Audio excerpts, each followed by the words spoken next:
Hello, I'm Chris from Airwindows, and we're doing another live stream. And today it's plugin coding day, so I'm going to be trying to figure out something to do there. I've been busy doing a variety of things. You might see from a sort of tint in the background.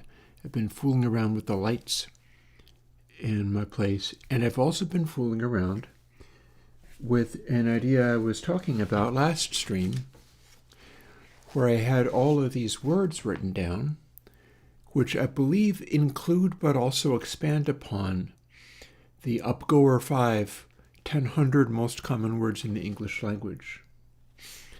Because I'm trying to write a program, which won't be a plugin, that'll be another Godot hack, to not so much be a rhyming dictionary, but be a melodic math dictionary. And in so doing, I spent a bit of the morning going over a little page of where vowels and things sit. For instance, did you know that R is a vowel?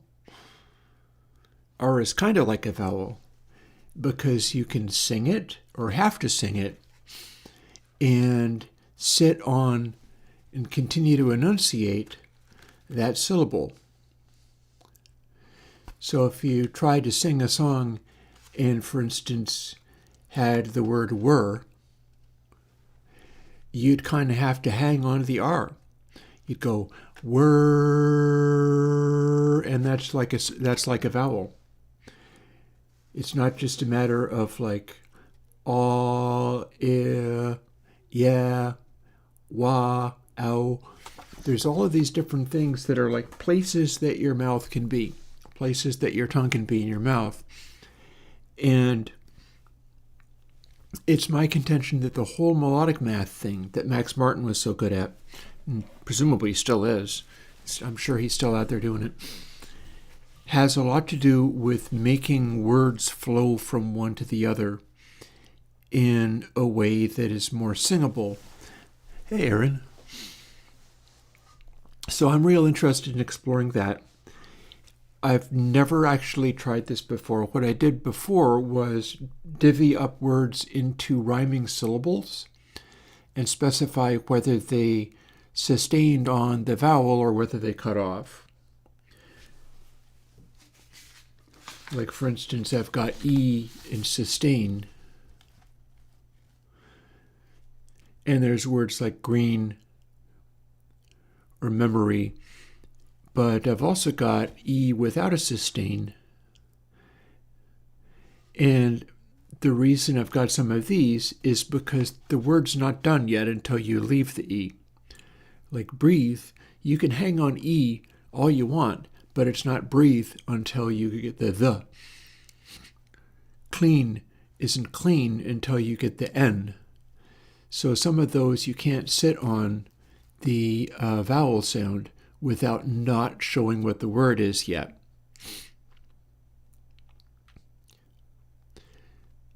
Whereas if you tried to sing the word knee for some reason, you could sit on that vowel as long as you wanted, and the word would be clear as to what that word is. By the same token, I have I as words that are sustained and words that are not. Like either is a word with I in it, but you can't actually hang on that I without not saying what the entire word is. Entire is another example of an I word where you can't just go entire without not showing what the word is, whereas there are words with I in them, high. Weirdly, ice is one of those words, but you actually have to leave it in order to see what the word is, so that doesn't count. Inside kind of counts as a word that you can hang on to sustain, but kind of not because there's the final syllable in there. Yeah, the lighting looks like I'm in counterpart space. Yeah, I've got a... You can't really see super well, but you can kind of see a little bit. Maybe I can even fool with that camera and show.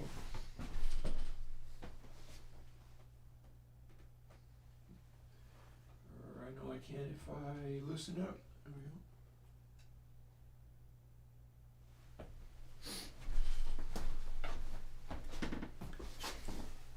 go. Yeah, so there's colored lights up there, and I've had those pretty much this entire time, but I moved them and changed them around a little bit.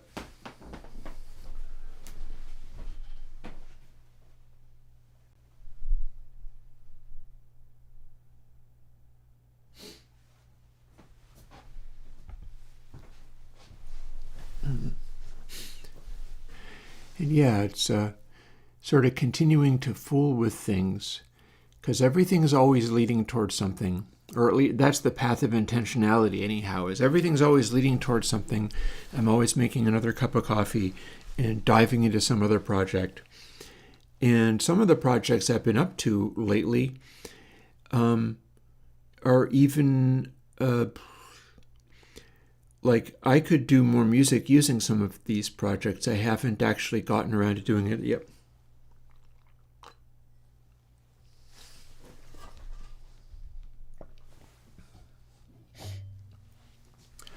For instance, I had this big elaborate Bastel-Castel arrangement where I had 6 of the things all patched together. Hey Darren, well, good to see you now. And so I busted that down into 2 distinct ones because I found that I could patch together a consistent behavior out of the drum castle and any other one where cool grooves fall out of them very easily. And in fact, I think I'm going to demonstrate that for you. All I have to do is go and find where my patch cord lives. That's not it. Bear with me, I'm going to go and get a patch cord.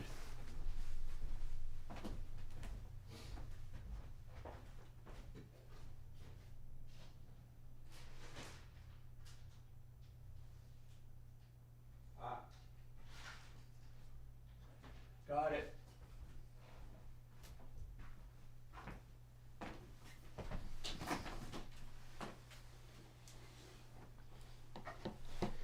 And my glorious speaker monster.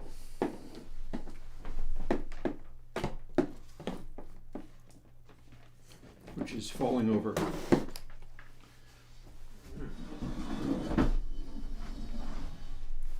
Also, I need a power connection cable.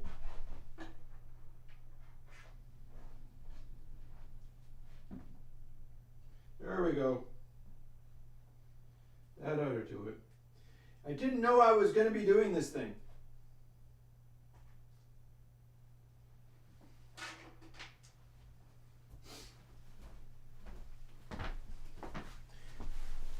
Yeah, it says I'm going to be doing plugin coding. I am going to be doing plugin coding. But it just occurs to me that I only recently put together this beast. And everything's pretty much all charged and ready. So it'll be trivially easy. Power on. For me to demonstrate what I'm talking about. Bluetooth connected.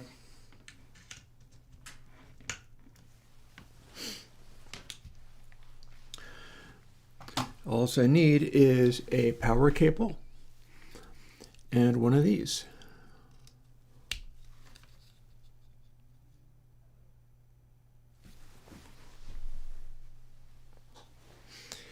And then one of these.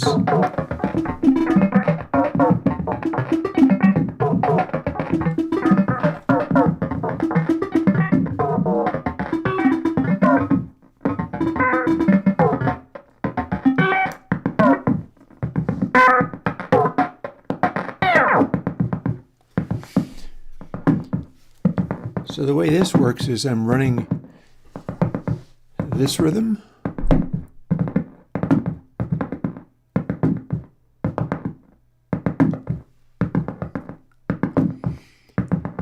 And then the clock of it is restarting this rhythm And this rhythm is the one that patches into drum mod up here.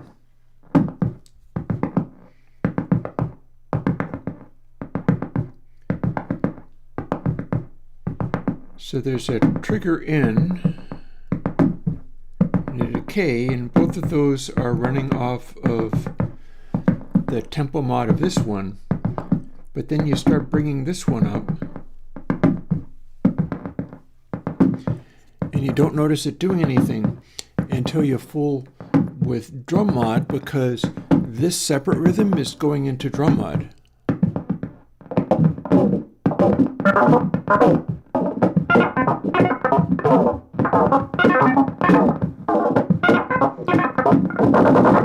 And as you see, you can make it go fast.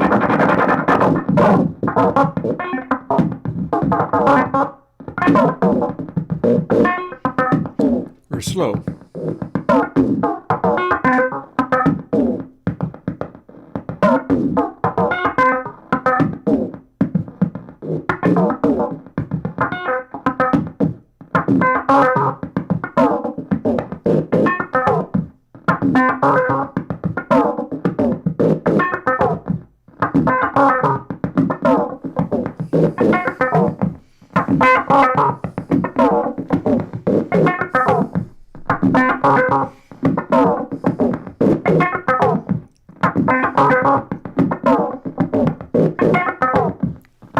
And decay also does something, because we're feeding the original stepped output into the decay.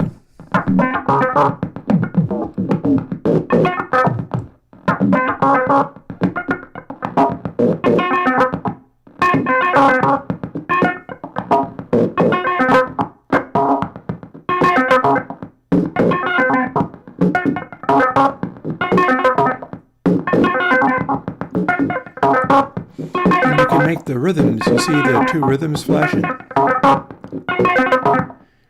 Go at sort of different tempos.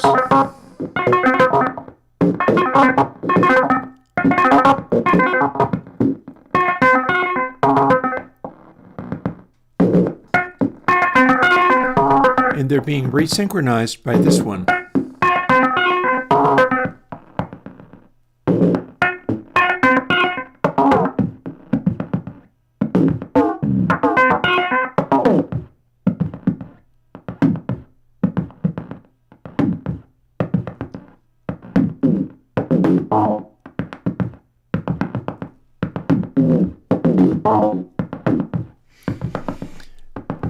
And it's going at a fairly slow tempo. And you can even use this wire to bring in the ARP, which is a melody player,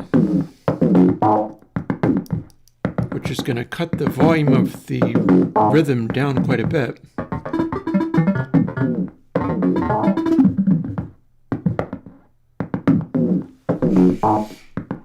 And then that plays as well.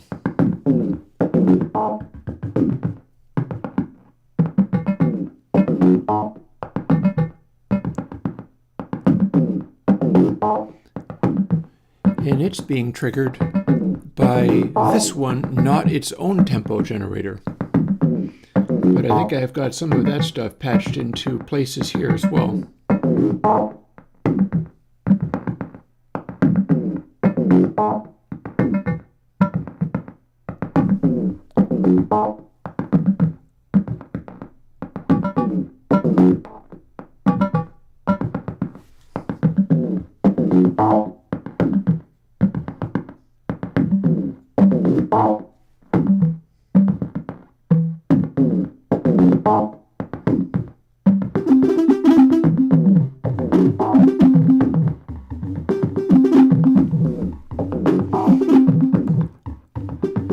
And I can make it play real fast like that.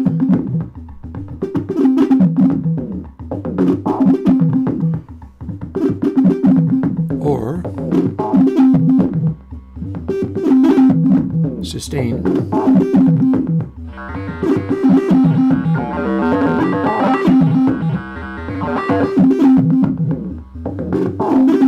Or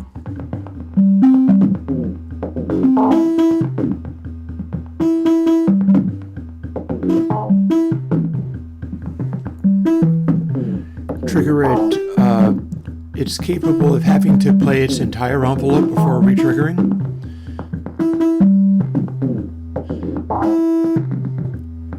So you can make it do all kinds of stuff like that.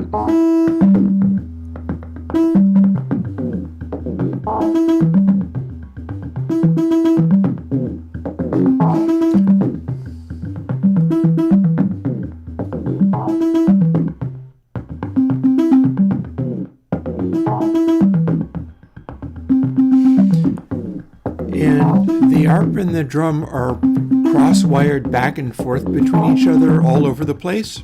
And they're both powered, the power connections are hooked together from each other, meaning that I can plug into one of them and both of them turn on. If they don't, then you can turn both of them off. And there's also a place where you can plug positive voltage into the, let's see, sort of the reset input on this, which randomizes it a little bit more.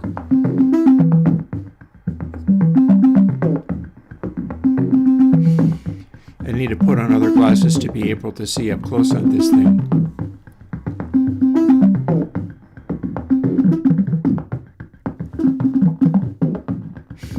Yeah, it takes one power connection. I soldered them together.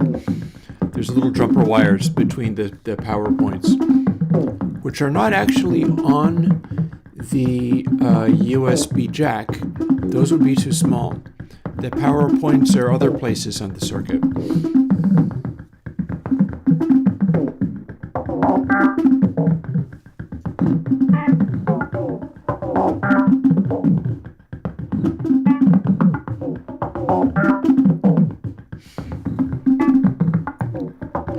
So yeah, I had a bunch of these and I consolidated it into two separate ones like this. You can actually take a cable from one of the jacks, run it to the other one, and synchronize two separate instances of this so that they jam together.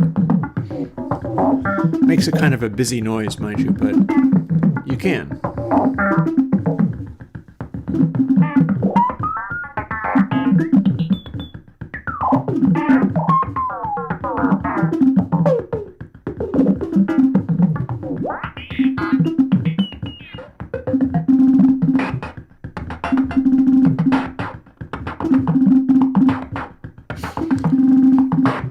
So somebody could be doing more of a bass drum kind of jam, and somebody else could be filling in the percussion snares and things like this.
They come with battery packs.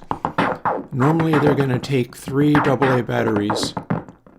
And yeah, you can just get these and do these. So the reason I'm showing you this is because I spent some time not making plugins, putting together 2 instances of this. Because I want to be able to go and jam with people. There's a place that I go each year where I should be able to show people this kind of madness.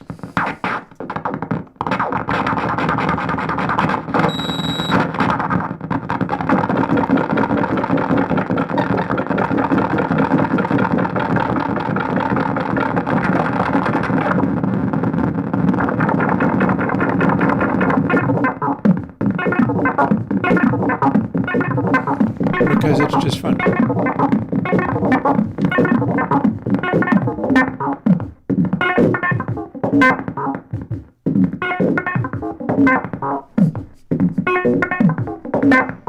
See, just found that.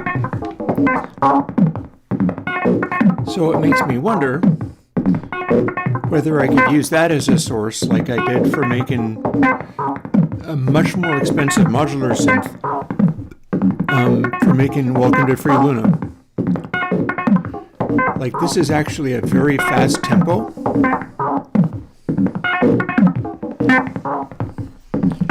But like, I've got my little practice pad drum kit over here.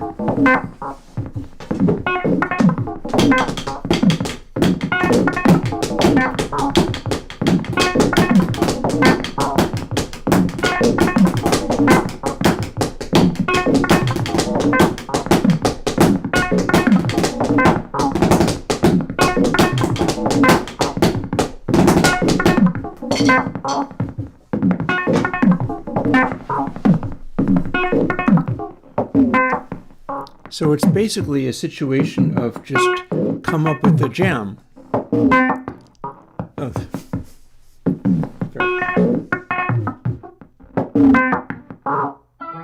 Power off.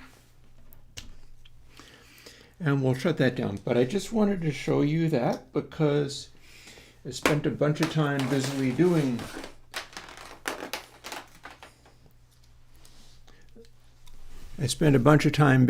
this rather than programming plugins, and we're going to program plugins today, but I was like, I do other things too, and that's one of the things that had my interest. I never seem to lose interest in the Castells, and I'll tell you why.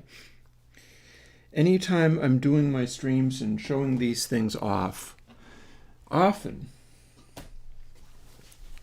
I'll put on like some of the jams that I did previously running Castells into a Console X2 Max earlier this year. That was, no, not this year. That was last year. That was like a year ago.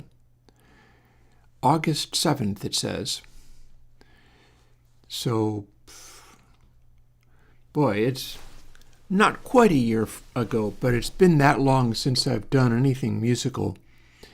And one of the things that I found with working with the Castells, which is why I'm interested in making some electronic experiments. I've been busy doing a bunch of electronic experiments. Among them, I'm trying to get my guitars back into shape. And the amplifier behind me that you can't really see because it's sort of this. This is the amp, and what's lying across it is like 6 layers of towel.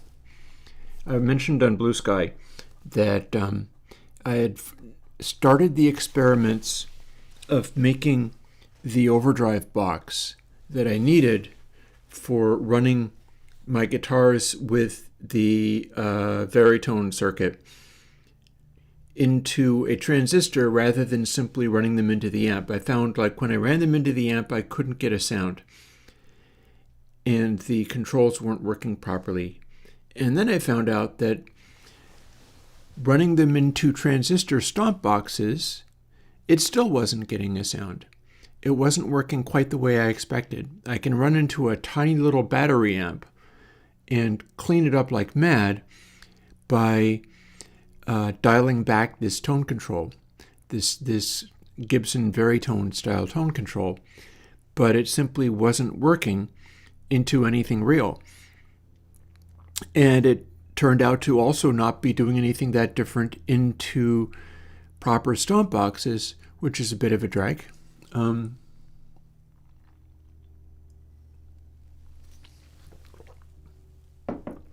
But what was more alarming was I fired it up and started running stomp boxes into it, and it was so unbearably, shatteringly, overbearingly loud that I was like, oh my god, I can never use this.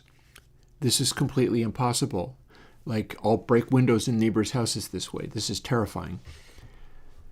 And then I discovered it's all about that greenback speaker, that original Marshall-style greenback speaker, which is not to say that it's a vintage speaker. It's not. But it's the lowest wattage greenback you can get. Those are bloody loud. They are so unbearably loud that you can run just a Valve Junior into them, which is not a high wattage amplifier. In fact, I don't think it's even a 6V6. I think it's one of those like EL34 based amps. But you can still just kill people with it. It's so unbearably loud. And there are a variety of uses for this. One of them is the fact that working at gain levels like that means any recording that you might be making of that sound. You know how I have that discontinuity plugin? Well, the natural version of that kind of thing is always best, really. So if I put up microphones, that's likely to be a sound that sits really well in a mix, that works really well.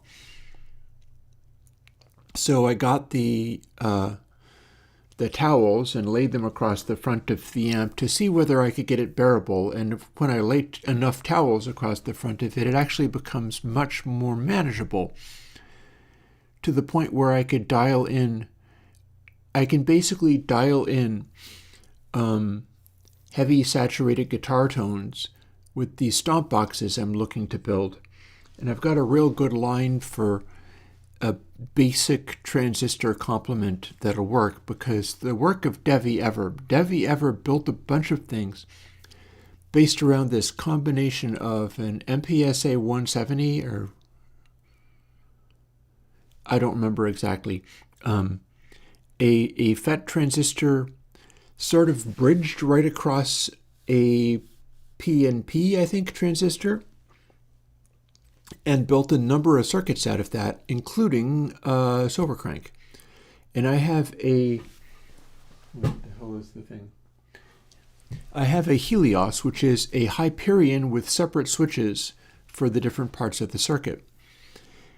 And if you switch out the beginning part of the circuit, you get what's effectively a Silver Crank. There's stuff that I could do to go beyond what Devi was up to, because Devi was building transistors, and still presumably is, worth getting those stomp boxes. They're good.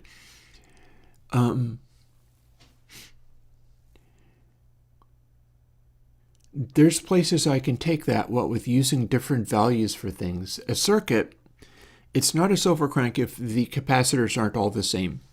But I don't like having the capacitors be all the same, because the output capacitor tends to need to be larger than the input capacitor.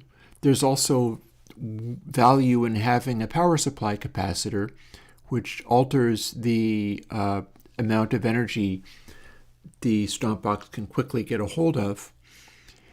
And back in the day, I was building stomp boxes based on the 4049 hex inverter chip.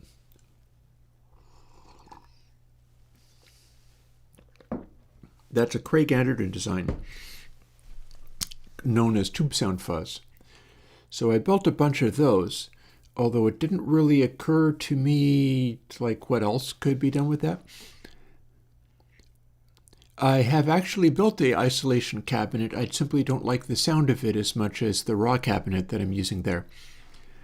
The amp that I've got makes better sounds than I can get out of the ISO cab, because the ISO cab was an unusual design and also a little bit small and not actually meant for isolating that much, so much as being able to confine a super heavy overdriven tone in such a way that it could be usable, that you could do something with it.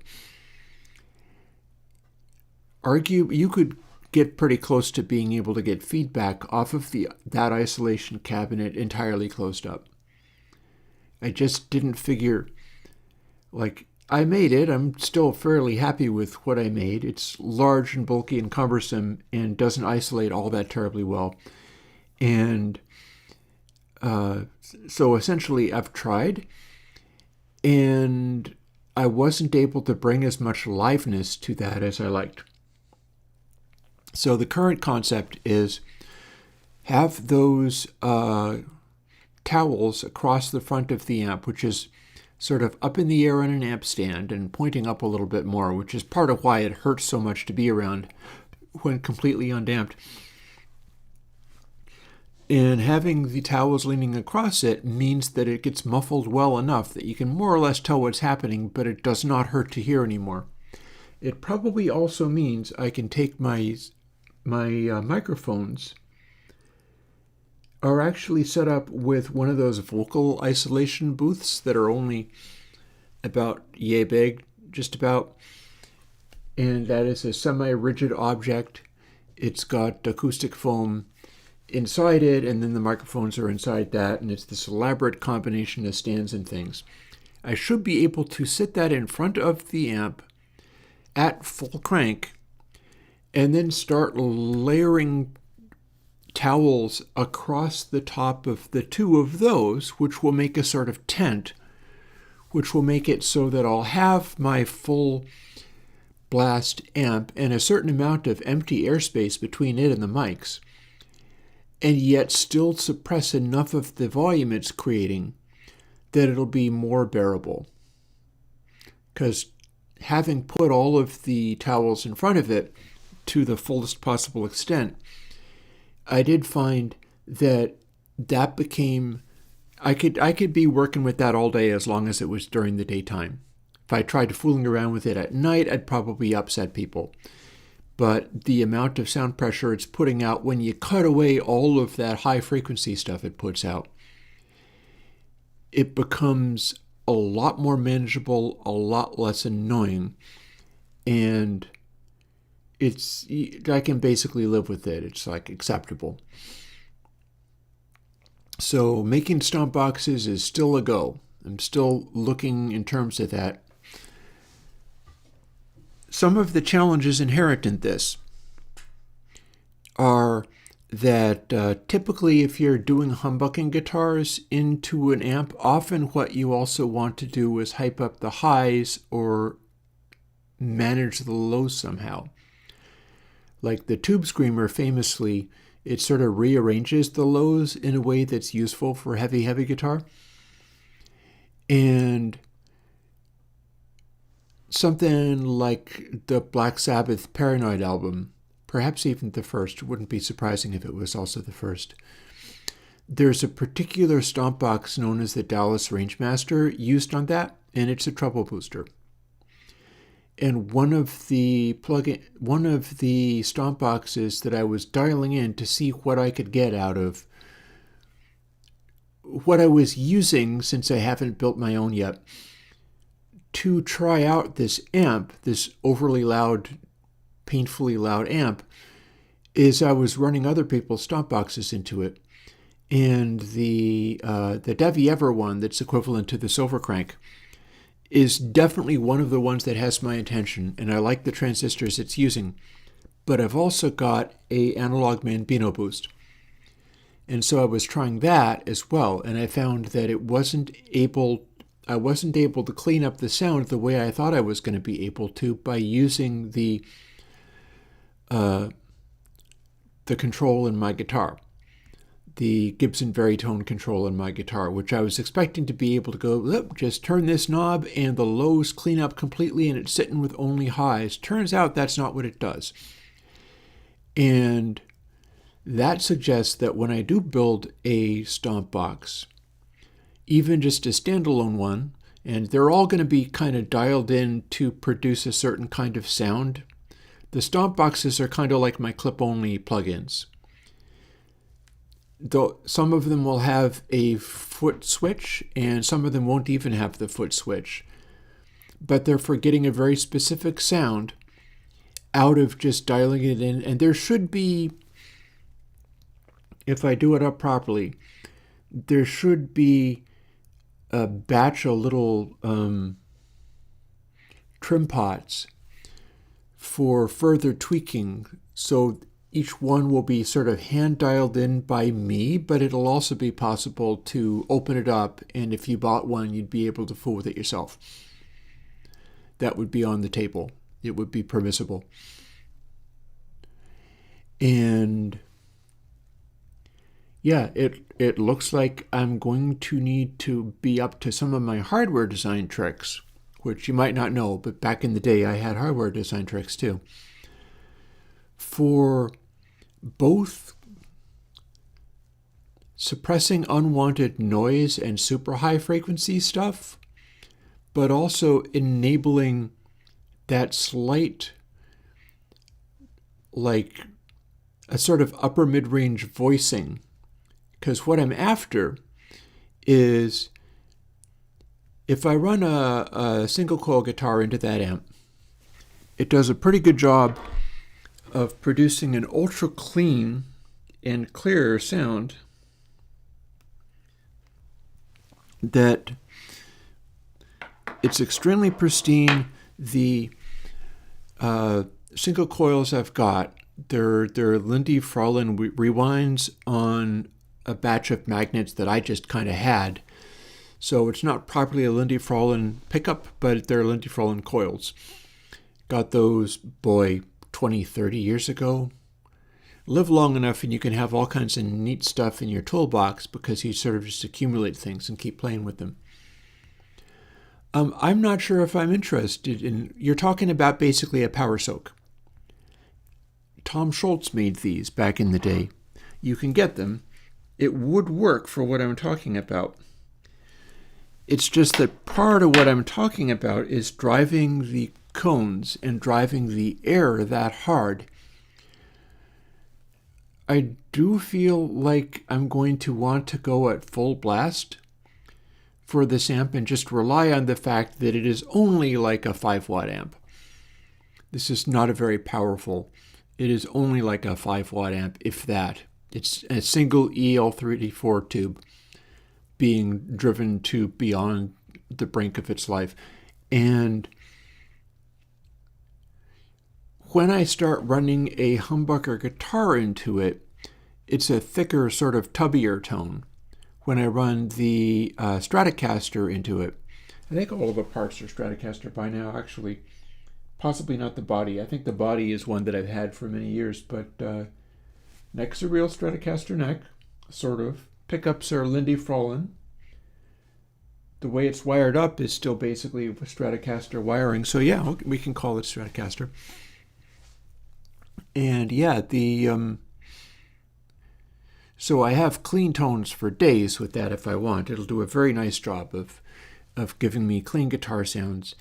And the way the Strat works, basically, you can still distort it with playing, but it's sort of so spiky in transients that the extremely loud things that it produces don't tend to rip even your own head off when you've got it hooked up. So it sounds clean, it just has headroom like for miles. And you put up a microphone, you're recording that, and it'll translate nicely to capturing it because there's a lot of super high frequencies being pushed through, but the headroom for the high frequencies is also extremely high.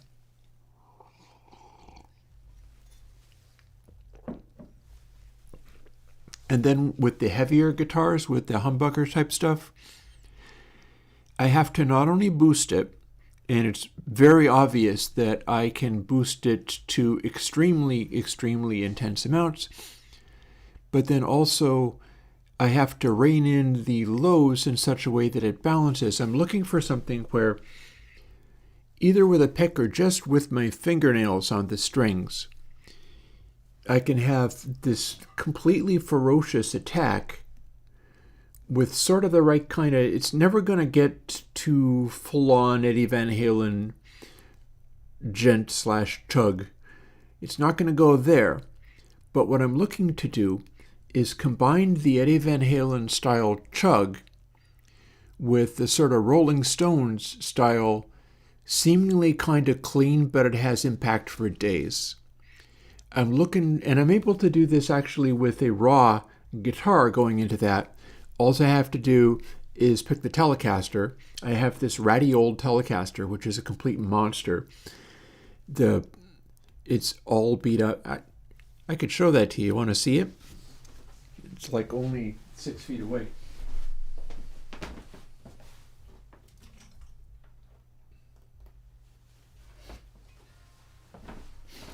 Here, look at my monster guitar. So this is a ratty old Telecaster. This neck is the neck that I grew up on. I've had this neck for upwards of 40 years.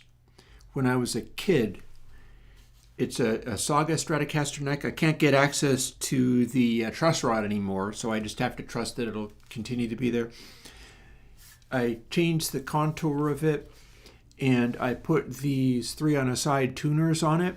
It's actually a Strat style neck, but I altered it to do that with it. And then I put it onto this, which is a insanely ratty, beat up Telecaster. It's actually fairly heavy.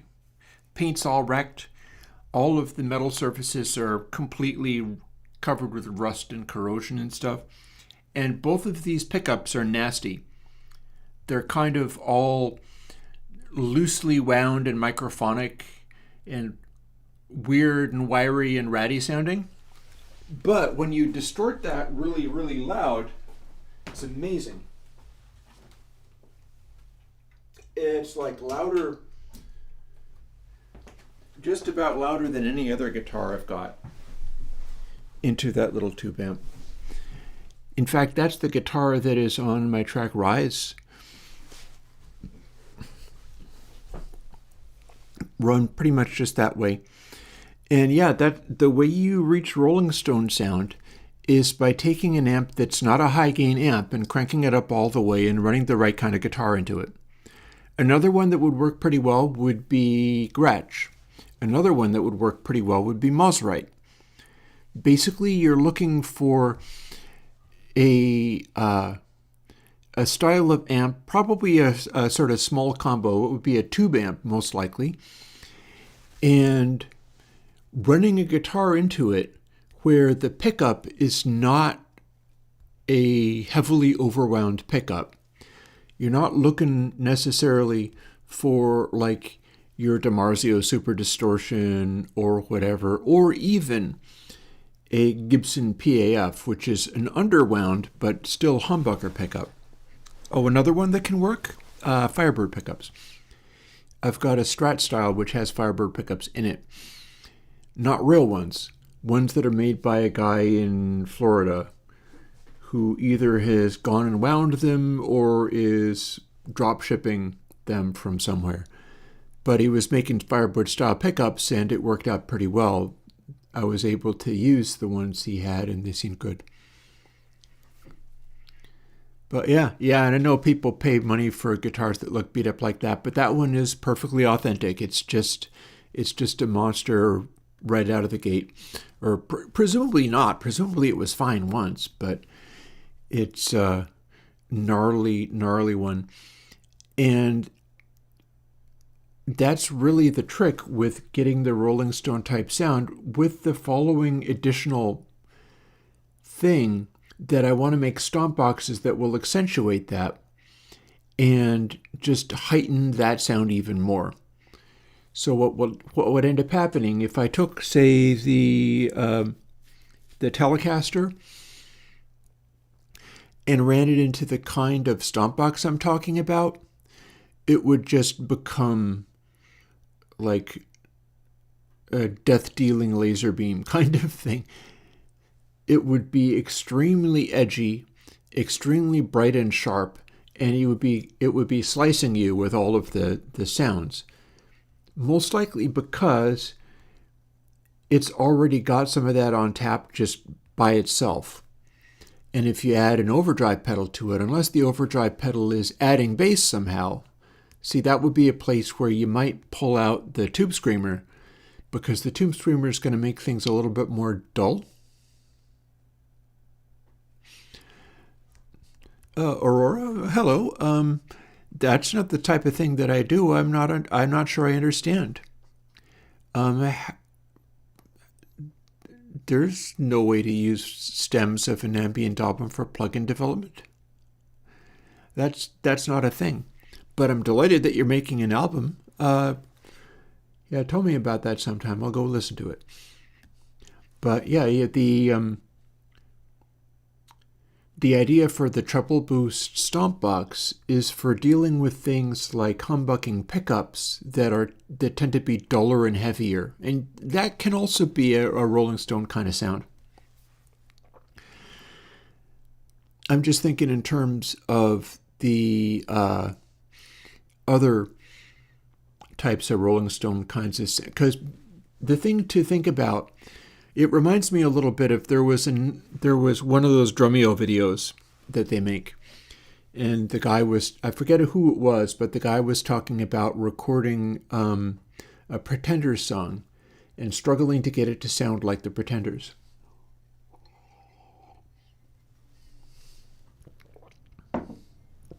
And he was able to solve that problem because what he did was he went, hang on a second, I know I'm just the drummer and all, because he was just being the drummer.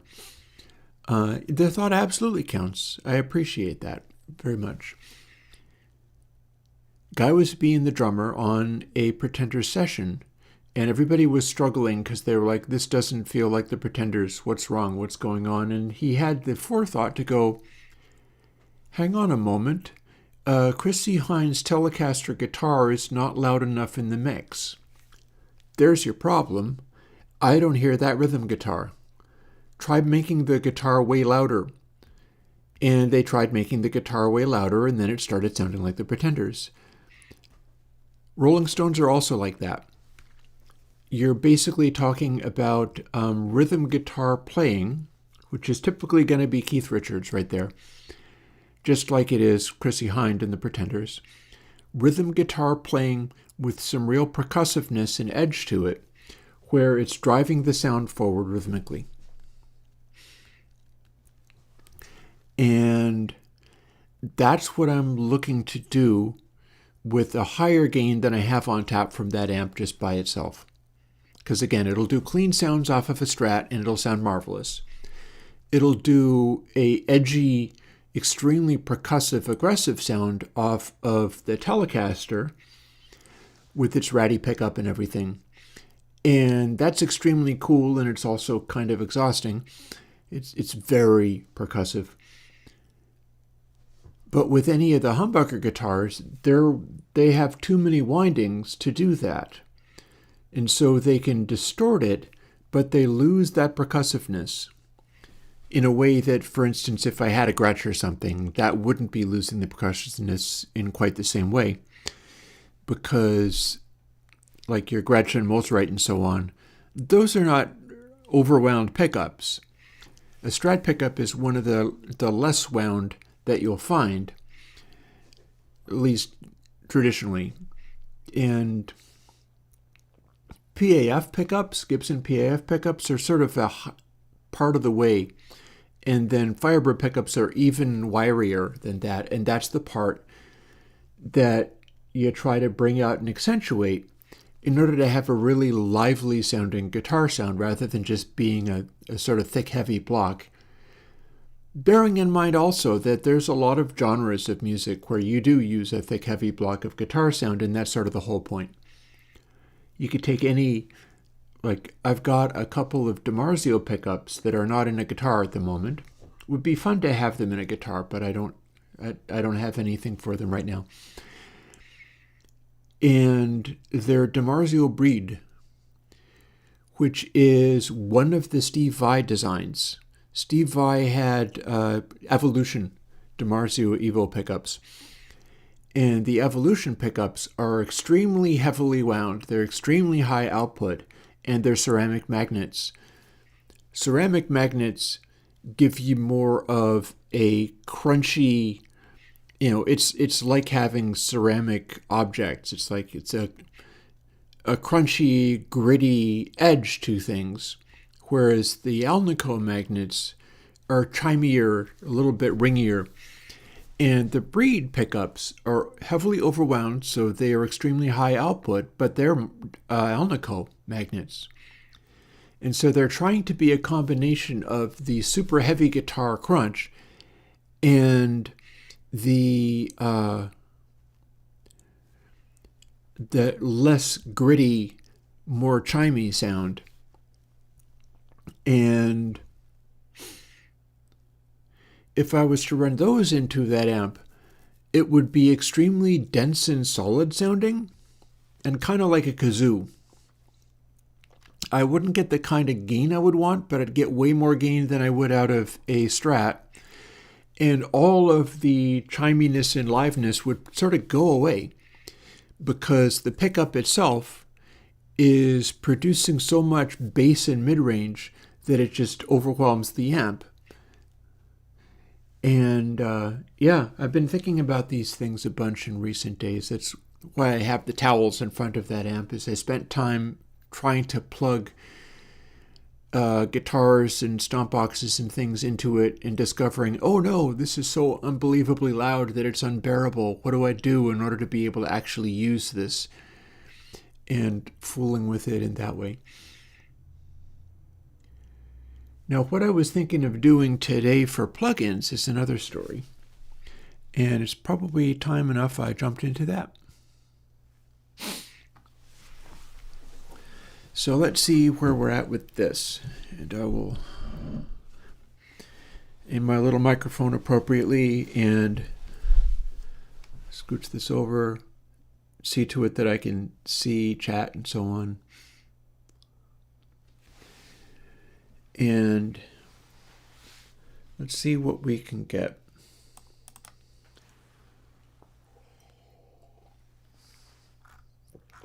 We're looking at a plugin that I've done testing with.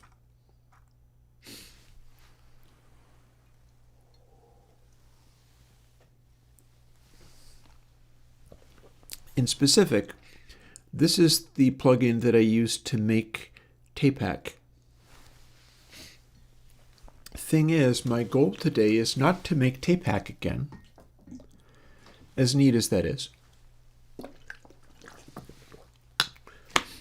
Today is the day for exploring the concept that when I made purest saturation, because you remember purest saturation, there's actually a wide number of other plugins that will be just as much purest saturation, but all have different sounds.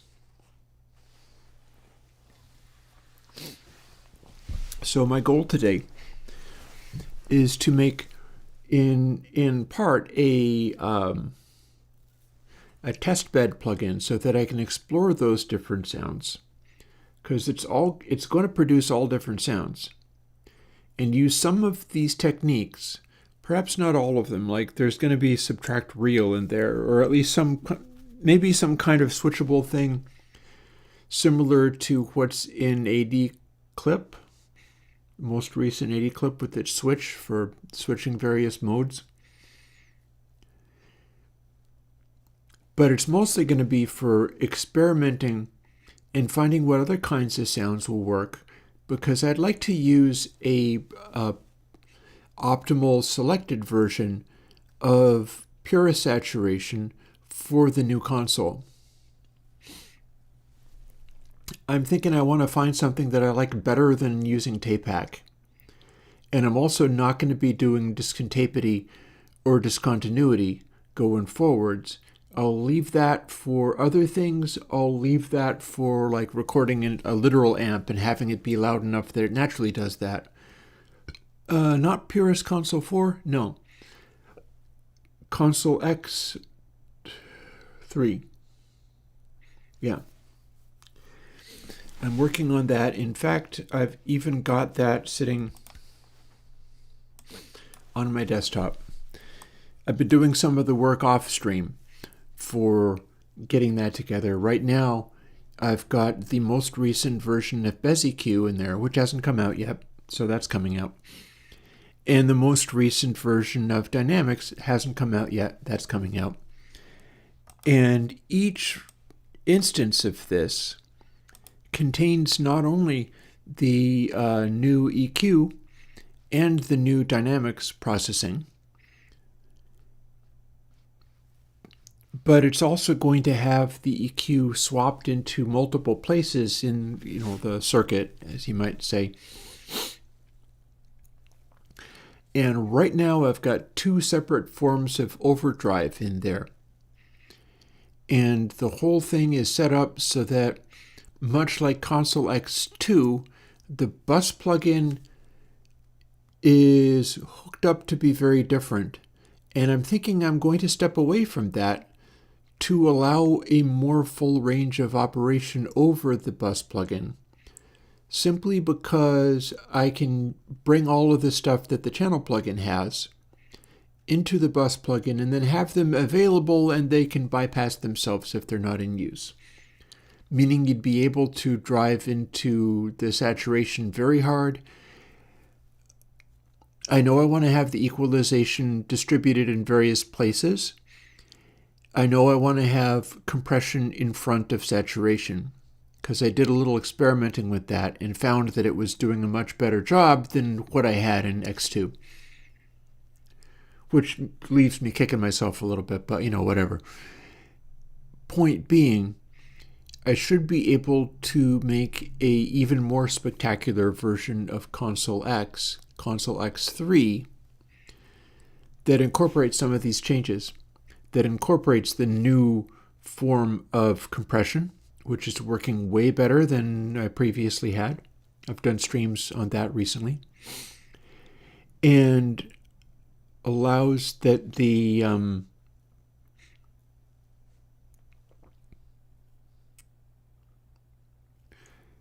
I'm inclined to not let you put the saturation in front of the compression. This comes from those videos that I made analyzing the sound of like Boston's first album and stuff.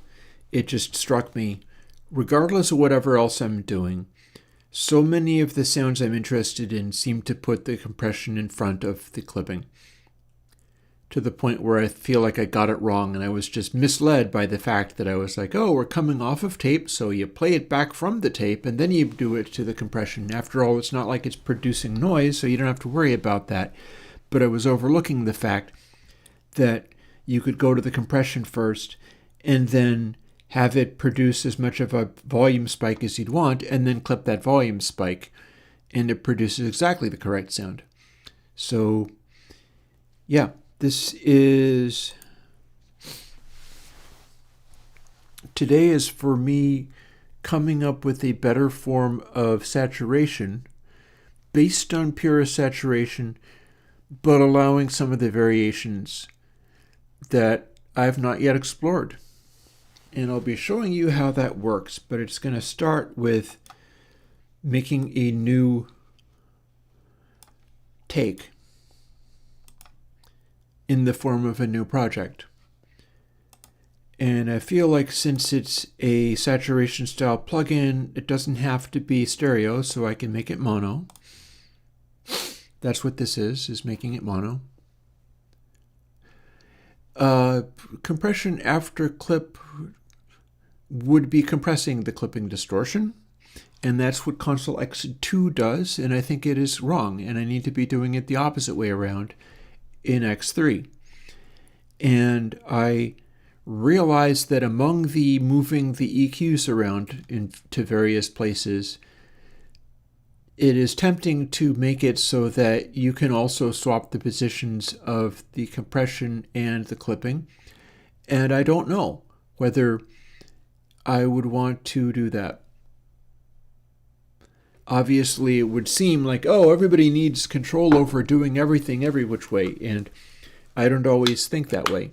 Sometimes I think in terms of it should be set up in such a way that it has a sound to it, and then you just modulate that. That's probably what I'm looking for. After all, it's going to be a pretty idiosyncratic console anyway. It's going to have, like, I can even demonstrate this briefly. Or I can, if I can, what am I doing? If I can open a thing. See there, we can open this thing. Oh. And damn if I know what this is. I'm going to have to let that just go. This is a distracty day. This is really not great. Let's just open something else rather than opening that. And then let's find what I might want to open, which is presumably here. That can go back over here. Presumably I can find something I'm talking about here. How about this? This might be the thing I'm talking about.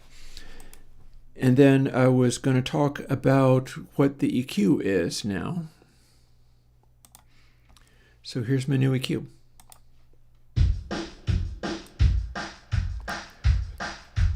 And it can do an aggressive thing.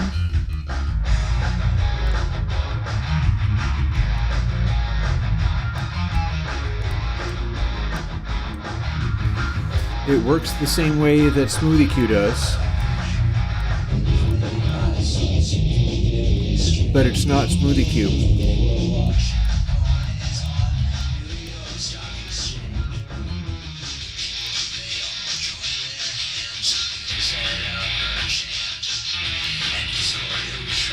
It's Bez EQ. So this is already very weird compared to everything previously that I was doing, but this has a vivid sound to it, which is doing what I want.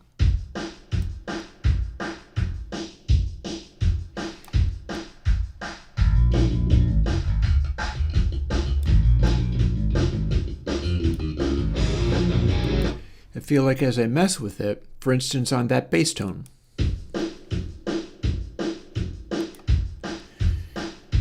you can make the bass tone do this.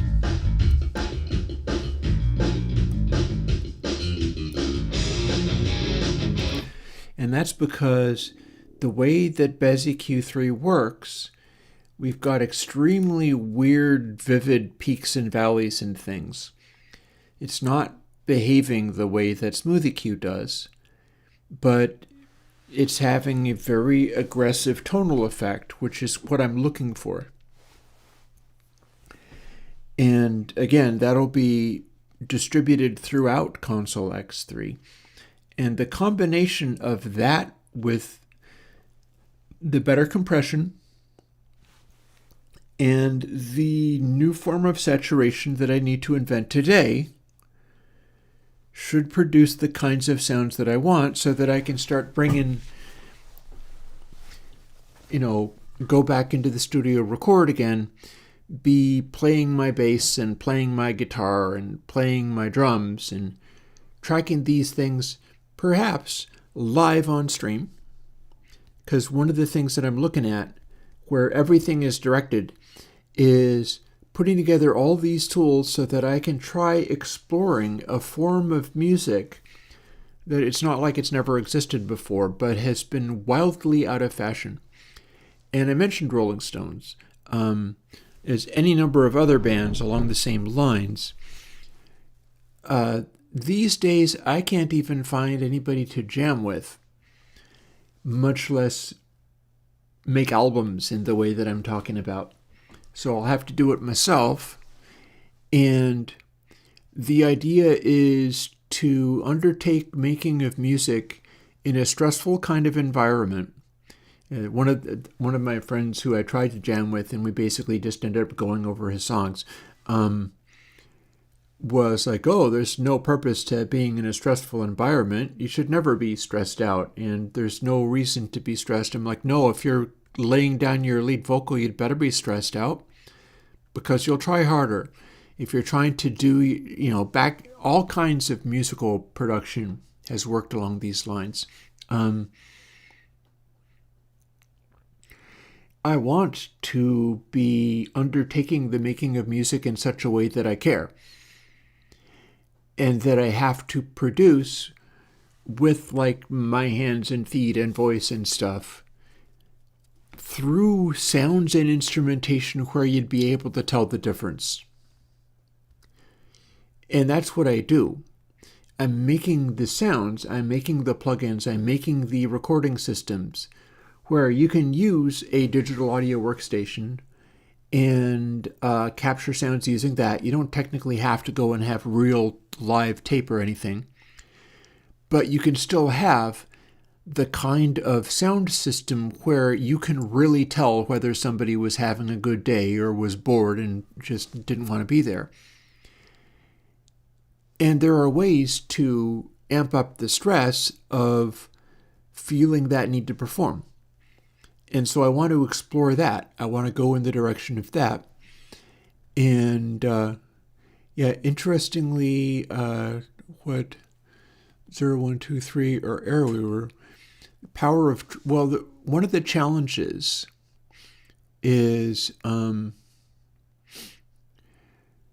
trance is weird. Trance is machine music. If you're interested in trance music, basically you need to get into trackers or modular. I know a guy who literally is the same name as me. His name is actually Christopher Johnson. He lives in a different place, doesn't know me, but I stumbled over this guy because of the same name thing. And he makes trance music in a modular synth. Because if you're making trance music, your triggering needs to be that accurate. If you're working with MIDI, it's kind of not enough to make trance properly. Trance needs to be even more accurate than that. And you can do it with modular, you could do it with VCV Rack. And you can do it with trackers very easily. But yeah, the latency, that's really a concern. Basically, what I am looking to do is go in the direction of, say, soft clock. Soft clock is kind of the opposite. Here, let me demonstrate something else while I'm talking about this. So this is not soft clock, but this is along the lines of the stuff I'm talking about. Here, this is a track off of my album Welcome to Free Luna called Solenoid Strut.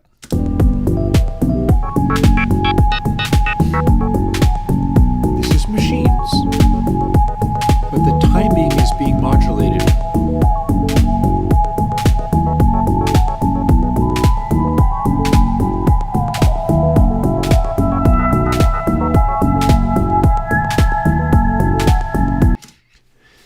So with that is a modular synthesizer.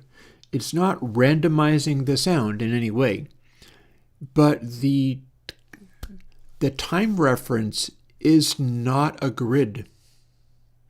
The time reference, and you could do this in VCV Rack as well, I'm using delays in things intentionally to make it so that the backbeat is swung a little bit from where the grid would have it. And all of my stuff on Welcome to Free Luna does that lots. Like, let's see what else I've got. Because that's one of the ones where I knew it had a groove. Here's another, this is a faster groove.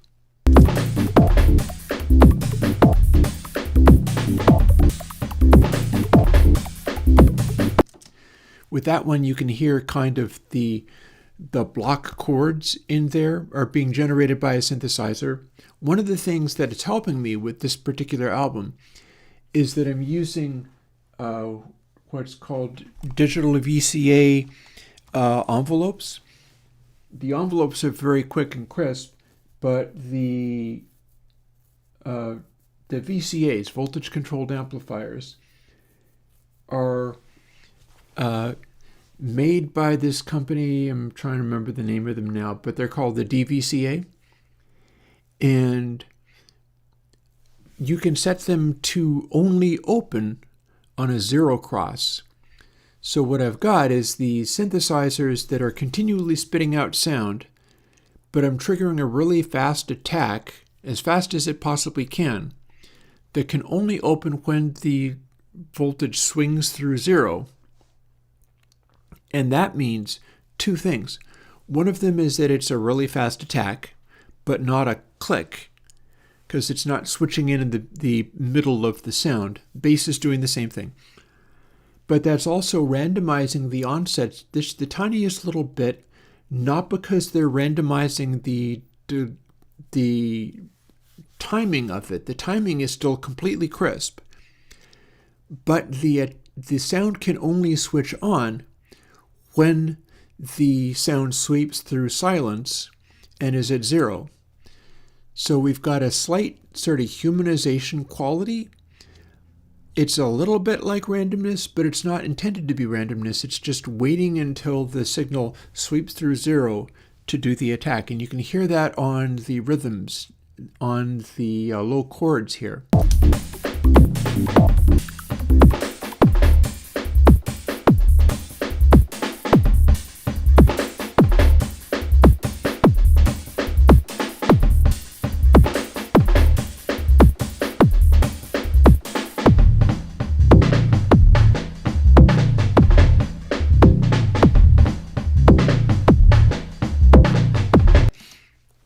And the drums are actually me. It's like I was taking stuff that is like using the amen break for stuff, but then I used my own drums instead and just snuck them in there. And triggering them in the same way that you would an amen break helps them be a tighter groove, because I've always struggled to continuously play for minutes on end and keep a groove like that as focused as that. So that's the kind of thing going on there. Also, let's see what this one is.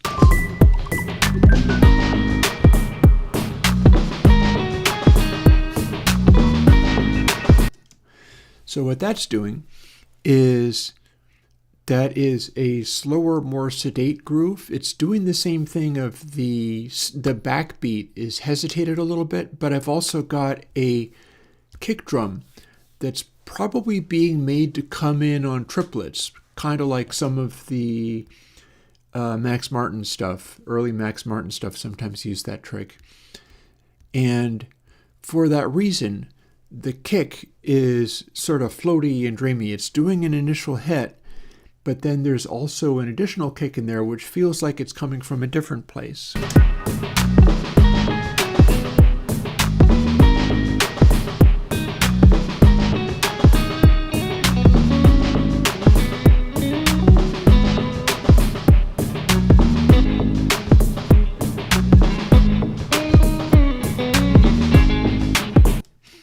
And yeah, I'm playing guitar over it and stuff. I'm trying to find that space between the machine rhythms that people like in the last 20 years, or 30 maybe, and the human quality. And this is before AI even started doing things. I was already trying to find this. I got into a sort of Steely Danish space and ended up with a goodly number of interesting grooves in there. Here's another.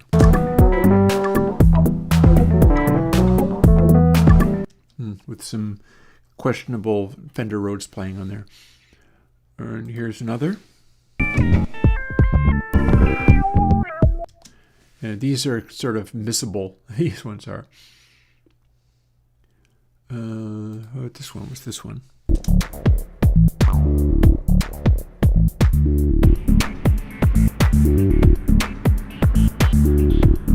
Little trancier. This one's taking advantage of the fact that I've got a synth bass off of various different modules. I was able to get a decent bass sound out of it, but it is still a module. It's not me playing it. And it's doing that rapid attack thing, and it's doing some synthesizer filters on there. Typically when I would get filters that I liked, they're from Blue Lantern. In fact, all of the stuff that I do with percussion on this album is a particular Blue Lantern filter, but then some of the bass sounds I get are from essentially a Doepfer version of the Wasp, which, funnily enough, that is a 4049 hex inverter based filter. That's actually how that's done. And it's a 4049 hex inverter with so many of its little circuits being used that they can overheat and burn out. And I produced this sound.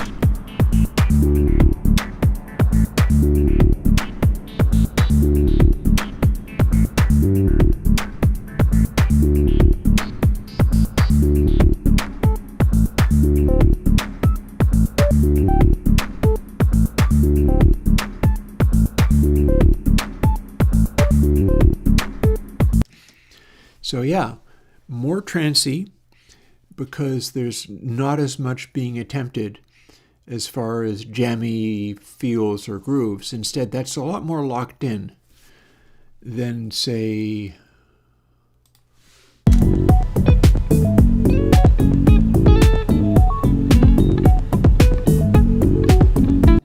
still pretty trancy, grant you. But for different ones, I ended up trying to find different zones. And a lot of what I was working with here was rhythmical. That one's just weird. Yeah, this one went pretty hard.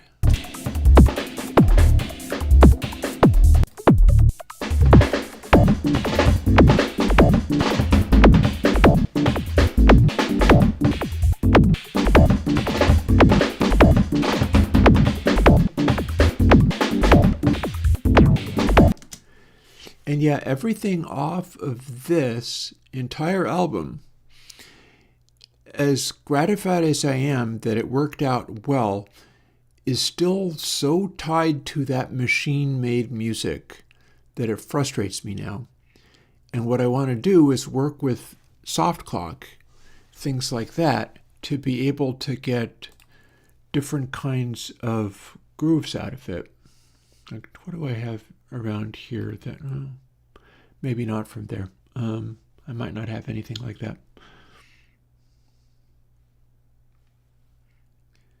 But yeah, I've done that. I just haven't done it really in the zone I'm talking about, where I bring out all this stuff like the ability to record an actual drum kit, the fact that I've been practicing for a change.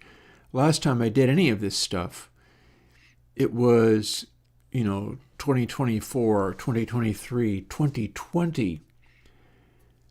Like 6 years ago, I was not daily practicing on bass guitar or drums, even on a practice pad. And for the last at least half a year or more, I've been more or less daily practicing on a practice pad and tapping my foot on a panel. A literal panel. This is like a lunch tray. I got it at Bed Bath & Beyond. See, it says Our Table on it. And it's just a wooden tray with a lip on it. It's laminated. And you can put it on the floor with the rounded side up. And tap your foot on it, and then you can hear what your foot's doing more easily. And I could also put a piezo pickup on that. In fact, I have one like that where I did put a piezo pickup on it, but the one that I practice on doesn't have that. Instead, it just makes the difference between, that's me tapping my foot on the floor with this sort of rug underneath there, compared with, that's the tray. And so I've been practicing for like half a year, playing on a practice pad with actual drumsticks and tapping my foot on the floor, but on that so I can hear what the click is.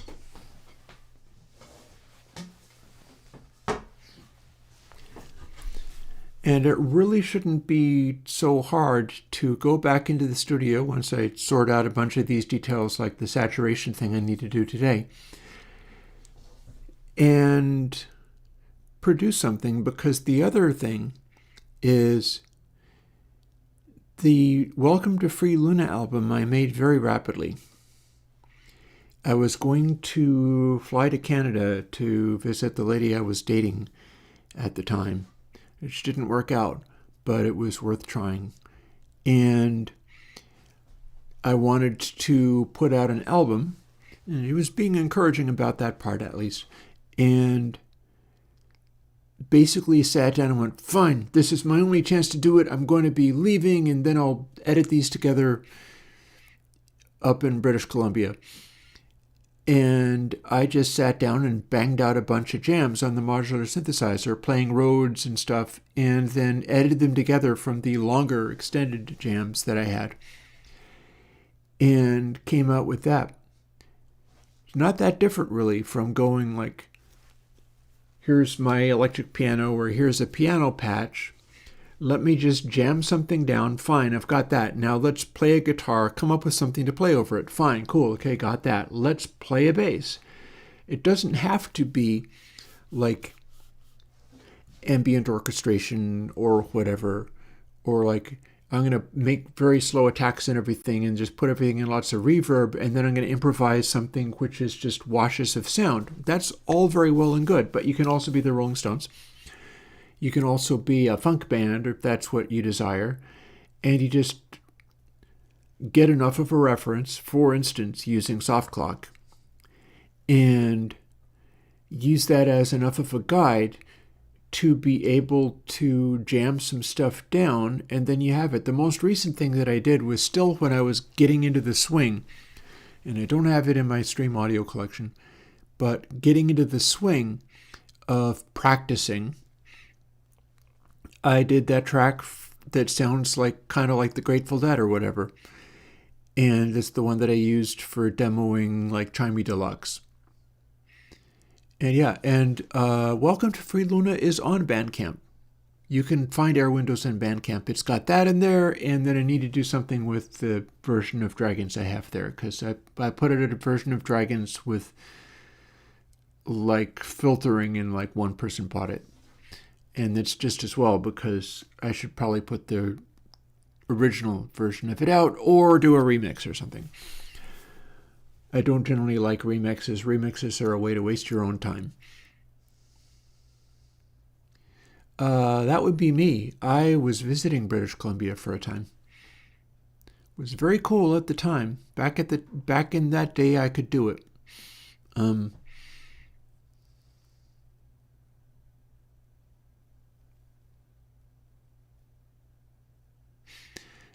having a bit of a look at what Chad is talking about, just to not become too lost.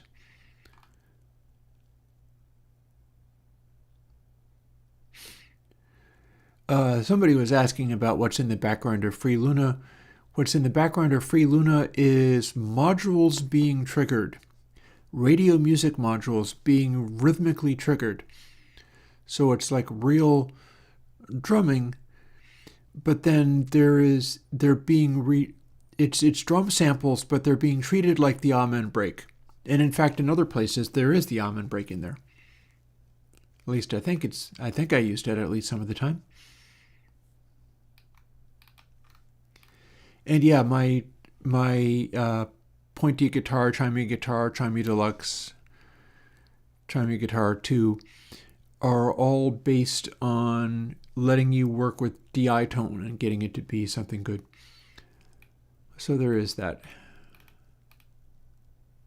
Oh, nice. Cool beans. I wonder how coincidental that is. I was in Chetwynd.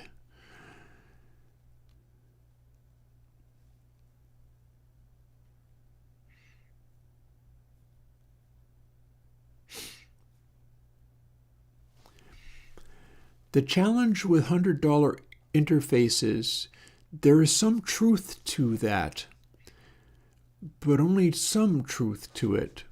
Like, what you're lacking in those interfaces that are not really flashy, and I have both kinds, so it's one of the things I'm able to have from the time when I was able to invest more money in this kind of thing, was I've got proper preamplifiers. I've got a lavry for playing back sound, but also one for capturing sound, and I get to use that some of the time. And I've also got a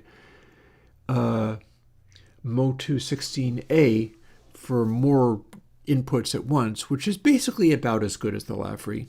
It's close enough. It's just not, there's a certain degree of luxury to it that is not there for the 16A. But the difference between that and the really budget ones is the really budget ones, you're going to hear the sound of the analog stages that they use. So everything's going to be a little bit more thin. Everything's going to be a little bit cheaper sounding. Not in such a way that you couldn't work with it, but you have to know what you're doing and then run with what you've got, and then you can get something out of it. But the trick is to not be put off by the fact that they sound a little bit thinner out of the box, because you're looking for thin just in a good way. And the cheap interfaces will make it seem as if it is thin in a bad way.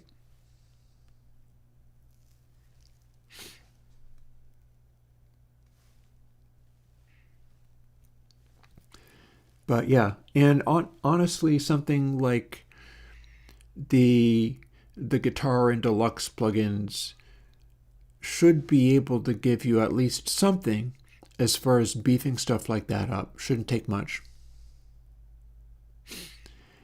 And yeah, that's one of the challenges with Transvibe, is the fact that if you're trying to do that, your accuracy has to be astronomical. Like, humans can't really play like that. Humans can't really perform in that way. Some of the stuff that I make will help you if you're in that zone. Like, again, I made Chami Deluxe for the purpose of using it with basses, and I was able to dial in sounds that were very sort of trancy and percussive.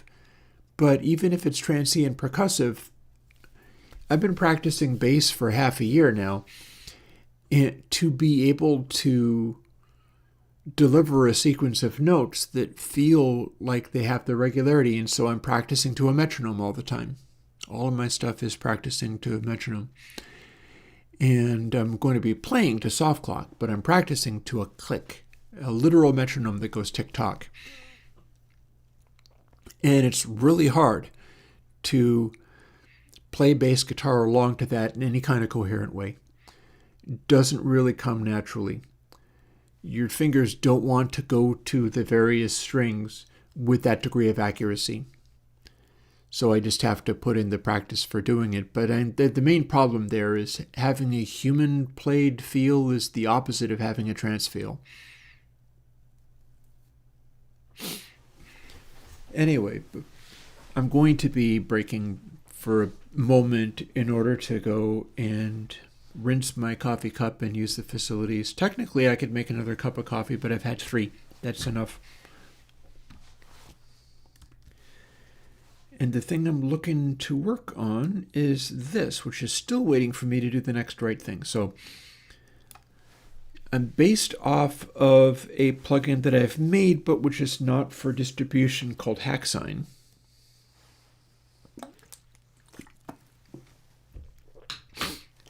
And I'm looking to do a variation on that, which is like pure saturation, but you get to pick many different variations off of that concept. The pure saturation concept is a concept where if you use the right Taylor series for multiplying and including ever smaller squared and cubed and etc. Samples onto itself, you can reconstruct a sine algorithm, like sine parentheses parentheses. You can make one of those. It's called the Taylor series. It involves using the value that you've got and continuing to multiply it by itself over and over and over and over again, while including ever smaller amounts of what you've just made. And that's what produces a sine, because what ends up happening is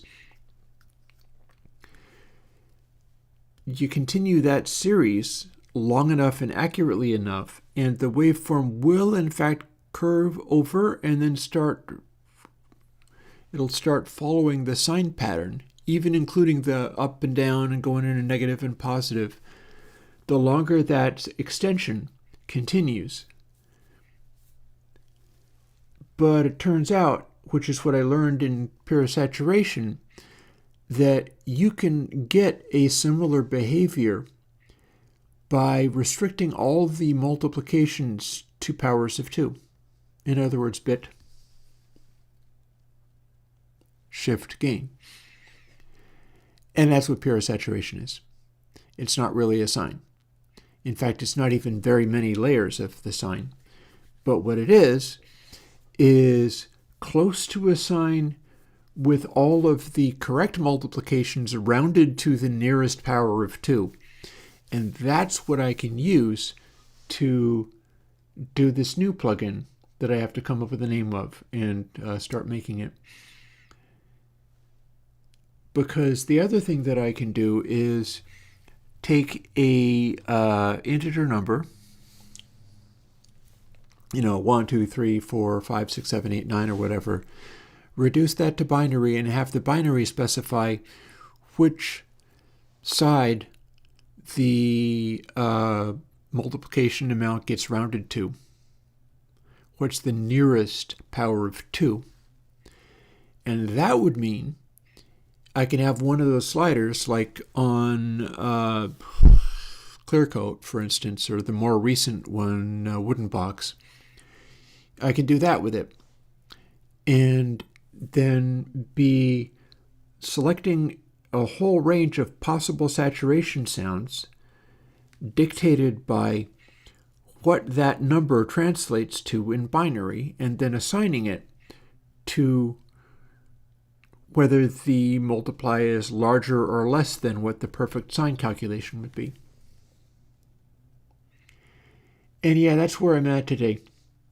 That's what I'm looking down the barrel of today, is figuring out how to do that, because if I can do that, I can do other variations in such a way where the very least I can do is start playing music through the various saturations and seeing what they feel like.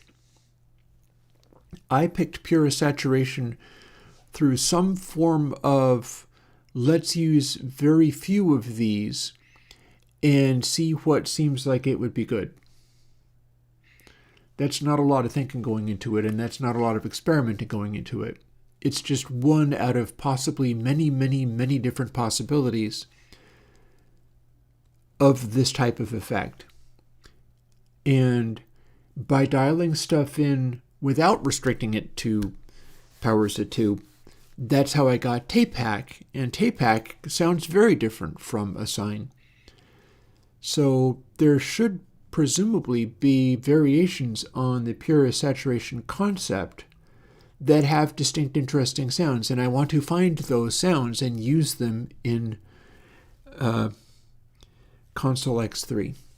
Because I'm using so many other things that are novel and interesting in Console X3 that I really want to run with this one and come up with something that's really good. One of the things also that I should mention, 123 Jazz, is legal for me to use it. I signed on to VST2 back in the day. One of the things that I really like to do, which is not going to happen today, I'm clearly way too scattered, is start developing MIDI synths in Retro AU and VST2. Because you can make like demo synths. In fact, I think the VST2 toolkit, the SDK, includes an example of a synth. And I know that you can get a hold of the audio unit SDK, has something like that as well. I think they call it SineSynth, but I'm not entirely sure. And they tend to be monosynths, and they don't have any real features going on, and are completely lacking in lots and lots of stuff. But if I can get any of those working, I can build on that to make anything I want. And that's for another day. Maybe if we get really bold and daring, maybe it's for Thursday. But I feel like what I should do now is come up with the name of the new saturation, which is the mini saturation or any saturation. The switching thing I'm looking at. It's a variation of saturation because it's a variation of sines. It's not really a sine, so it's a not really sine. It's like purest saturation in that it's all about using those powers of 2 for bringing in new elements. And it's a Taylor series. And I got to think of what I'm going to call it, because this one you get to have. The one that I'm building today is not just for my own personal use, but that I'm going to distribute so that people get to have it and then they can find their own variations, each of which is going to have different behavior and such. So that's the first order of business, really.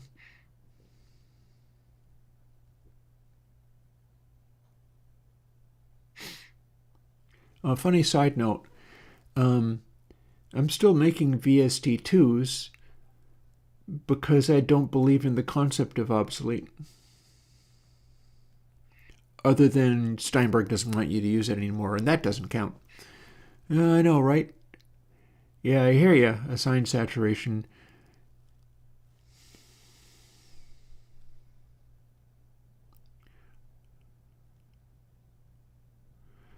I know. Let's call it nearly signs. Let's call it nearly signs. It's a bunch of different variations based on the powers of 2 thing. So it's all like pure saturation. In theory, that will have tonal qualities, and they'll all have a distinct tonal character shaped by the fact that there's no quantization in any of that calculating. But none of them are actually going to be quite signs. They're all going to be nearly signs of one description or another. So that gives me my answer. Nearly signs. And then hopefully it's not going to just crash on me, but we got there. So on that note, now that it's time to actually make it, we're going to switch over to the main screen. I'm going to put on Welcome to Free Luna again. I'm going to rinse out my coffee cup, use the facilities, and return with more enthusiasm for actually coding this plugin, because it's going to be kind of neat and fun dealing with all of the little details there, figuring out how I'm going to implement it. But the gist of it is I should be able to do this by the end of the day.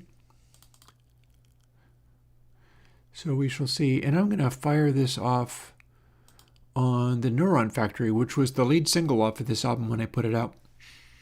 I had a video for it and everything. Cute looking, sort of psychedelic looking video, because it's fun.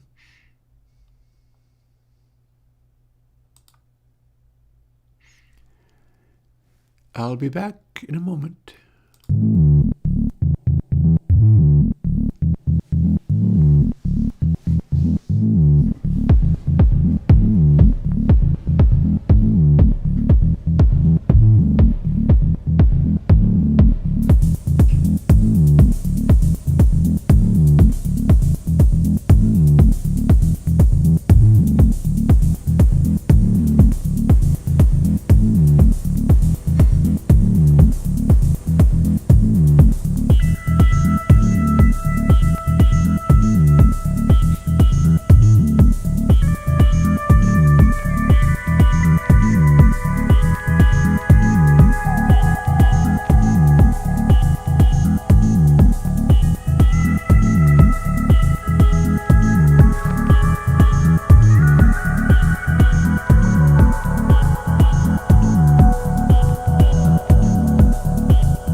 That's brighter than it needed to be.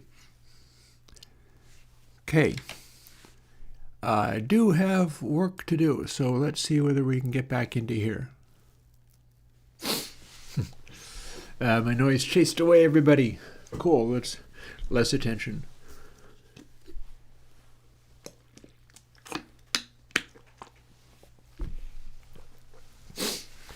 We're making a plugin called Nearly Signs. It needs a version code.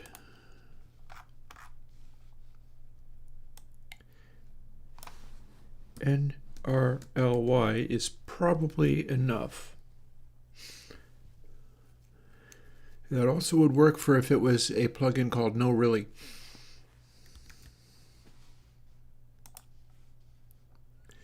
And there is an element of that, I suppose. There is an element of No Really in this particular plugin.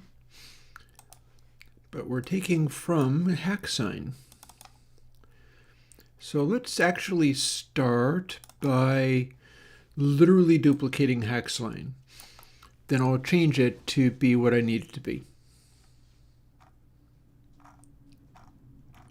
These apparently all start at 0, so I can ignore that bit.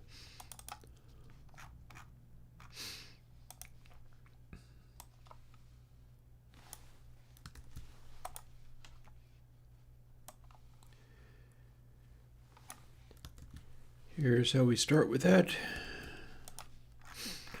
And then there's very little in the way of saved code. There's a bool.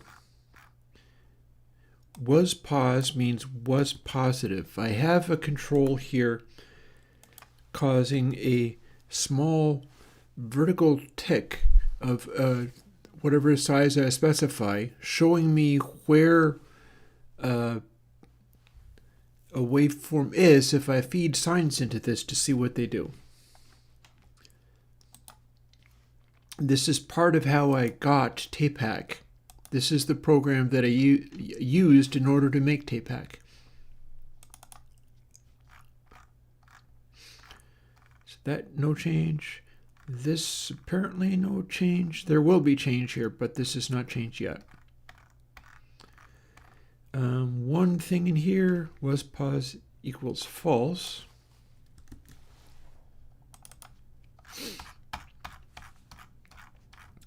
No change there. One change there. And then I can just copy. Oh, apparently that's just sitting there not being used. Fancy that. Would have thought. Nope. We just have a bunch of different variations on here.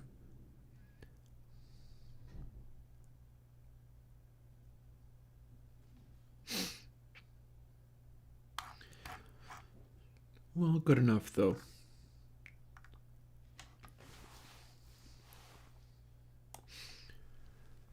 Let's just clone it. We're just going to clone it.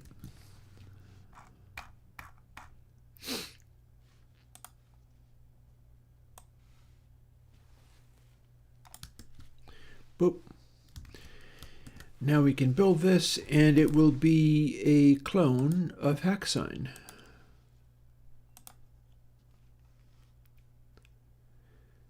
And it kind of won't be doing anything that I thought HackSign did. Oh, and it failed. What's up with this?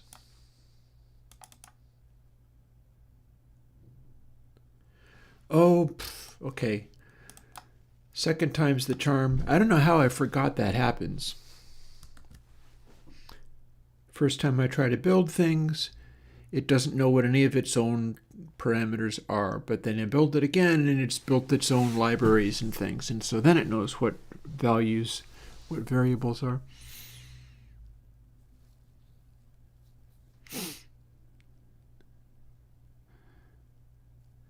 Just taking a moment to have a look at chat. And yeah, I don't vouch for anybody's opinion in chat. You just keep sharing your notions.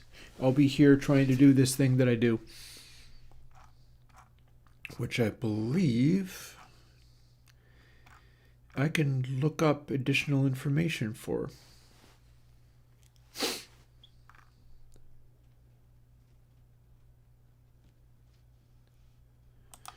So here's one part of it. And this is another part.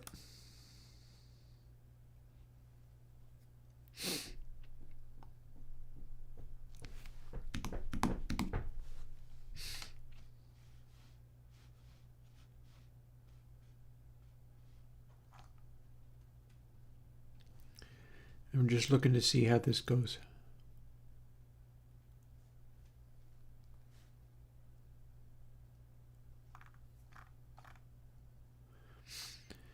And we're gonna lose, let's see. Don't need to do this in this particular instance. Don't need to do these.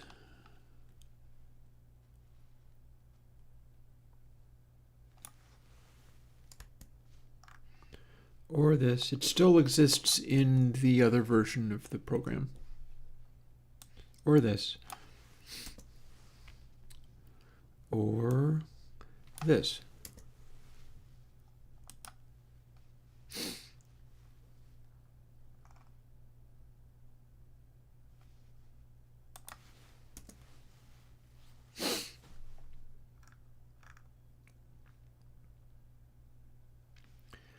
Don't see why I'm using that.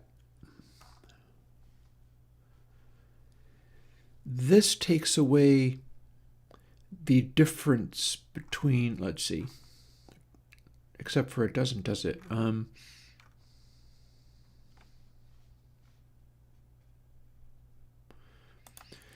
So this gives you the amount of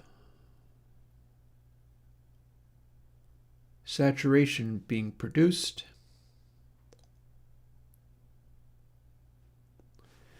But let's see.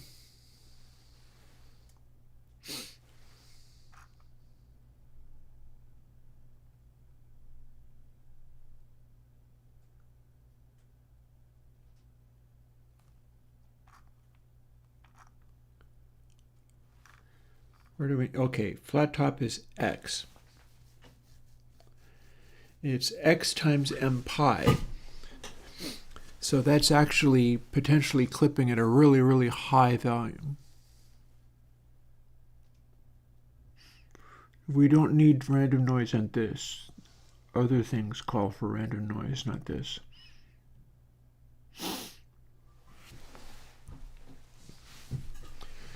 We also, I don't believe, need these.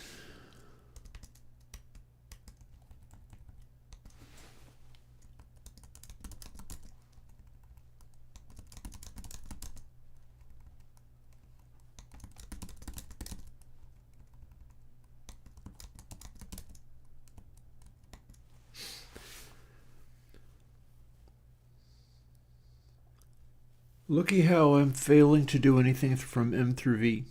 Fancy that. No matter though. Does it build? Yes.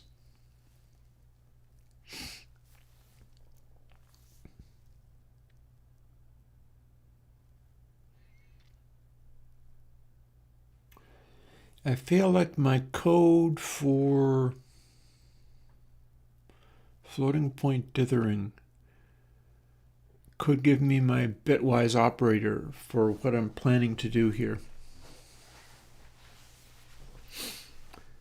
And so much of this is not going to be needed, is it? Which is fine. It's okay. This is going to be different for like everything. Don't need that. This is the original values for all of these. I've got this information somewhere. Also, note how it's like minus, plus, minus, plus, minus. That is a sequence that will continue.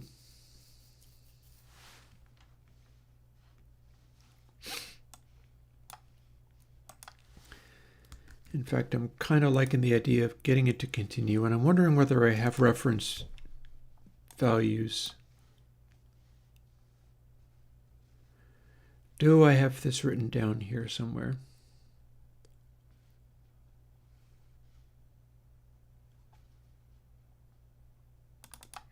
What's that? Ah, this is Herbie, speeded up reformulations. However, this doesn't have what I need.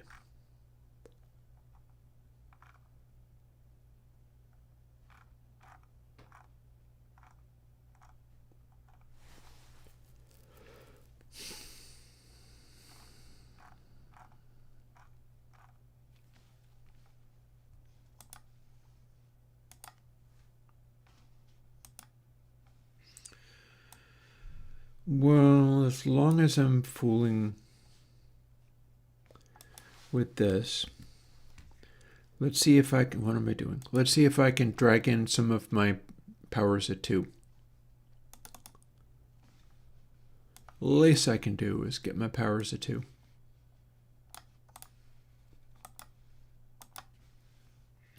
So many other things I also need to do, but first let's see if I can do my powers at 2.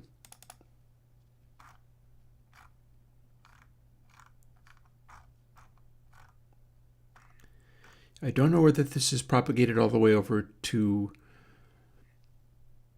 GitHub.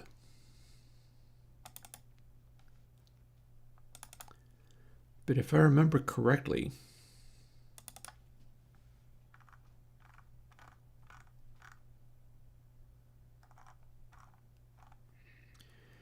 I went to the trouble of generating extremely intense variations on this.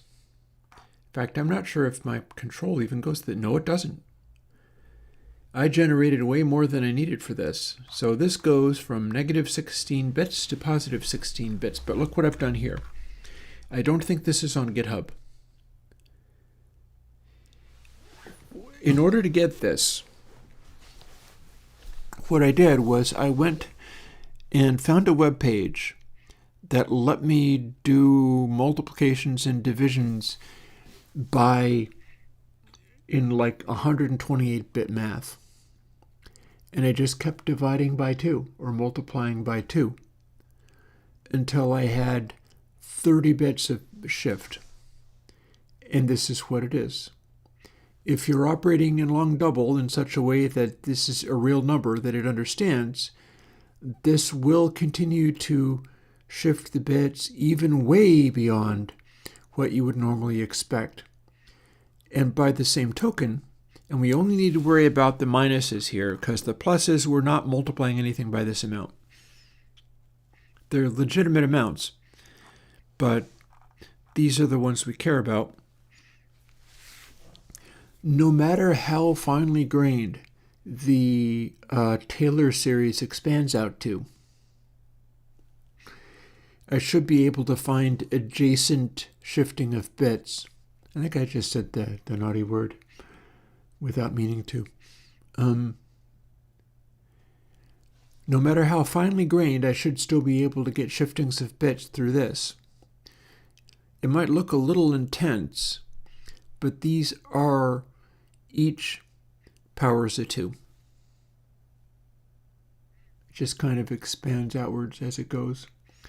So if I multiply something by the minus 30 there, it will just only change the exponent. It will not touch the mantissa.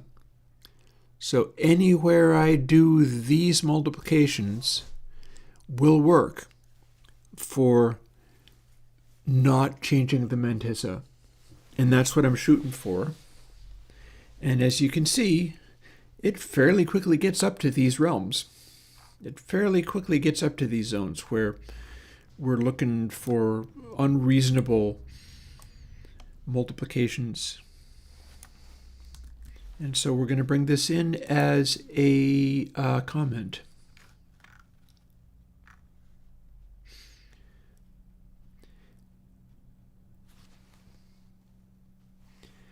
And funny thing, these are the real values. But we're doing them in form of multiply, not divide. And these are just how much of it you use. Remember how there was this and these were times 2, and this is why. It was applying these things.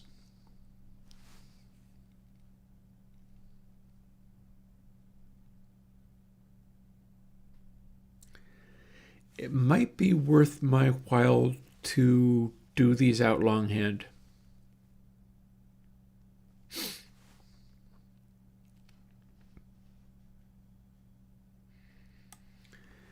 Not sure.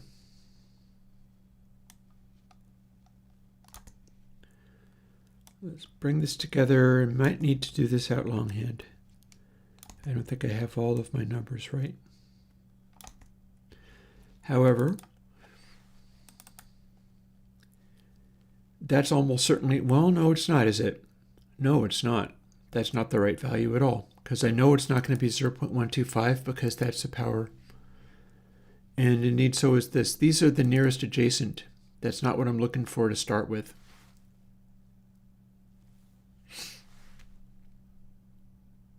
Yep. Nothing to it but to do it. Let's march through all of this. By the end of the day, I'll have something.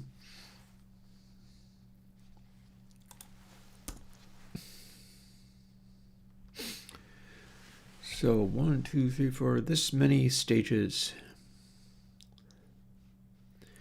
So each of these could be 1 bit in a integer number.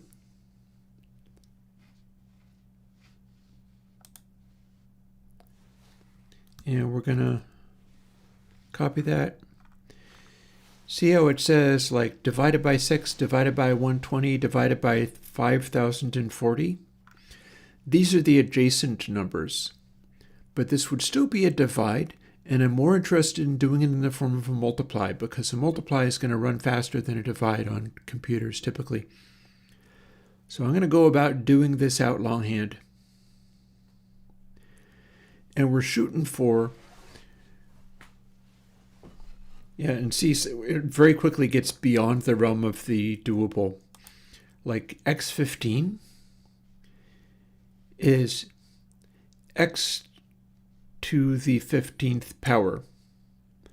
And then you have to divide it by that in order to get it down to a reasonable level again.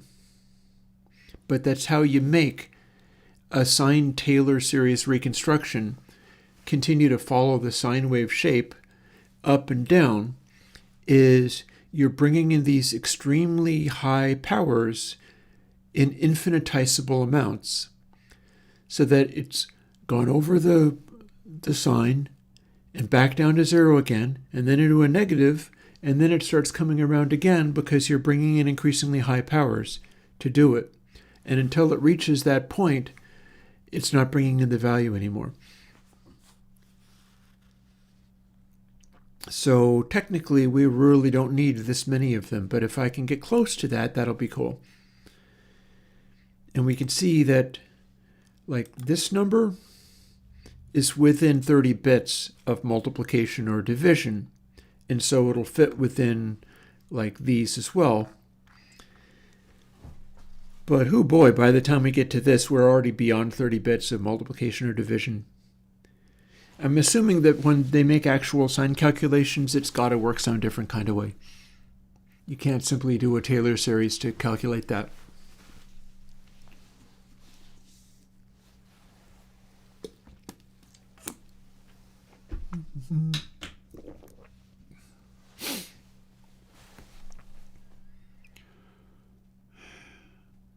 I love it. People are talking about Deckraca and ULaw. Old school. You folks are old school. They're Windows fans. So let's see. I've presumably copied this.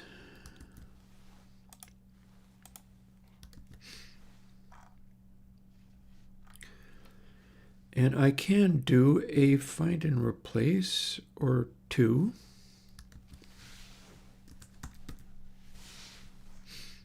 Ooh, gonna need to not replace these. We want to replace this section down here because it's not in use.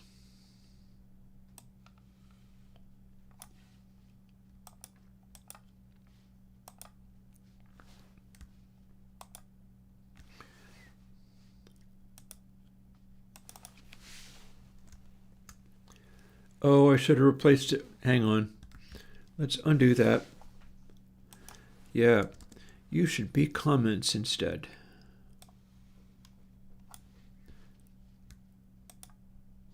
There we go. Then, colon space gain equals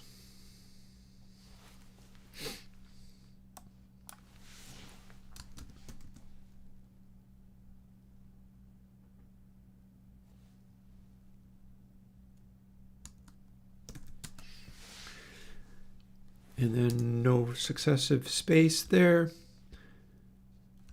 And we haven't got a selection yet, but now we have. There we go. And technically, we don't need that break there either, do we?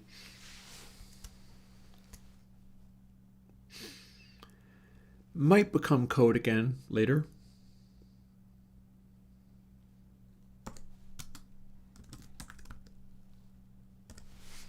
For now, it's not code.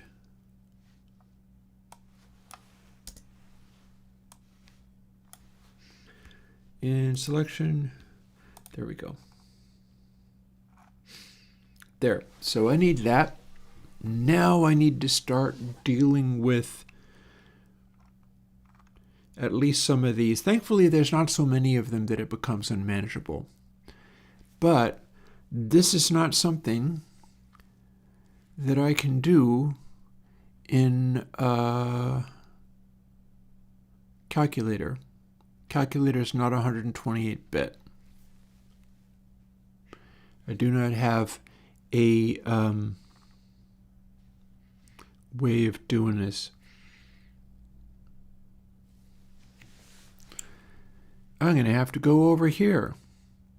And I'm going to have to make a new Chromium window, and I'm going to have to go and find the thing that I found before. Except we're going to use it again.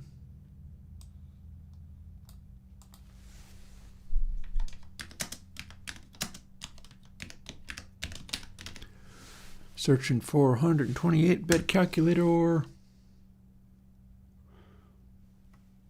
Here's what we're looking at now. So that's unhelpful. But I bet this will do. Big online calculator. Big precision. So, 1 divided by 6. Okay. Yep, that's accurate. So what I'm going to do now is generate these and start typing these in where they belong. Here. So let's close that. And let's move this entire section elsewhere.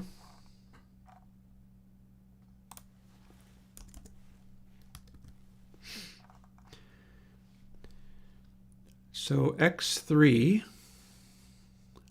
I don't get to copy these from over there, so that's rather unfortunate, but we'll do what we can.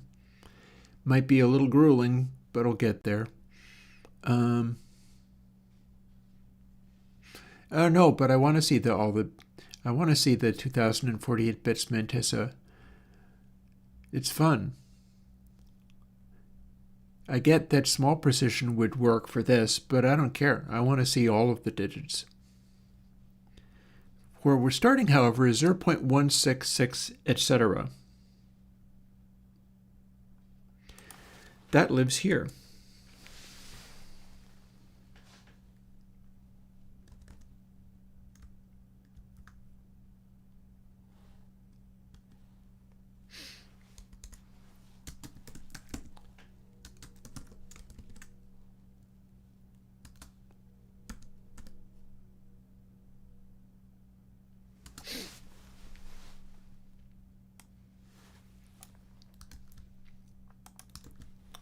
There. So that means the actual number, which I've just done on the big math thingy, is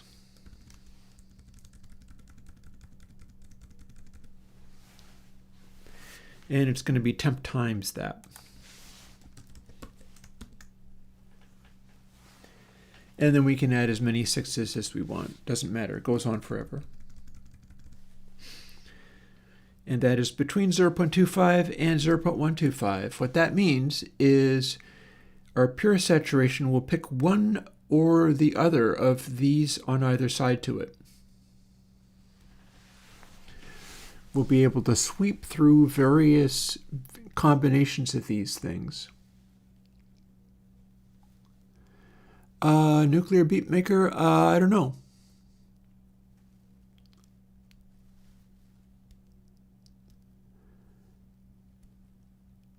It seems as if that might be the case for a subtract, but I don't know whether that will actually work like a high-pass filter. To do a high-pass filter properly, you need way more things in the FIR filter. Meanwhile, we're going in the direction of more painful. And we're going to stop when we reach 30 bits, which might draw us to a halt right away. So back over to here. Our next calculation is 120. The next Taylor series number is 120. That's another repeating one.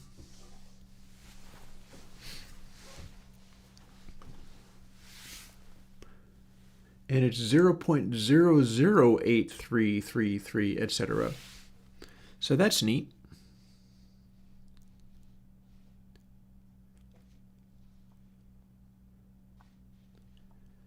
There's 0.0008. So 007 is less and 15 is bigger. So it's going to live here.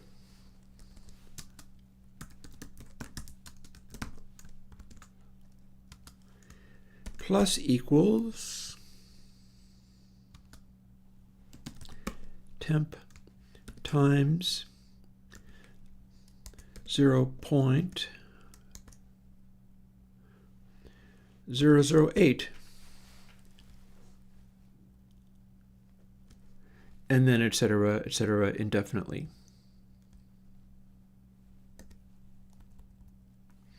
Much like this is 6s indefinitely. Yeah, I'm happy with Susan. I'm a little frustrated at the fact that DAWs are not giving me smoothing the way I would like to see them do smoothing. Honestly, it makes you think that maybe that is a good place to throw another Bezier smoother. it would probably do a decent job.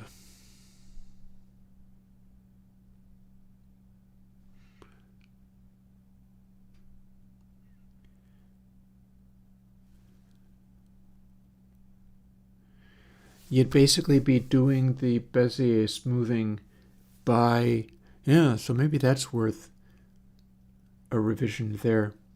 It had never occurred to me to try doing the Bezier thing as part of the smoothing filter, and yet it would kind of work, wouldn't it? Might make it a little weird, but you'd be able to get the result. So yeah, there's 1 divided by 120. So I'm going to bounce back to there.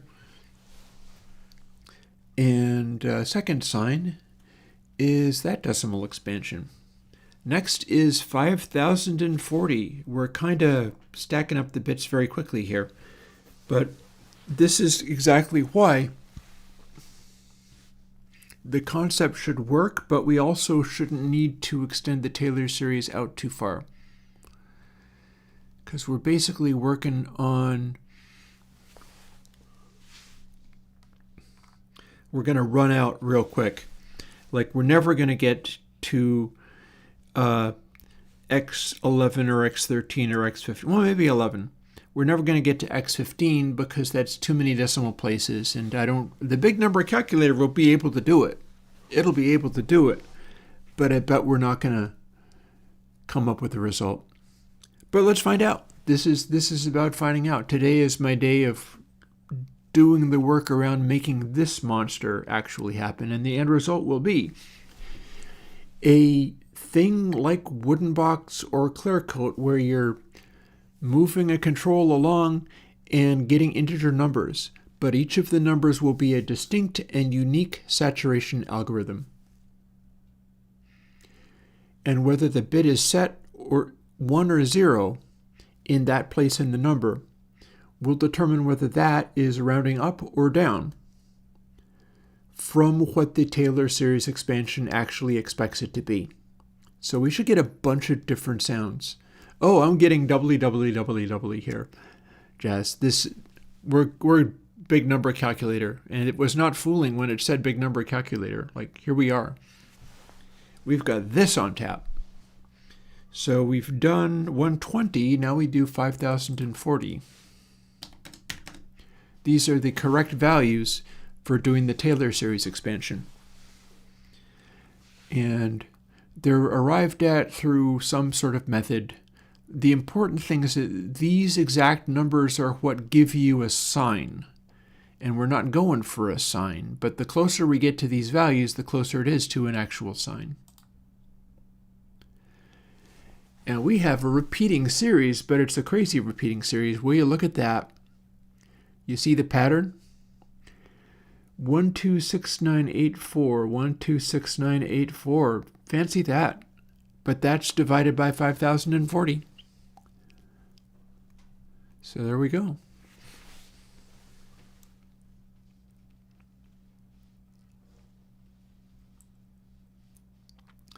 And that means we move back to here. And I start typing this out. And it's 00019.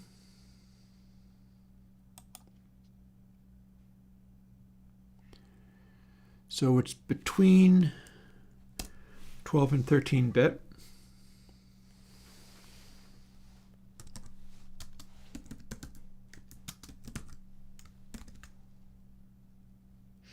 It's a subtract.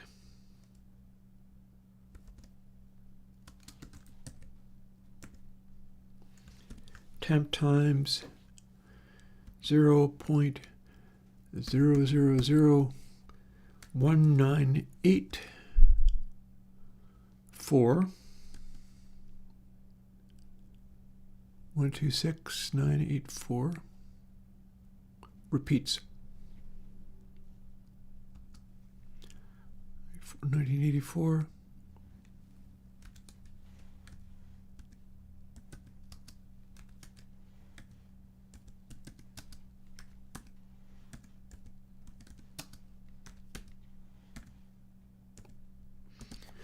Where possible, I'm going to have repeating ones show up like that. 1, 2, 6, 9, 8, 4 is the repeating sequence.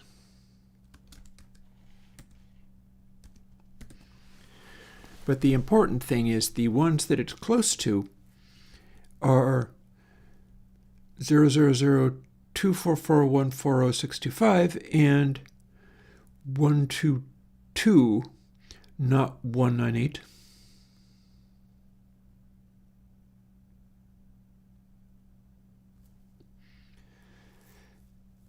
So technically I don't need all the digits of this at all. I'm just putting them down so that I remember where they are and what they are.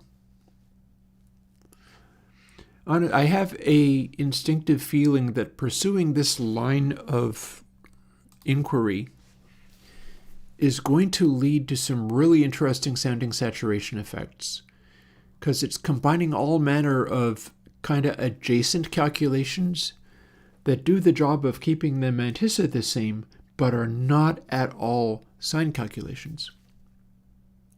So some of them are going to wrap extra easy. Some of them are going to perhaps not even distort at all. Will just be a curve put on. We'll see, because half the fun of it is once I have this actually up and running, I'll have a control that I can sweep through a bunch of these various things, and I've got another control where I can just crank stuff up 10 times as loud as it originally was, and we get to see what each of these distorts like.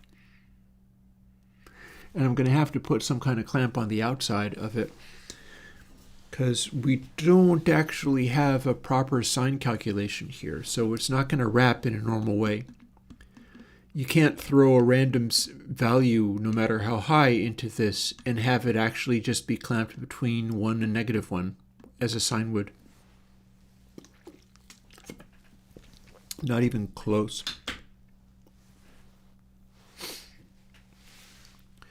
So let's see. Our next one is 362,880. See, it's right here. We've done 5,040. Now we got to do this. 326,880 in big precision. So was that the one? No, I got it wrong. 362. Got that backwards.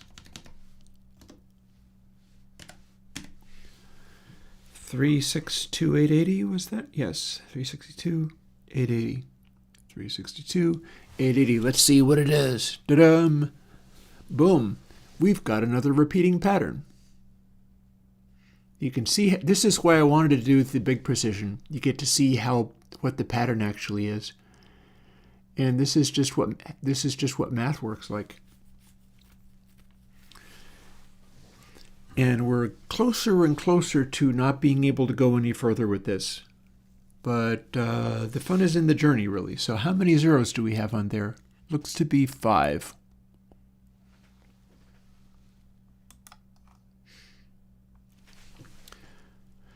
If I could copy and paste this, I would. I'm doing it to another computer that's not connected to the internet, so I got to just type it.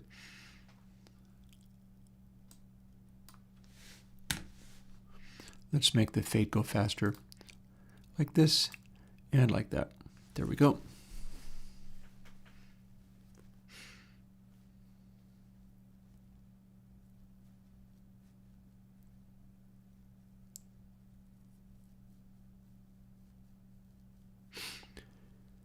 So 5 zeros, eh?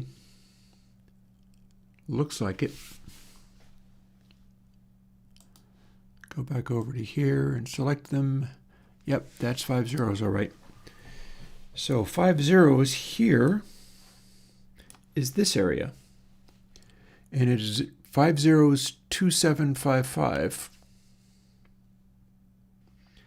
That looks to be neatly between these guys. In fact, it's almost halfway between those guys, which implies that selecting the nearest power of 2 is going to have it be shifted in either of the two possible directions a useful amount.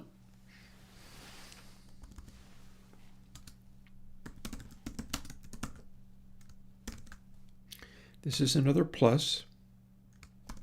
Plus equals temp times 0.12345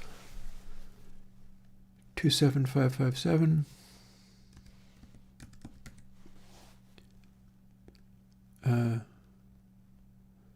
31922.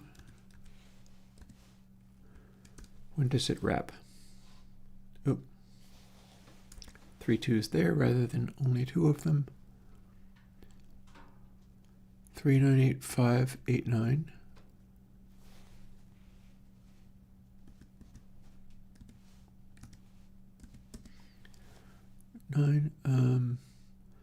0652.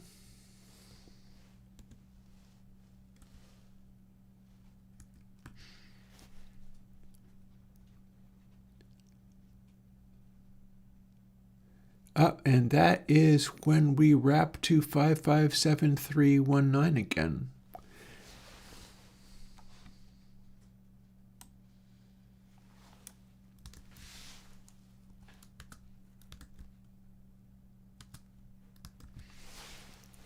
So ad infinitum like that. Notice how these are getting larger. The place where it wraps gets bigger and bigger the farther we go.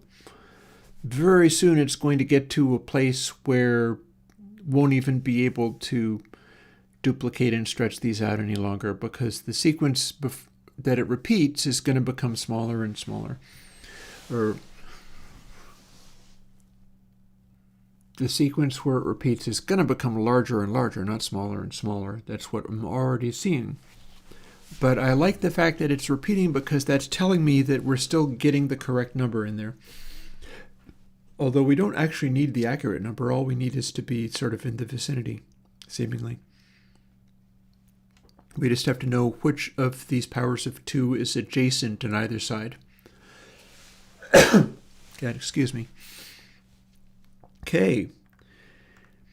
Now we're getting really silly.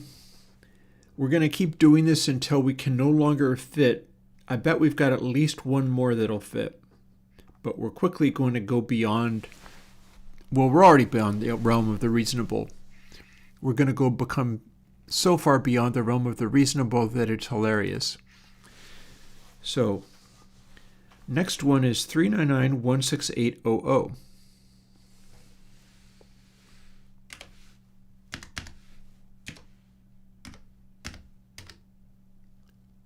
Uh, 399-16800. Sure enough, that's the correct number.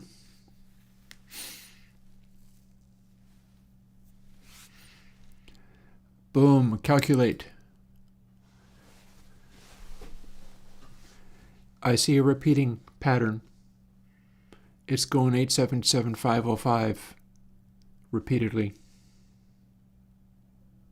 And oddly enough, the span of that repeating is not that much bigger than the previous one.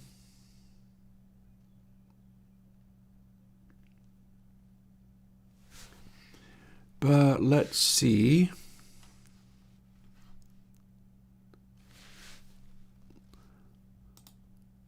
Where this fits.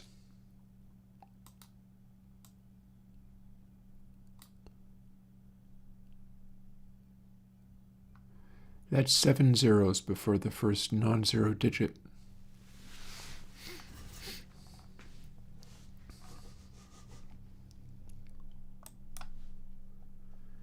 That's 4 zeros on one side and 3 zeros on the other. The first non-zero digit is 2. It's 25. So it's going to be between these two. 7 zeros, 25, 29, and 1, 4. These are adjacent.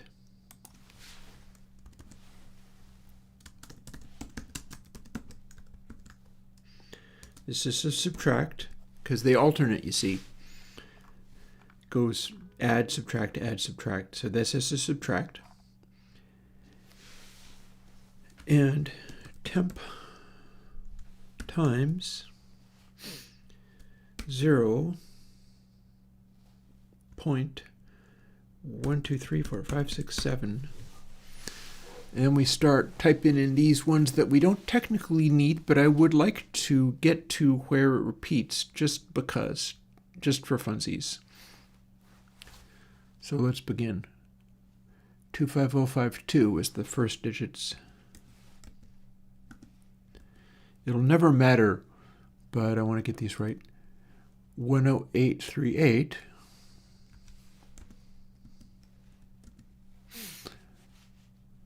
54417.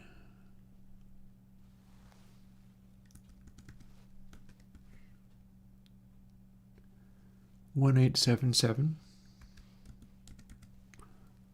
5. 05. 210, and we've got a repeat. That was easy. So is it 2505? No, it's just 505. 505 2108. 505 2108.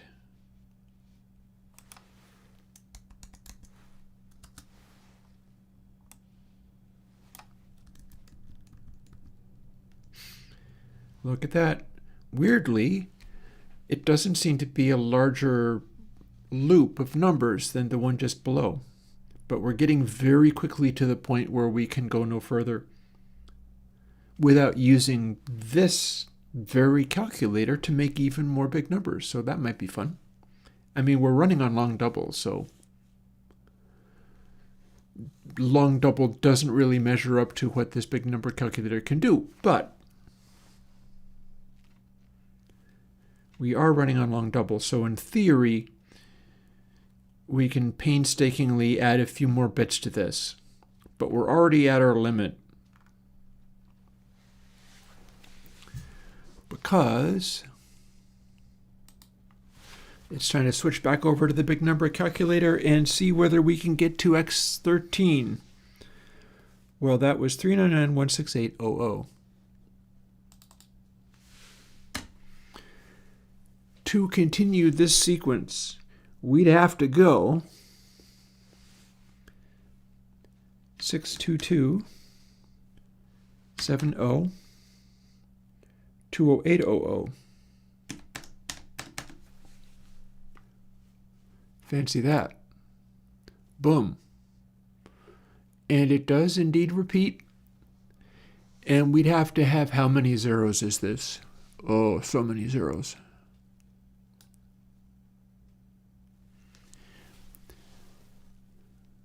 I'm also curious as to what point it starts wrapping. Oh, it goes a long ways before wrapping. I think we might have hit our limit. Might have hit our limit.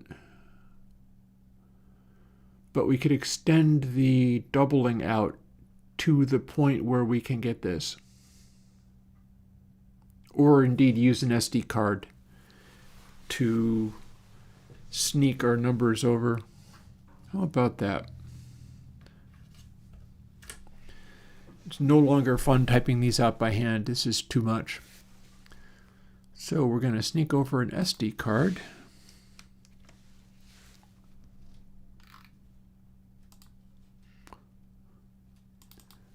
We'll use verbs text to write some of these numbers down in.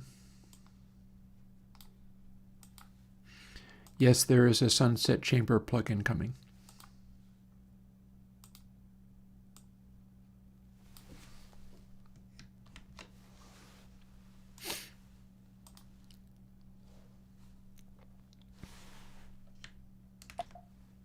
Oops. I hit build. That's not what I needed to do. All right, this is how it wraps. I do see a repeating sequence, but it's huge.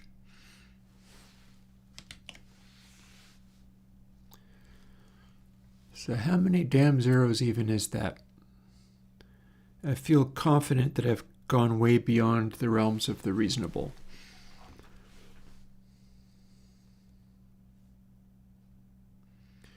What I can do, however, is start successively dividing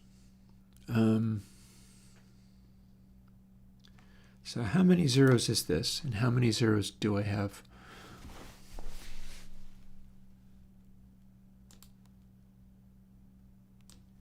One, two, three, four, 5, 6, 7, 8. Have to be able to do 9 zeros to get up to this level. 1, 2, 3, 4, 5, 6, 7, 8. Holy crud, we made it. 30 bits is, in fact, enough to get me into the realm of that number. Actually, no, 32 bits would do it. Because the way this big number calculator is moving, successive doubling is going to take a while to get small enough that it would work. But I'm kind of within striking distance. It's just that it's going to be really hard to get to X15.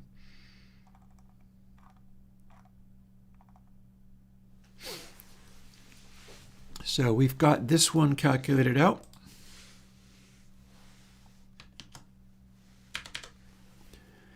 That's the X11. It's the 6th sign.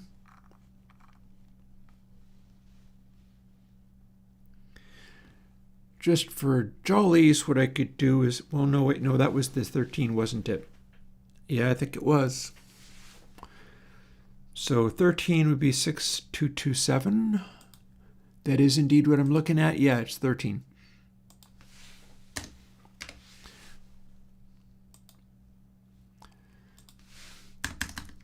So just for laughs, as long as we're doing this, we'll calculate out the X15, seeing as we've copied the result of that, so I don't have to type it, thank goodness, but I do have to type this. 13076 7436 8 000. This is now X15. Boom. Way too many zeros. I doubt we can manage this in long double. One way to find out.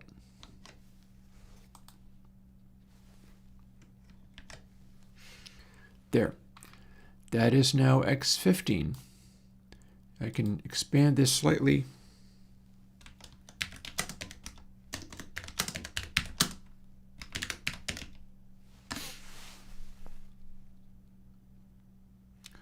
The definition of range of long double. Okay. Geeks for geeks. Fair enough. Double should be showing me the infinitesimals as well as bigs. But it's not.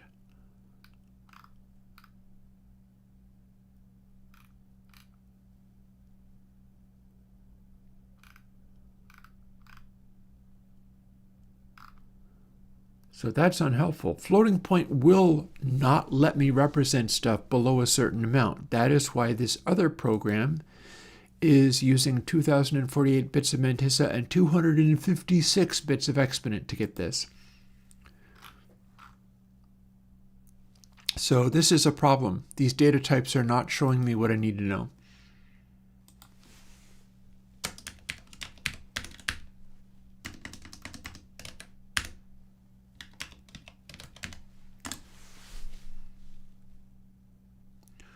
Stack Overflow, okay. Maybe that's going to tell me something useful.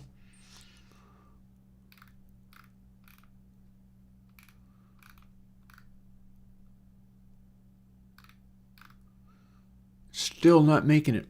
Still not making it. So that poses Wikipedia. Maybe Wikipedia is able to do it. Here's our long double. 80-bit. Specification it's going to be telling me the maximum range, but here's the problem. I'm not being shown what's the smallest range closest to 0. However, I bet somebody somewhere is talking about that, because you'll run out of zeros, especially with this stuff I'm up to, this craziness with the 6 billion bit calculations.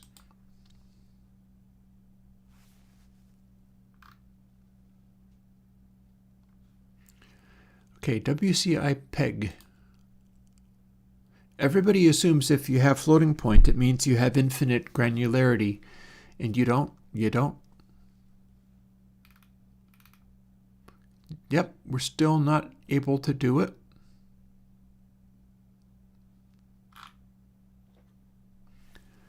Range maybe isn't the calculation I want.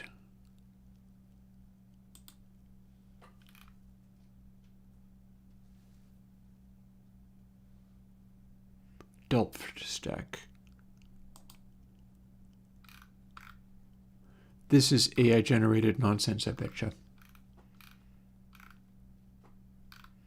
Yep, this is garbage. Useless. Even if it isn't, it's acting like it is. It looks like garbage too. Who is able to tell me what the smallest representation? Yeah, not only that looks like the same thing, but this is at least giving me an indication of how many points I can use. So that actually could give me my answer. If you get this many decimal places, you can put the dot anywhere you want, and so you could have 0.00000000 before it runs out. Oh, goodness, Mendeley, never ask AI something like this. It won't know. It won't know. Nobody's asking it this question. Only thing it can say is words other people have said before, and I'm not finding anybody saying those words. Let's try this.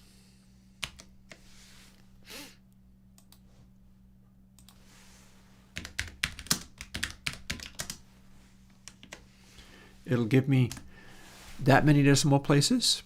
So that'll give me a rough idea, meaning that 15, we're still in the range. We could have long double being about that many decimal places and it would still work.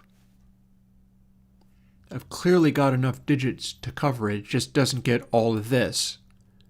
I don't have enough digits to do all of this, but I can get kind of in the vicinity. In fact, I can even make it wrap and work out exactly how many digits I have, because that's going to do a pretty good job of showing me what I can actually do here.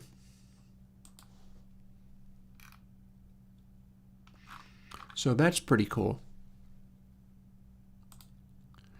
Back to here where it's going to show me bigger numbers.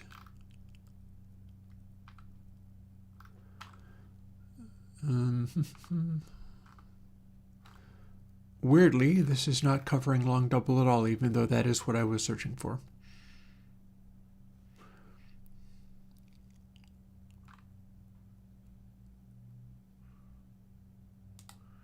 E308? Oh, surely not. That seems like too many decimal places.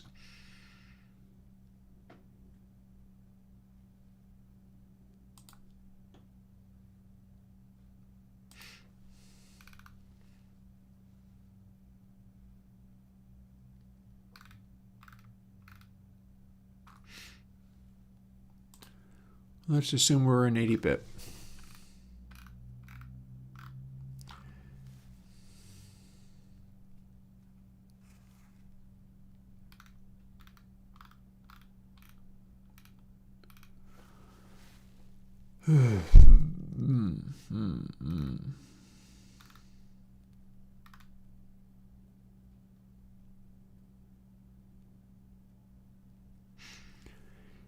I think maybe what we're looking at is we get this many, but the mantissa is telling us how many zeros it can have. So it is actually able to get arbitrary numbers of zeros in there.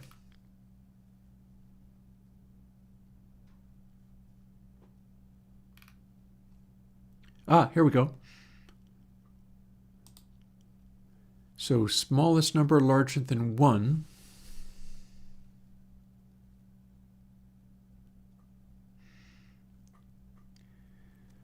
That said, we're multiplying by stuff with lots of zeros, so we get to go in the direction of 0, meaning that we get to do like -4932 or whatever. Honestly, we could do that with the double as well. Only one catch. If we multiply temp by a long double with so many zeros that it is so close to 0 that it's thousands of decimal places closer to 0, the end result is going to be 0 because it's not going to be able to do a calculation with both the exponent being as far away as that and the exponent being up to where temp is. Temp's going to be a huge number. Remember that. Temp is going to be x multiplied by itself as many as 7 or 8 times. So that might be another incredibly infinitesimal number. We're using sample data.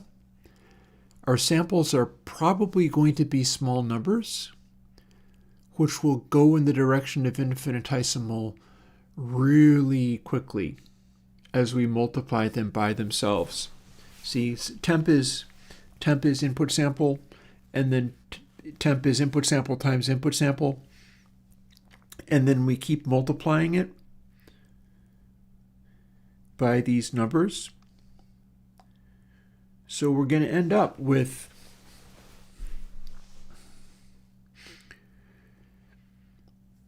adding wildly small values to it. So that's...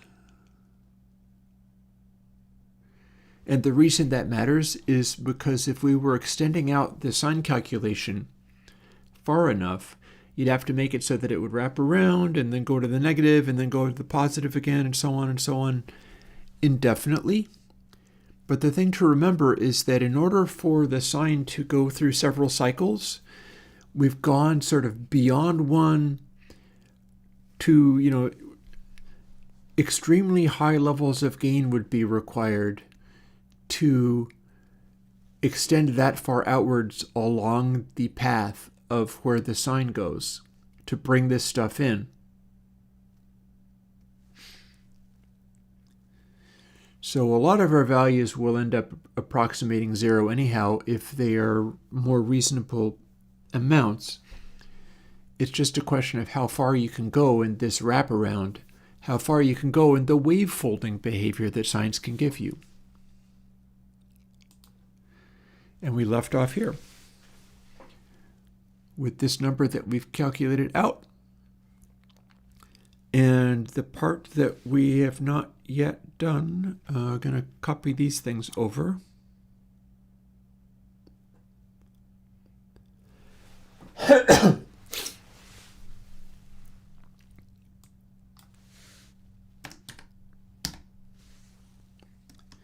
If we keep doing this, we'll keep getting halvesies as we go. So we can start at like negative 26 bit. That's going to be 0.7 zeros. 1, 2, 3, 4, 5, 6, 7. 1490. 116, 119.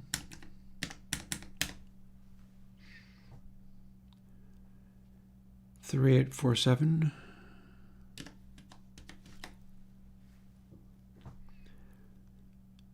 65625. So at this point I can paste them in. I can do this. And that gave me the number I have written next to it.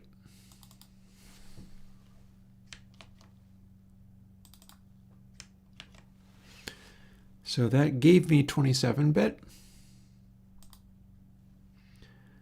And that gave me 28-bit.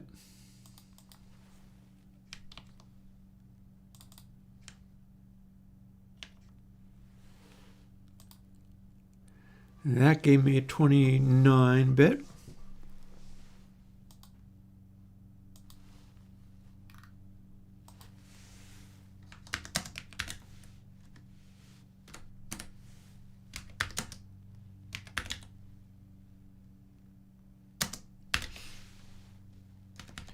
Let's make it match.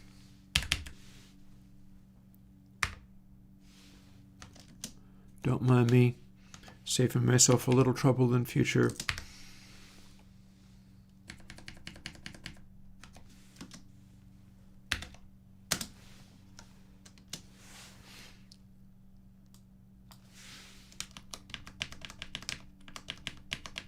Don't know how much farther I want to go with that, but let's find out.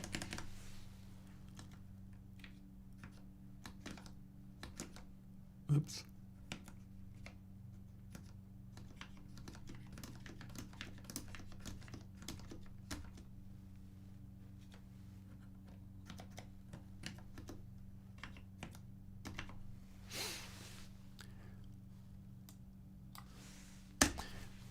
And maybe I'll leave that as that. Oh yeah. Hey, can you imagine the audio fidelity of that? I'm kind of fooling. That's not something. But we're playing with some of the big nums anyhow. So let's see, 186,372. 372 was 28.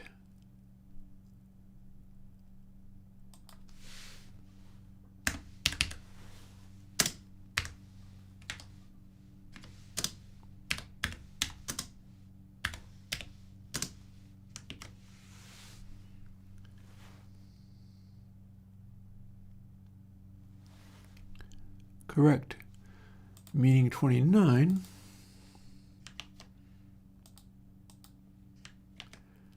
is that.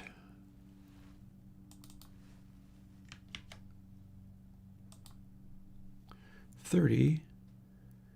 And I have this on my calculations, but we're going beyond the realms I had previously calculated at this point.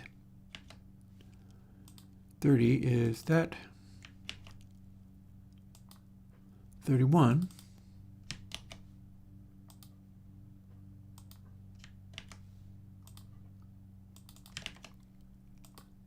32.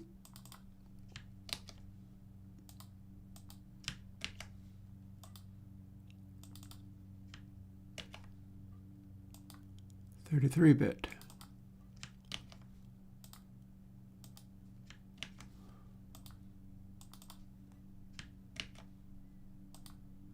34-bit.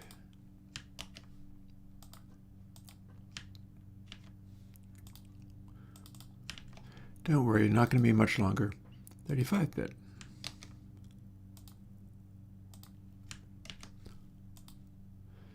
Saves me a bunch of time typing, I'll tell you that. 36-bit. Not how it takes it a while to generate more zeros? That's significant.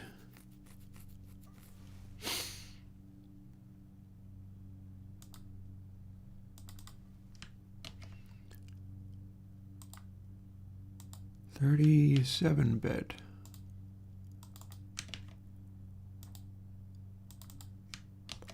38.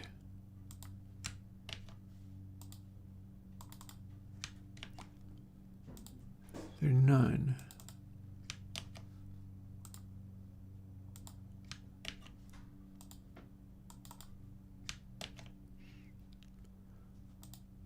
40.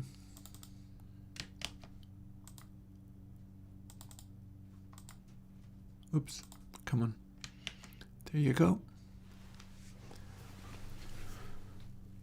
So that's probably as extreme as I need to go.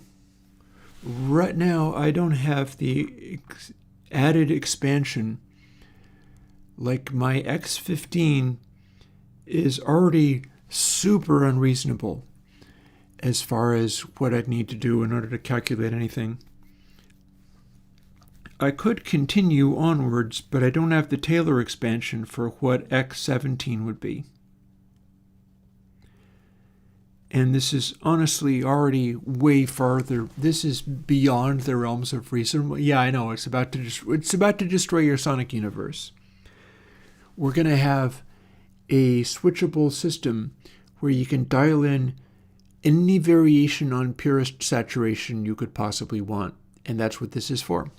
That's why I'm doing this foolishness.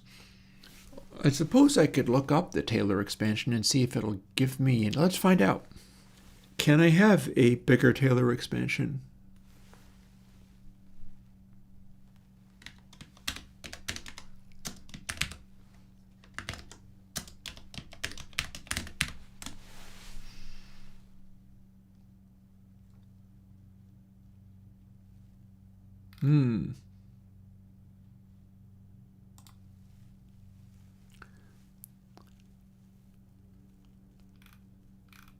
So here's a very small calculus thing.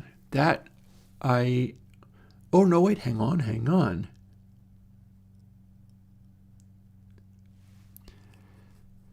What I need to do is generate a series of factorials. It's 3 exclamation point, 5 exclamation point, 7 exclamation point. Well, maybe my big online calculator will do that. So as long as we're doing this and going completely bonkers, let's maybe find out whether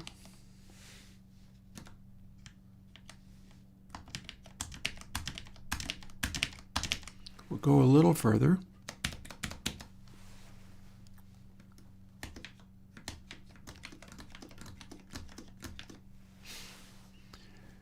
And remember, this is for fun. This is not practical.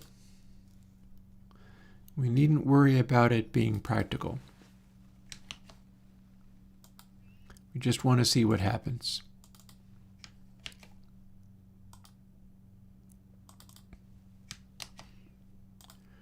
There. Now we have 41.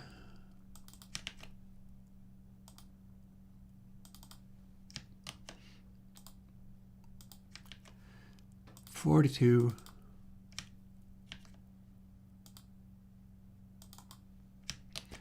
43.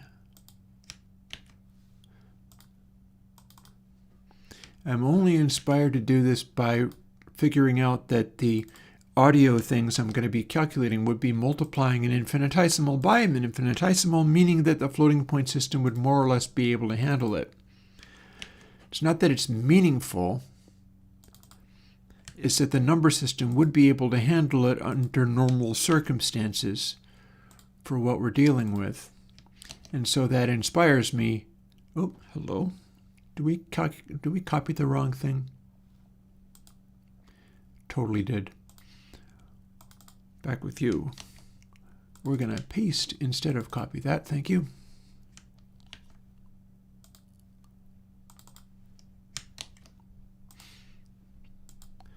Not much longer. It's coming right along.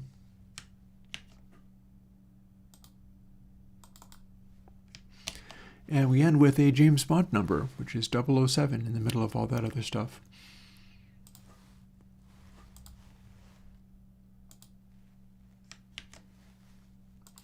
Boom. Okay. Now here's where stuff gets amusing. Here is our series of seemingly unreasonable numbers. Like, where do you get 6 and then 120 and then 5040 and so on? Well, I'll tell you. Let's see if it can do factorials. If it can, we can generate this quite easily by just generating the number and then tacking 1 divided by next to it. So firstly, let's see what 3 exclamation point. Oh, unknown operator. Okay, we can do factorial. That's literally something we can do. So it's not an operator, but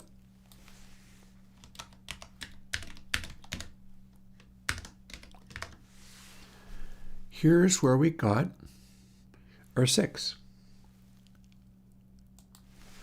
So the sequence goes 6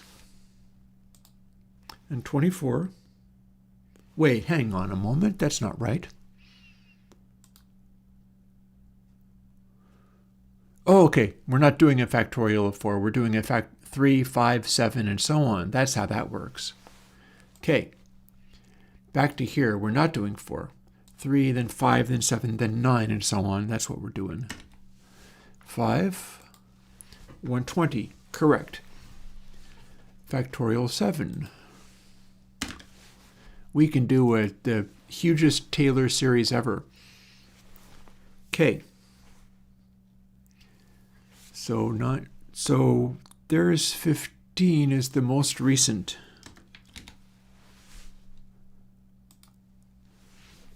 That is the correct number. That is, oh, hang on. I'm not showing the right thing. See, big number calculator, you can do factorial 15. That is the correct number that we've previously calculated out and fit into this bizarre conglomeration of stuff. So as we continue beyond this point, we're going to do x17, x19, and so on, and just see how crazy everything gets. But we don't actually care about... So x7, so let's make a nicer thing. 1 divided by, boom, gives us the number right out of the box, and it goes 7647 for our 15, and our 15 goes 7647. So this is cool. And again, if we're multiplying infinitesimals in this way, we can get workable numbers as long as the decimal points and the stacks of zeros are hanging around in these same ranges. 13 has this many zeros. That's well within this range. 15 has this many zeros, which is also kind of not as many decimal places as this. It could be 0 point this many decimal places, and it would still kind of be able to work with it. So we're on the right track here.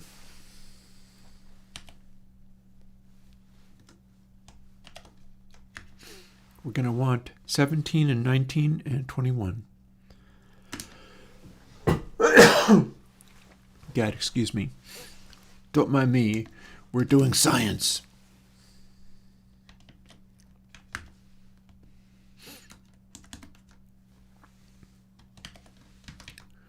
And it's got to be skipping each one.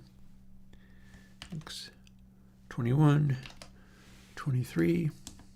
We're going to just keep going until the number of zeros we're working with is enough to overwhelm the size of a long double number, which is that many decimal places. Because all the work that we're really doing to get these down into an accurate sign calculation, for audio values, they're going to tend to be between -1 and 1. So we're not really going to be generating big numbers where we'd have to multiply something where the decimal point lives here and it's like that number, and then you don't have any range for the decimal point. Instead, we're going to be dealing with stuff where it's going to be more like all the numbers will be this number with a 0 in the end, meaning that the exponent won't be that different, meaning that you could still multiply and have a reasonable calculation come out of the long double. So we do get to use a really extended Taylor series, and not only that, we get to use a really extended Taylor series and then do these calculations where we basically just, I don't know how many, just a minute. One side.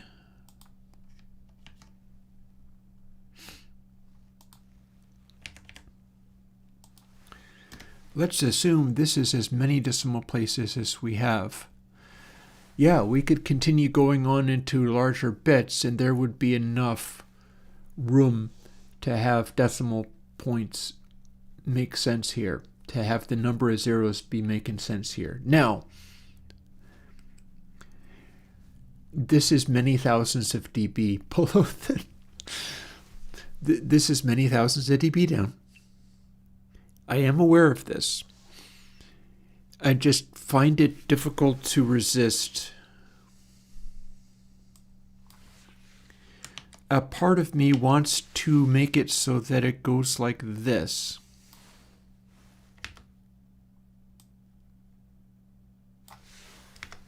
Oh. We're not repeating, are we? A part of me wants to go so that until I reach the point of smallness that is that point, I want to keep doing the calculations. It is most definitely mad science. It's not going to destroy the entire universe. Maybe it'll destroy a single molecule somewhere in the entire universe, and that's the kind of infinitesimal that we're talking about. But this is amusing me, so we're going to go further.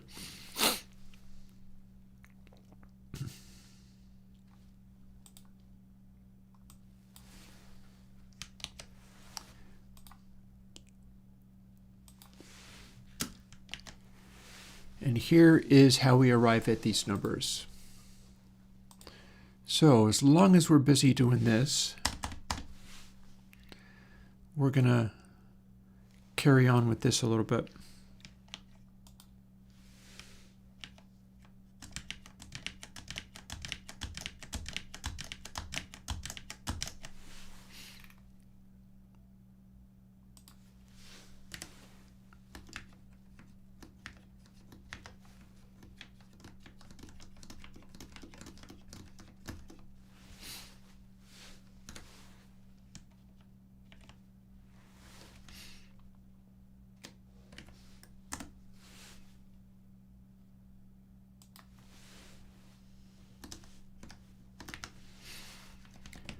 And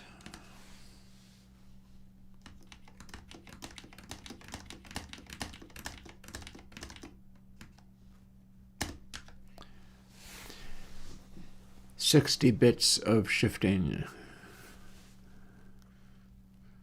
So again, this is not going to be that cumbersome. Take a little while, but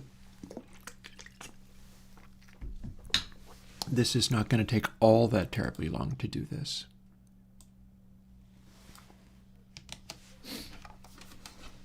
However, I'm going to move the coding laptop out of the way. I just did that in order to not do this.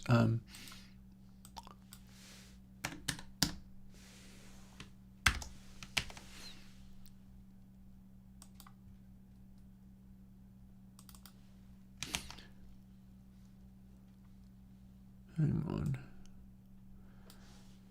I can surely make this a little bit less cumbersome. How about I move these windows around so that I can work with them a little bit easier? That ought to do it. So from 07 to 03, the 3 should show up just over where the 7 is. Got there, good. Paste. Copy, and then we got 2 pastes. Paste, and then paste. Ooh, look at you. Okay. You're not representing things in quite the same way.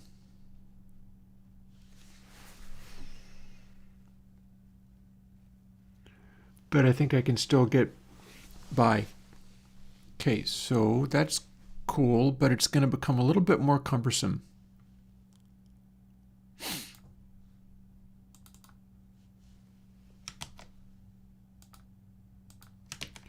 Now we got to do it like this.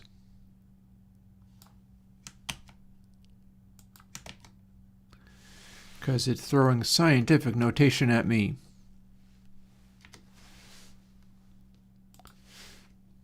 See how it's continuing the pattern of 125 and 625 on the ends? That's how I know it's working. Let's see if it can handle this as a number. This is slowing my roll a little bit here.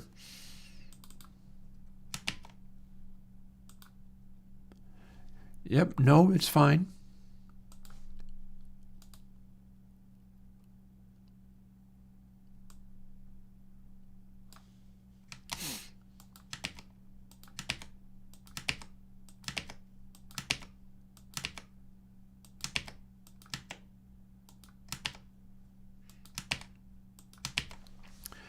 This will speed me up a hair.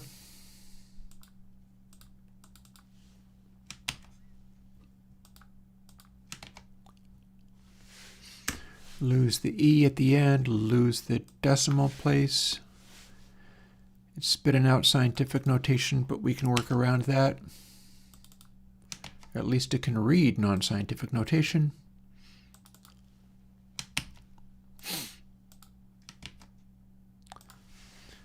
Lose the decimal point, lose the E.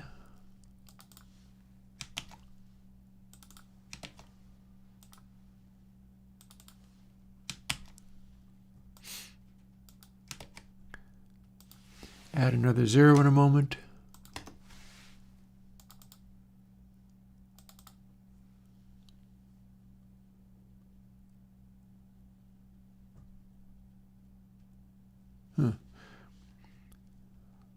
Looks very much to me like I'm still doing this right. Yeah, the pattern seems to be holding. I feel like I'm failing to click all of the relevant bits. Never mind. Okay. Zeros.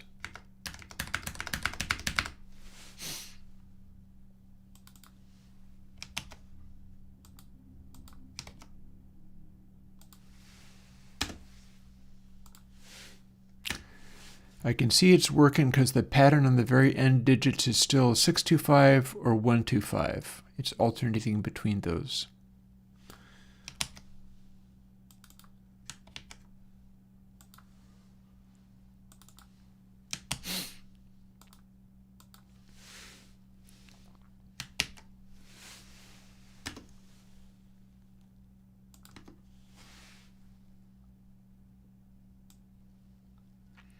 And it seemed to be working even when I didn't take the 0 and the decimal point, but I don't trust it well enough. So we're going to take pains to select the decimal point in there too.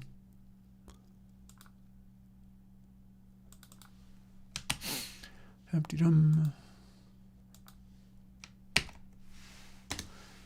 Remove the E, remove the decimal point. And then once we finish with this, we're going to go back to the factorials, because that's what I want to see. Up. Time for more zeros.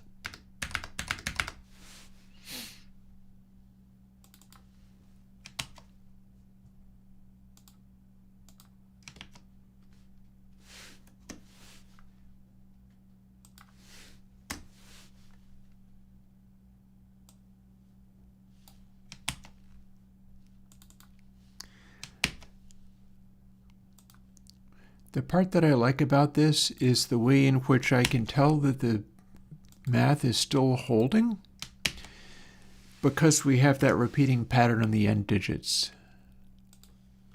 even though the middle of it looks like a giant mess. The whole thing looks like a giant mess, but it's okay.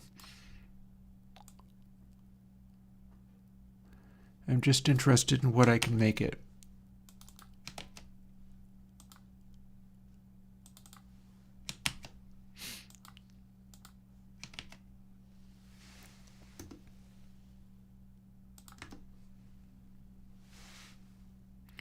One more, and then I can move on to the factorials.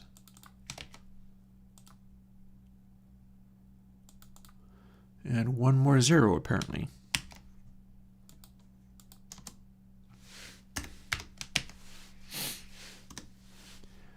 Seems to hold.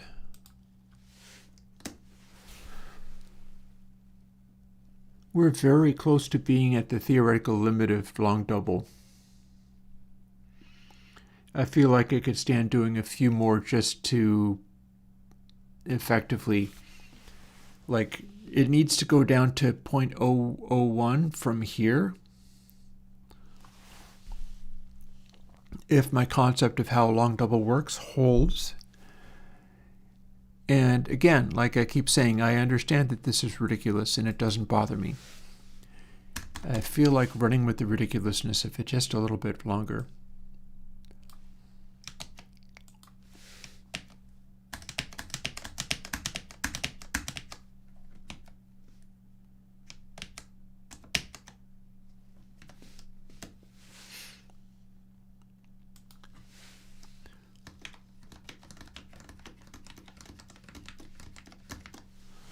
Let's see how close we can come to this, which is presumably the tiniest number that you can have that isn't 0 in long double, which was I was not able to look up anywhere. So I'm assuming it's going to be this because you get this many digits. It should basically hold. My assumption is that basically holds, and the thing that amuses me is that I can get down, come to think of it, as long as we're doing that, I'd better start by doing some more of this.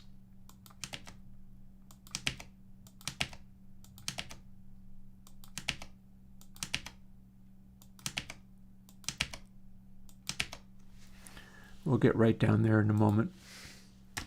Never to worry. I had forgotten that it became more cumbersome in that way.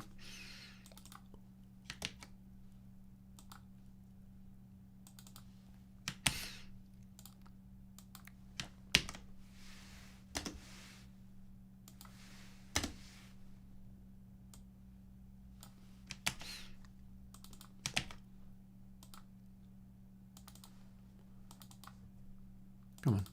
There you go.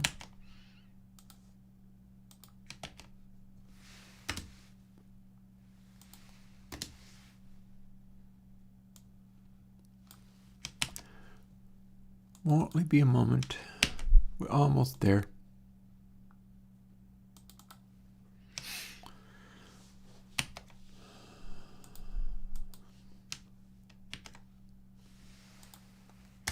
We are almost there, and I'm definitely saving this somewhere once I finish doing it. Oop.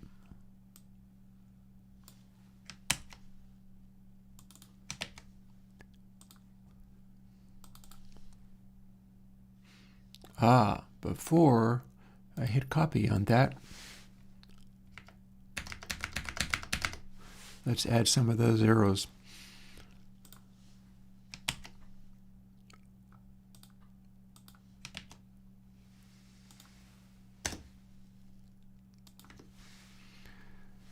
We're going to get down to that smallest possible number any moment now.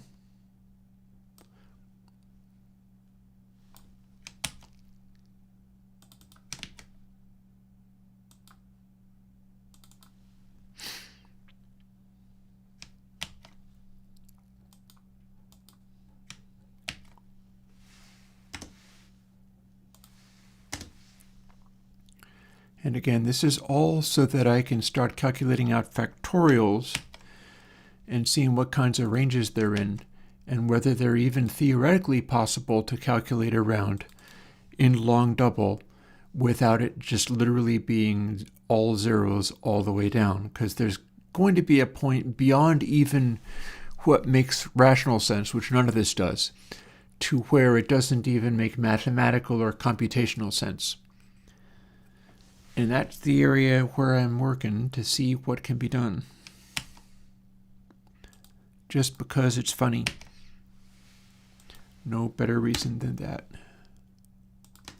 But wouldn't it be funny if I do it and it turns out it sounds astonishing? Like, oh my God, what a good sounding saturation thing. All these different things have different characters and flavors and they sound wonderful. Wouldn't that be cool? I think it's unlikely. I think it's exceedingly unlikely. But it would be very funny. And that's good enough. Sometimes you just do stuff to amuse yourself.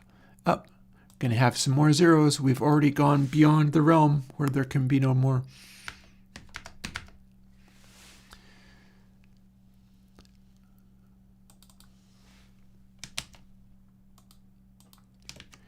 Here is the nether zone. The nether zone where long double need not apply. We've broken mathematics itself. Ha ha ha ha. Oop. Hang on. Boop.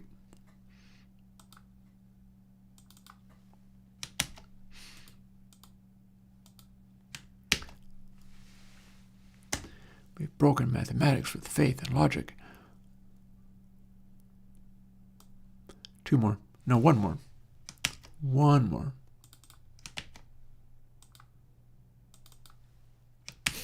There we are.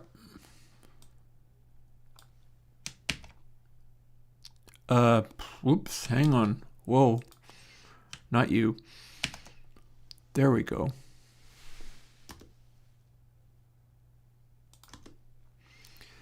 Alrighty, so now we have a shifting of bits table, which is completely and totally unreasonable. I get to stop now. I get to stop now because the numbers I'm calculating, while real, have nothing to do with even long double anymore. So while the stuff I'm working with is capable of doing this, bear in mind also, like, if you multiplied this by this, you'd be adding this many zeros in the middle of this one, which would, boom, go immediately beyond that. So effectively, if we're multiplying things by themselves, then our numbers very rapidly go beyond what this can even do. Like 28 bits, that's this many zeros. So that is only 1, 2, 3. 3, that to the power of 3 already takes us beyond what anything can calculate anymore, at least in long double. So this does reach the point of ridiculous very quickly. I just enjoy taking it to the point of ridiculous. But here's where this starts getting a little bit more amusing. Now I get to make this calculator work for its supper by going, boop. There's our factorial 15. We've got this many zeros in it. I don't need this even numbered factorials, but I can just keep going. And immediately get answers to some of these things at the speed of the computer. Ooh, and look at you. You are requiring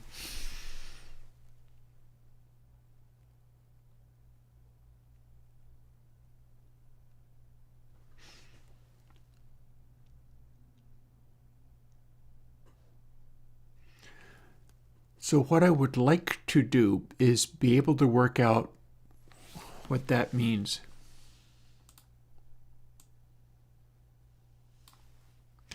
But for now, I'm just going to write it down. Because what I want is 0 and then a string of zeros for these. But we don't seem to get those. Let's see how many is added to that E in the end. 19, 20, 21. Ooh, not that. I bet this would cause this web page to stall if I did that. Boom. There we go. So that's E20. So we're adding about 2 spaces each time.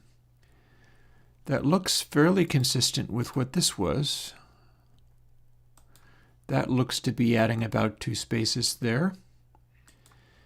And so we would sort of add 2 dots to take it to 18, because this would end up being like E minus 16, I think. I don't know if that's really true. But no matter.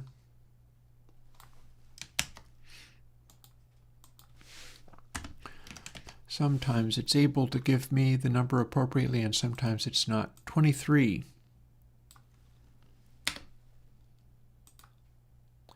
Ooh, okay, went from 20 to 23. Interesting.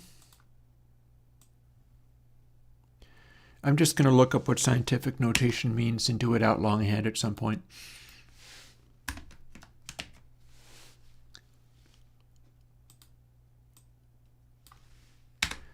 $25. Boom. Okay, so now we're adding 3 zeros each time.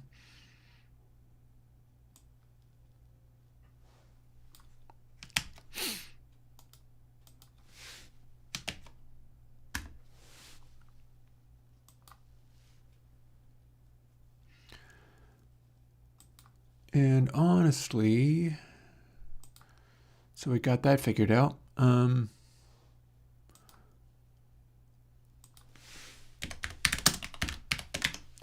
If I understand scientific notation appropriately,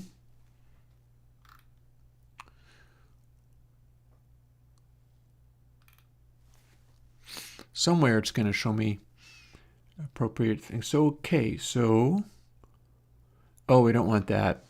That's Elon Musk's. Who knows what he thinks? He's going to think some weird thing.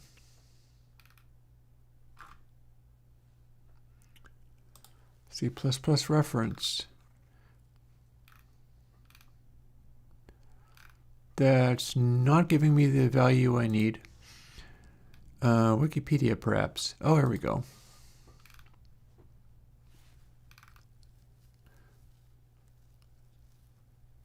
So numbers of digits of precision are going to be similar to the number on here.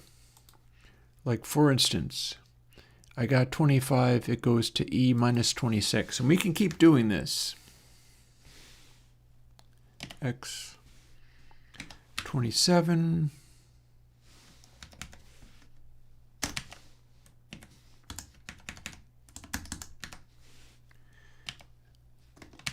X 29. X 31.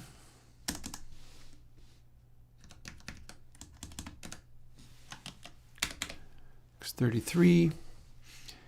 And that does actually, we can simply continue it.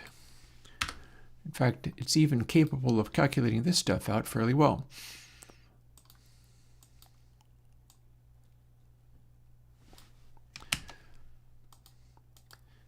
But then there's a bit of a cheat code where I can work out which of these is automatically beyond what long double can handle.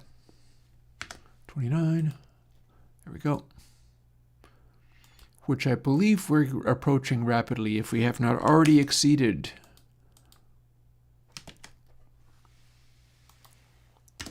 And I'll show you what it is after I run a few more factorials just for funsies. Honestly, it is admirably quick doing all of this. I feel like it hesitates just a bit, but who could blame it? And then factorial of 33. Tiny hesitation there.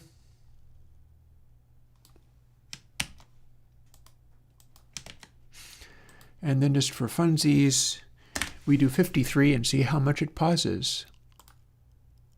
Barely at all. So that's pretty cool. But here's where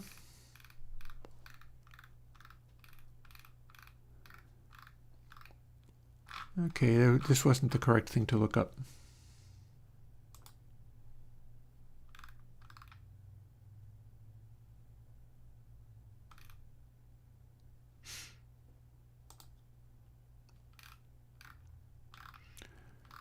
Still not doing great. Maximum numbers.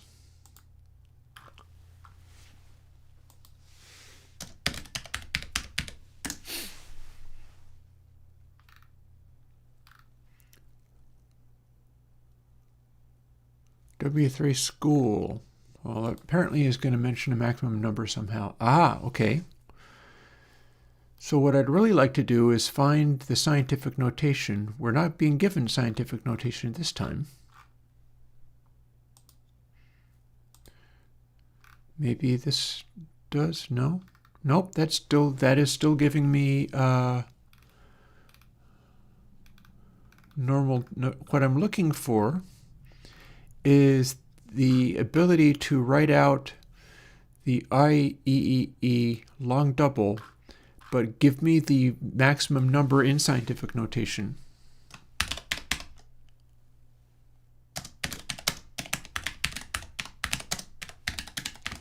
That shouldn't really help me, but I'm doing it anyway.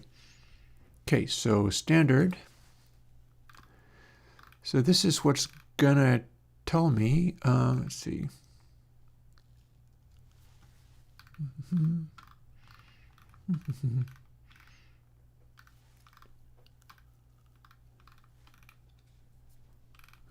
We're still not showing me that in scientific notation. I'll tell you why I'm looking for that specifically. And it's probably about ready to answer my question anyhow, but I probably have enough.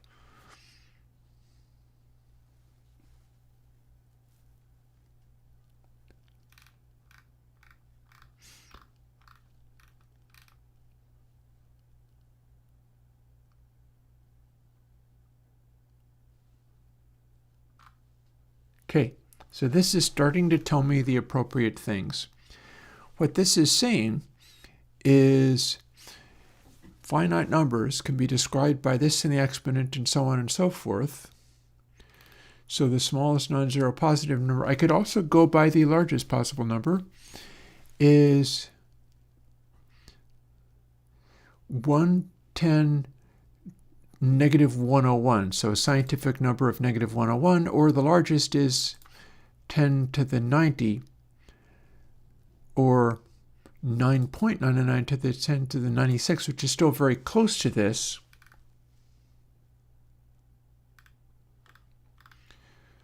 And this is giving me some of these bits of information, but then I'm going to be looking for where it talks about the long double and what scientific number is on the end of its maximum representation, or minimum for that matter, but maximum should be close enough.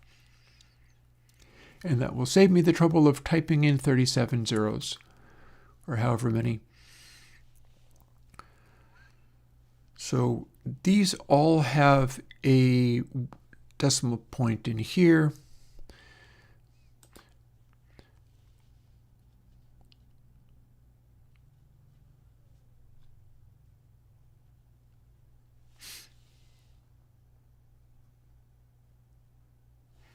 So minus 3 is 1, 2, 3.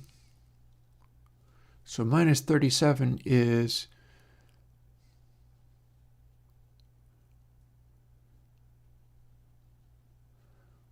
1 and then 37 more zeros. But that still doesn't answer my question. But this probably does. Binary 64.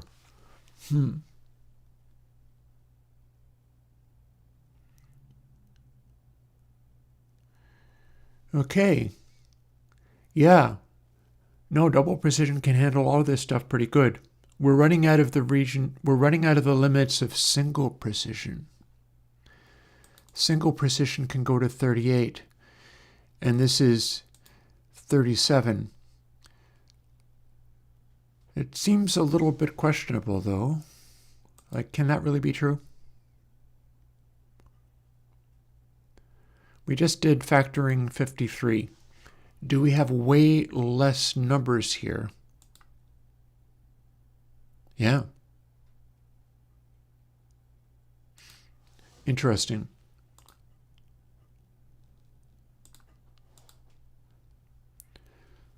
So 512 bits of mantissa and 64 bits of exponent gives us this much.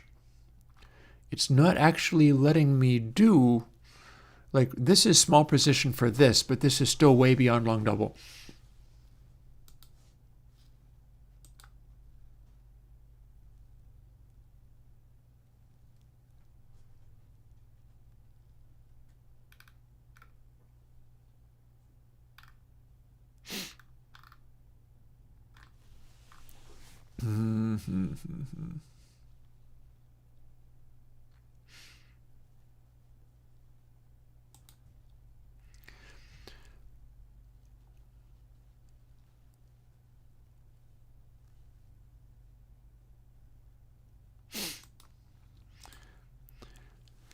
Okay, tell you what, let's just fuss with the scientific numbers better. So this isn't giving me really what I want, but what I'd like to do is find a better way of making sure that I've got this right. Apparently long double is going to give me thousands of zeros potentially. So what I'm doing here does in fact go beyond long double, but still. Or no, wait, hang on. It should be simpler than that.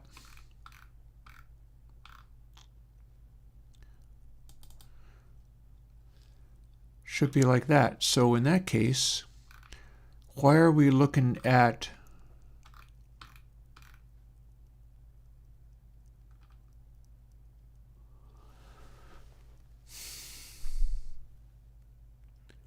(1.88 times 10 308? Because that's a power, not scientific notation. So I still don't have what I wanted. Dang it.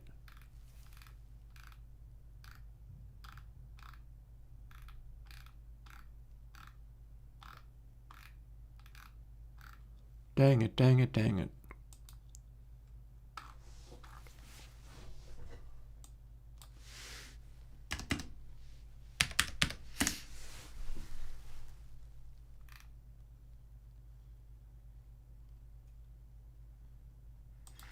Well, there's Stack Overflow for you. Somebody show me a value which is in scientific notation. So double max, not even long double. 1.8 times 10 308. But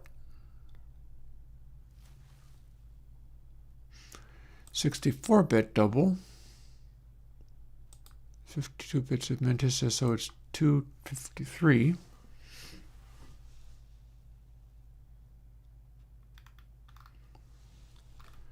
But I don't know how this relates to scientific notation, because scientific notation is giving me how many digits, not how many powers of 2. And those are different.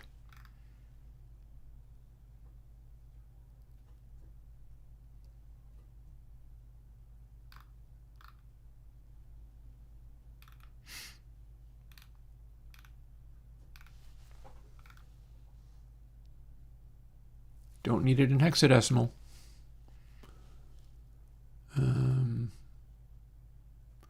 Yeah, we keep using these. I need the E. Oh, is it now? No doubt. Yeah, it sure is.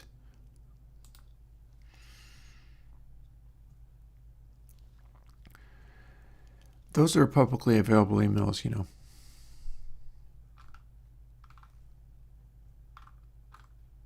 Like you can email me at gmail.com. That is possible to do.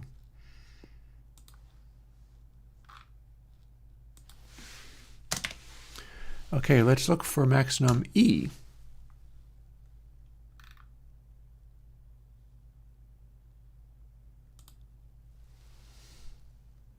Ah, okay. Hey. You can barely see this, but, oh dear. Okay, that's messy. That's not what I wanted at all.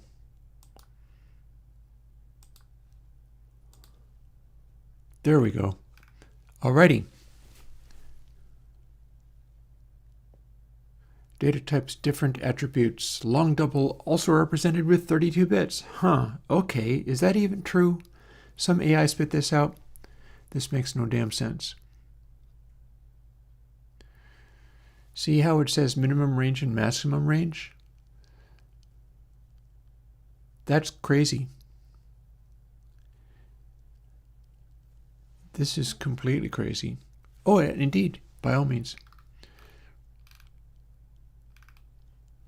So whoever that was is completely demented and broken. The minimum range of an unsigned dit is definitely not negative 2 billion, whatever. Unsigned short minimum range is definitely not negative because unsigned means they can only be positive. So this is, whoever this is asked an AI to generate this.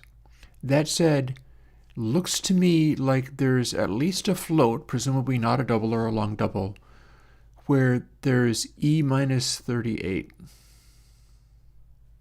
rest of this is complete and total garbage.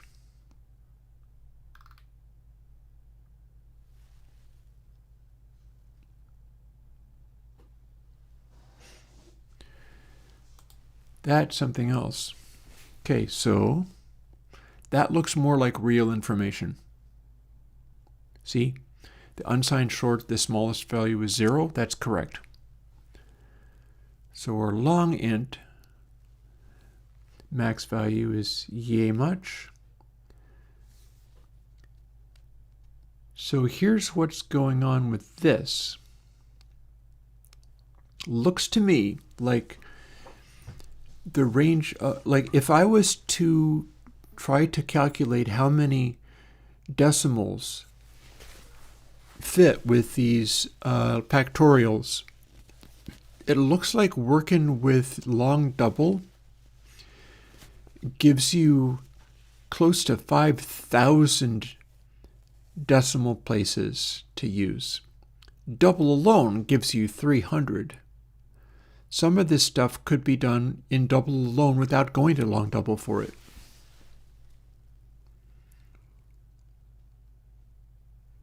And I believe that because the scaling is around 0 because that's what the mantissa does. It doesn't mean that you'll have that much more resolution at extreme ranges, but it means the mantissa can scale, and the mantissa is what is handling the ability to go to ridiculous. So basically what's going to be happening with this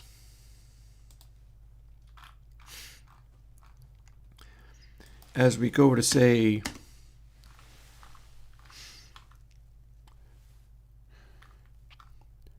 $33 or whatever. So long double actually will give you thousands of decimal places, but most of them have to be the zeros, which is what we're seeing here. Leslie, I don't know. Don't have any plans in that at the moment. Meaning that our 37 here, that's fine. Even a double is effortlessly able to produce this many zeros at the beginning. We can have 0.3701, and then all this. But the rest of this isn't going to be the same at all. That's what's going to happen in floating point, is you can have 37 zeros after a 0, and it's able to work with that just fine. For values of just fine, meaning you only got about yay much after the 0, or you only got about yay much after the 0 for accuracy. And if you got this much, it's going to be nothing but nonsense or nothingness for most of this. You don't get this many real values in there, and you certainly don't get, like, drop a decimal point in the middle there. You don't get this. In even long double, you wouldn't get this, because that's too big on one end and too big on the other end. But you would more or less get this.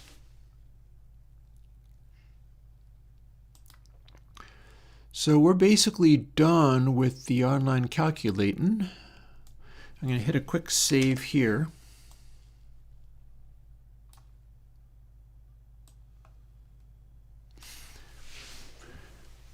But where this gets interesting is where these line up.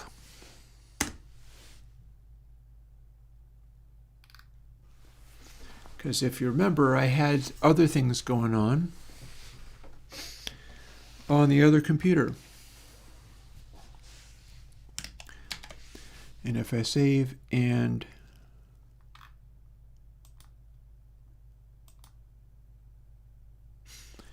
Eject this. I can bring all those numbers back over to this machine. And this is where it begins to get even the slightest bit useful. Because, you see, we were fitting successive amounts of these in here.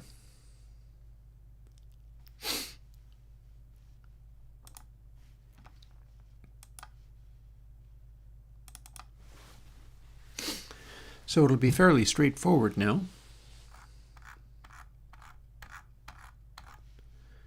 He says as he scrolls to the bottom of that,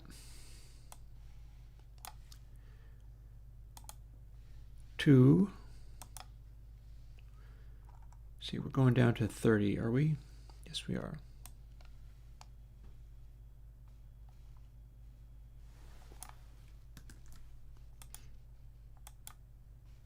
Actually, let's paste it there. There we go.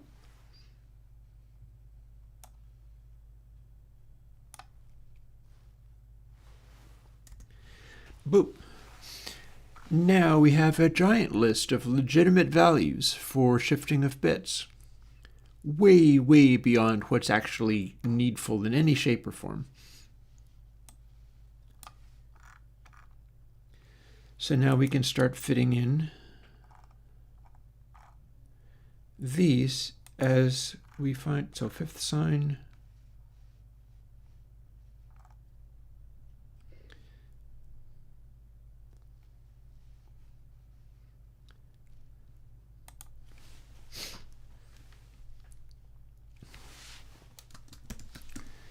I'm just going to type this out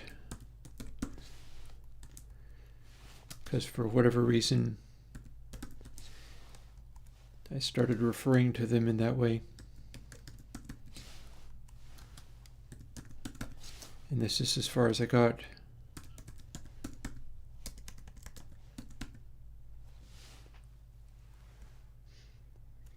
And then if I do this,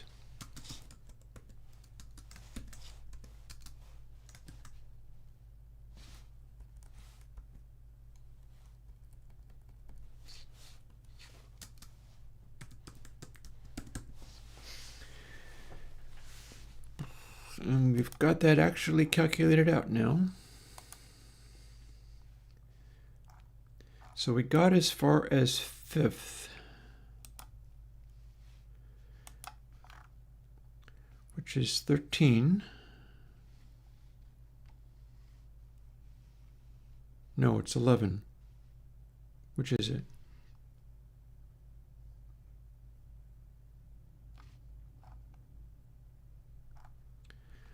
Well, let's go and find what that is. Did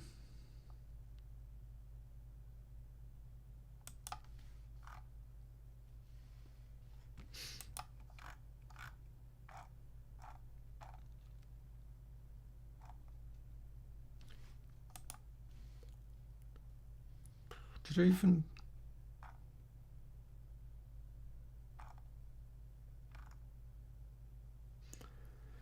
So I'm calling that fifth. And that would be x11. And then the very first one I calculated out this way is 13. Okay. Alrighty then. And we've got another repeating sequence.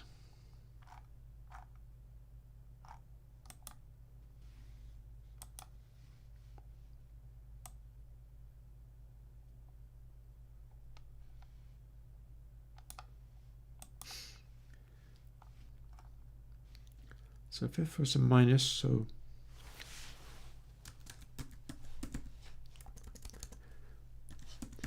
forgive me, this is all rather silly. So sixth would be a plus.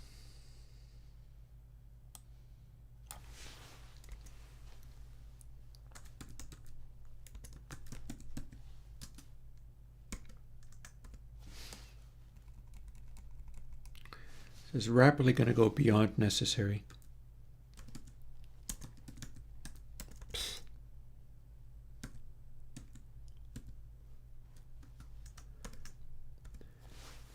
8th is a plus again.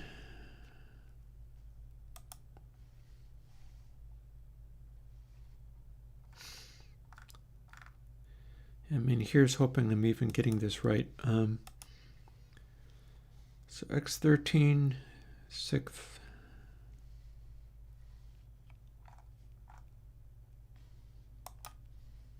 Is it plus?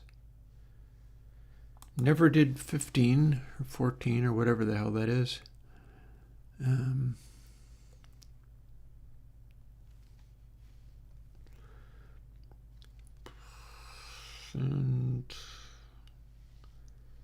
I think my next thing is to simply type in the bits I need here. So that's just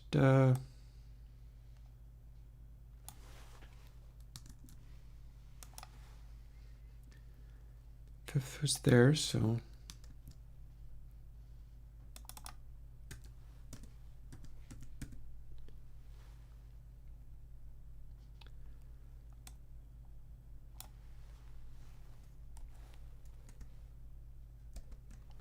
six is plus, 7th minus,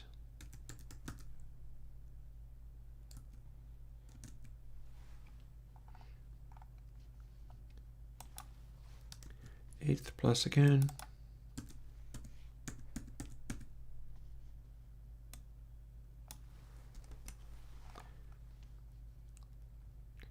and 9th we get into the scientific notation. So we're probably leaving off there.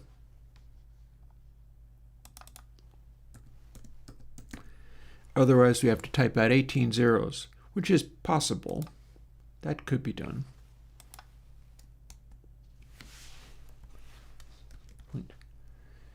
1, 2, 3, 4, 5, 6, 7, 8, 9, 10, 11, 12, 13, 14, 15, 16, 17, 18. That would be 18 zeros. It's looking kind of like that's what it would be. Well then, here's where we start figuring out where these things fit.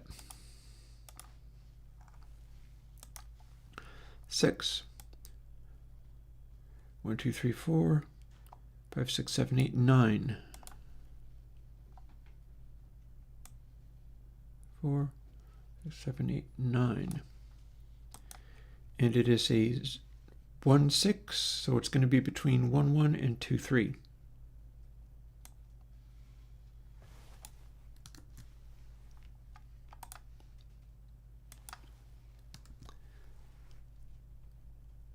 Oh my. Well, that's messy. I thought it was going to wrap somehow. I don't know what made me think that. It's very much not going to wrap. In fact, this is going to hurt Xcode if I don't strip it back down. Back you come. Next time I don't select that much of it.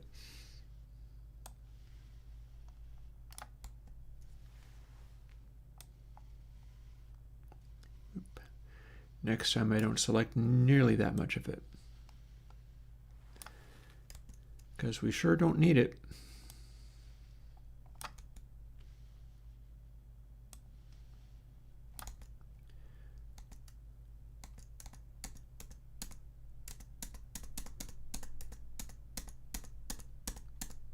Yay. Alrighty, so between, they don't line up properly, do they? Well, I can fix that.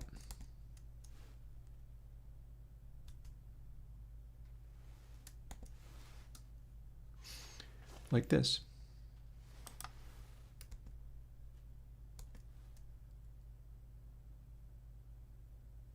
Oh, I forgot to continue the temp. Oh, no matter.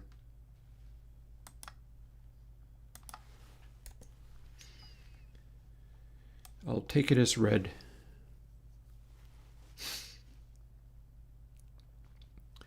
That at least works. And that seems to work okay there. See? This many zeros, 11, 16, 23. These are the adjacent shifting of bits numbers to get there, meaning that we're actually throwing away all of this detail, so we don't need that. And it's going to follow for all of these.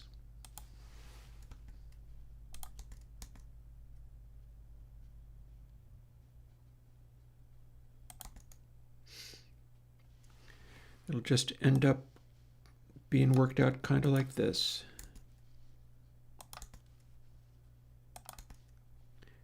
Don't need to care about how many those repeat. Technically, we don't need to worry how these line up at all,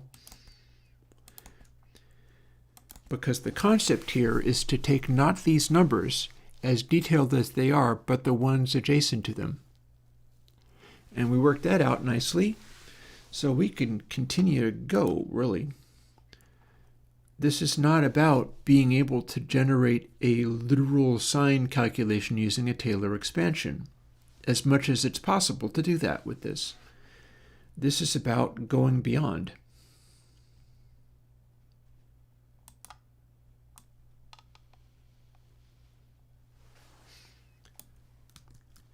So 7th.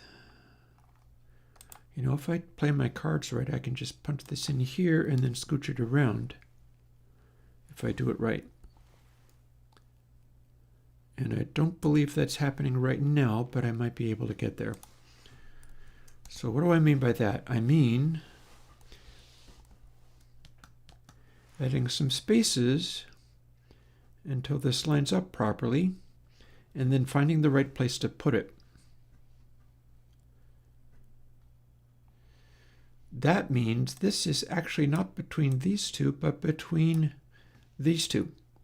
See, all those zeros, and then 4, and then 7, and then 9. This sits between minus 41 and minus 40.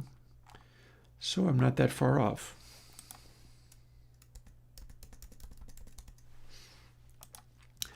And we can keep going.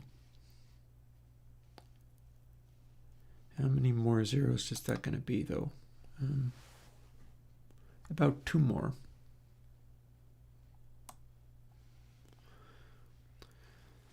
So get a chunk of that.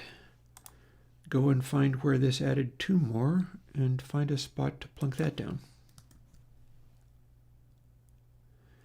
Not what I had in mind, but we can fix.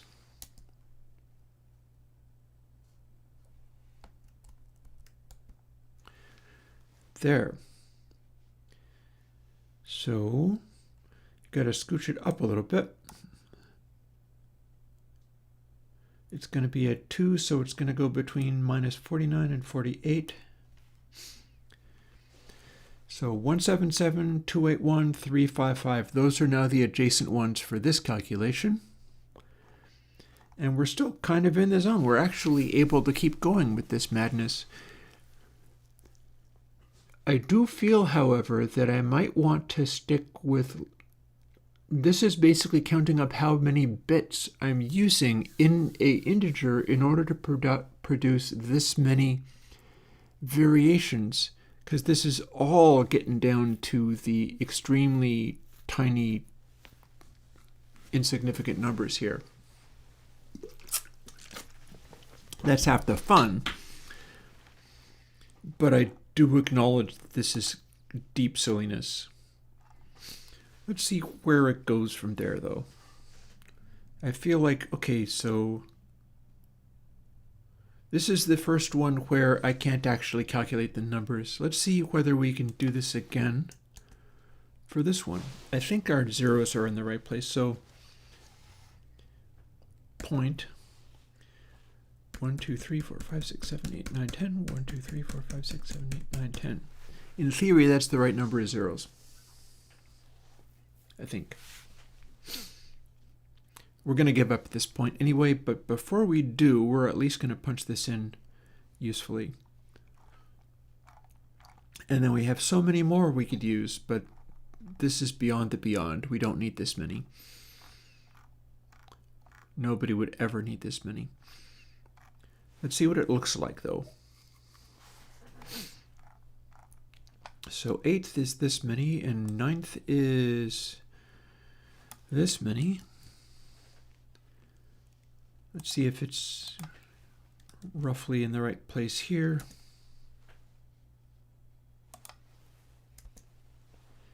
Hey, that lines up cutely. We don't need that many decimal points. Oop.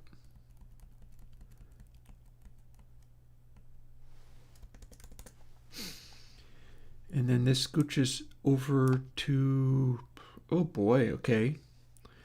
Unless I did that wrong, this is way farther than I thought. That's pretty wild. Or not. No, that's an 8 there.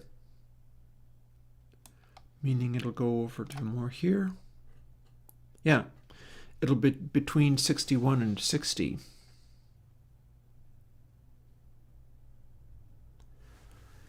If I added the wrong number of... See, these are keeping roughly equivalent spacing. One, two, three, four, five, six, 7. 1, 2, 3, 4, 5, 6, 7, 8. 1, 2, 3, 4, 5, 6, 7, 8. 1, 2, 3, 4, 5, 6, 7, 8, 9. 1, 2, 3, 4, 5, 6, 7, 8. So if I had the wrong number of 1, 2, 3, 4, 5, 6, 7, 8. Let's assume I have the wrong number of zeros in here. If we do, it goes there, which means it moves over to literally here. It's between 069 and 138. And 1, 2, 3, 4, 5, 6, 7, 8, 9. Which would imply that this is also too many zeros, and I counted them wrong.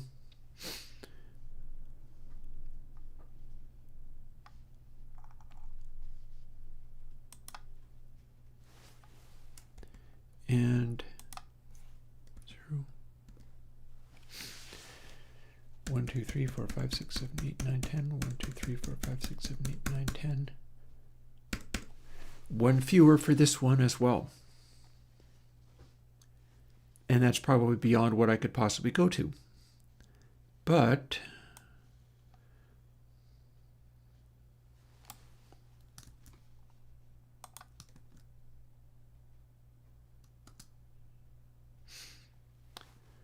eighth is a plus, ninth is a minus, 10th is a plus.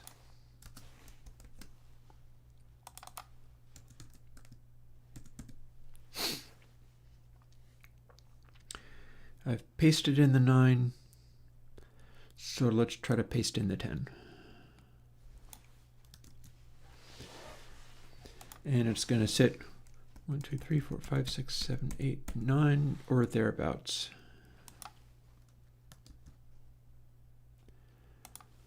Remove the tab, it lines up perfectly.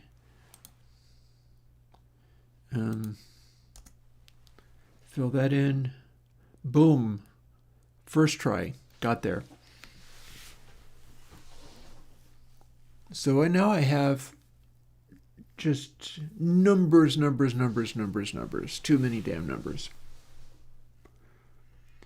But there may well be something that I can do with them. If this works.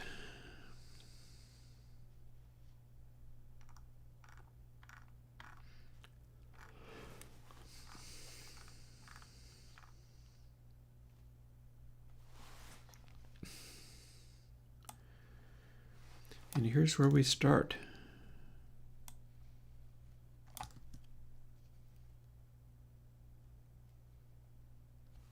Oh, I got to include the temp.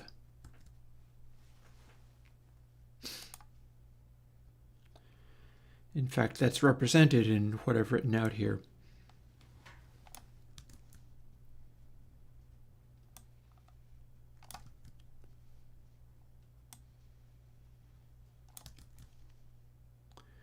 There's the 120. See, now we're doing multiplies.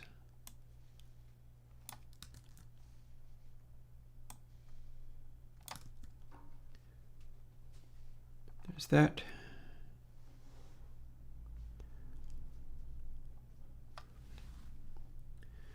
So essentially, if we do this and just copy those numbers over, we'll have a perfect sign again. But what I'm looking to do is taking advantage of the fact that multiplying by powers of 2 doesn't touch the mantissa, and so we're going to continue extending this outwards. Temp gets multiplied by itself constantly, so that is going to degrade somewhat. But then the way we apply it is always a purely non-degrading version of the math calculation because it's being multiplied by something that doesn't touch the mantissa. This doesn't necessarily mean a damn thing, but this is how I made purist saturation. So in this case, we're running madly to see how far we can take purist saturation. And that will happen as soon as I have finished. We've got this written out okay, I guess.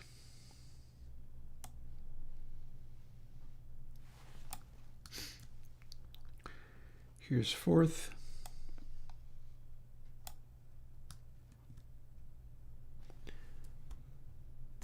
Let's lose some of that because we don't actually need it.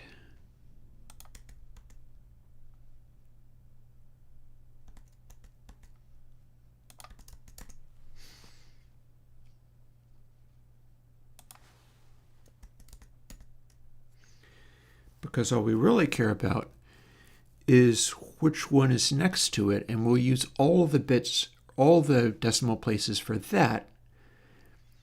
But this is just a reference to where we need to get. So fifth.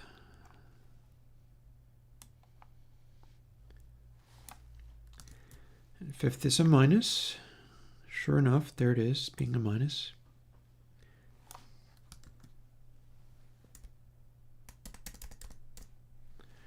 There we go. Then sixth is a plus.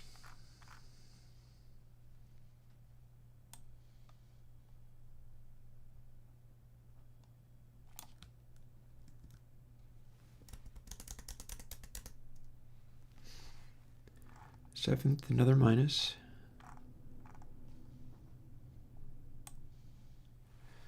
But we don't stop there, do we? No, we don't. Oh, what have I done? I did a silly. Well, I was at seventh anyway.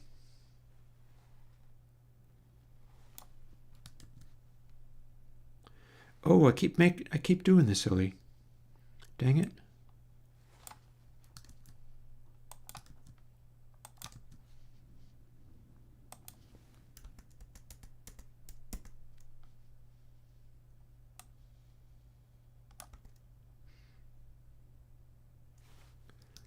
Not quite as many as that.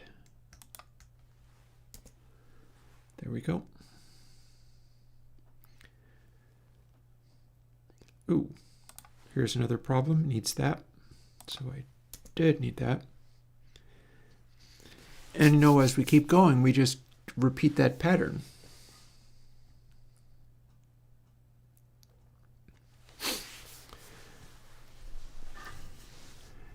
And that'll get us our Taylor series. And then we can do a little calculation based on a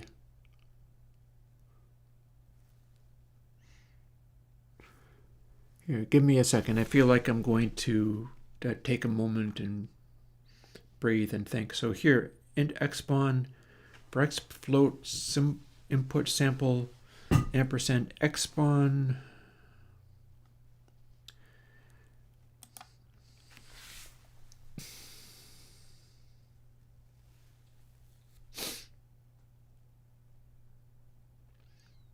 Well, now, how does that even work, though? I'm using it for something, but what? To the internets. Give me another window. Not that big.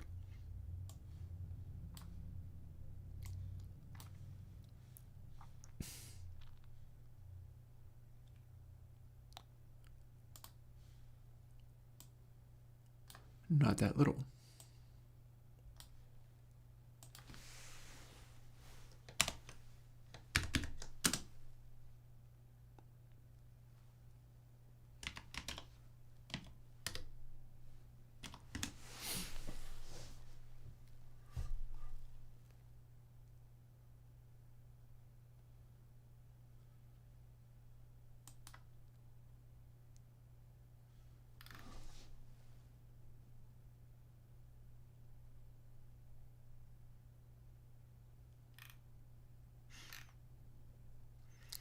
That's nice, but I actually want a bit out of the integer. What then, sir? What then?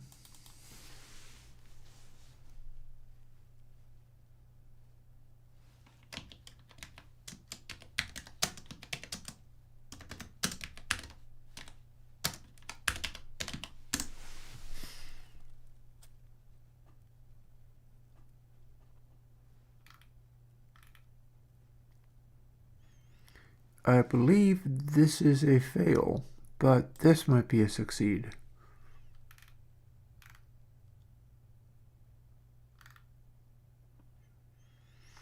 Also, little endian or big endian can mess with me really hard this way. See, there's a IP4 header.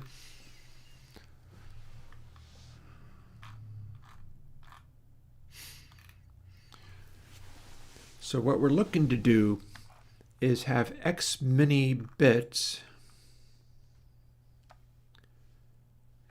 I mean, the way this is going, I could do 8 bits without too much trouble.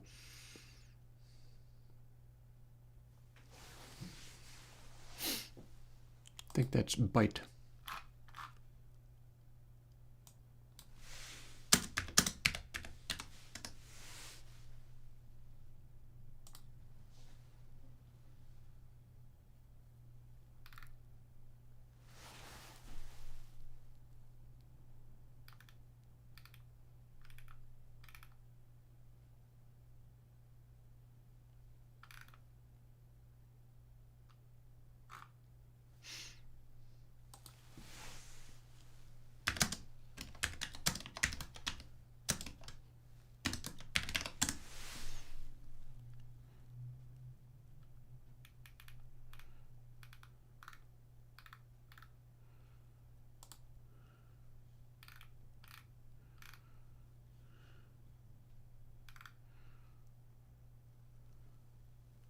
Okay, arguably too much.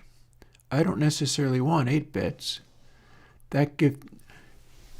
If I assign this to a slider, that'll make the slider go from 0 to 255. I don't think it's very possible to adjust that conveniently.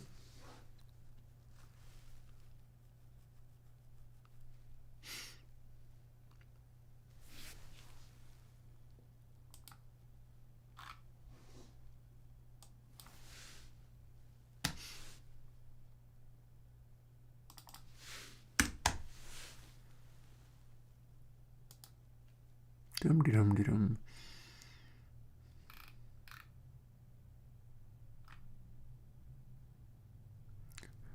Okay, so you can have 32 for a 5-bit. Presumably that's going to be 16 for a 4-bit. That would follow.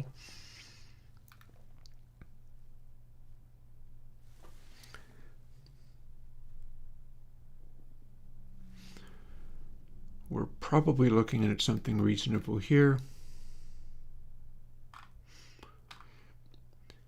I feel like going beyond this is arguably on the unhelpful side.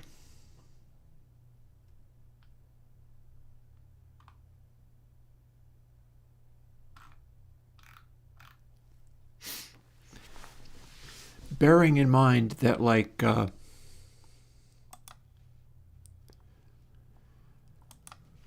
so if we go and open up actual pure saturation,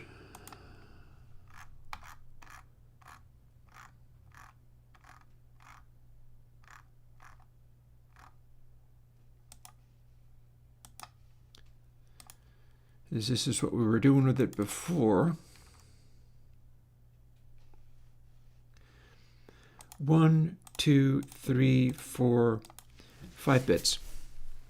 Pure saturation is running 5 bits, and it is happening to choose one exact value out of all the ones I'm proposing to make available here.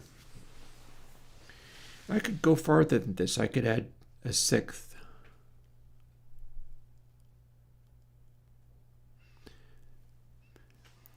That would give us a 0 to 64 range on a single control, which might be a little much.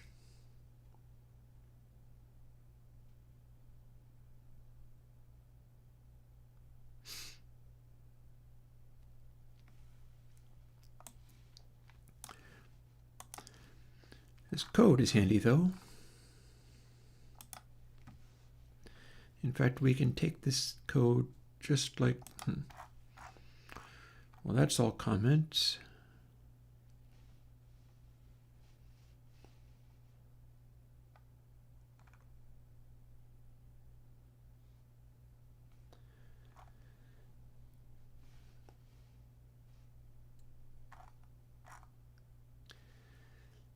That's the 10x gain I had before. This is literal zero pure saturation again, so we don't need to copy that over. It's already there.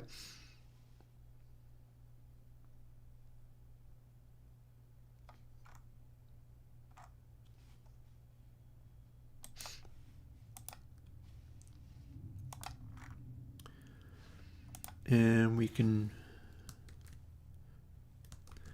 get out of there for now. We don't need this here either. Oh, look at this. We could add all these new values to this. So messy. I don't know though, like maybe, let's see.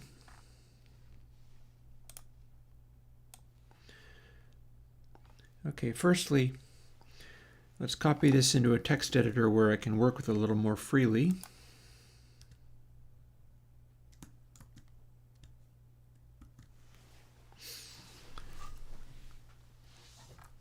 Let's lose this sign stuff we keep poking in there.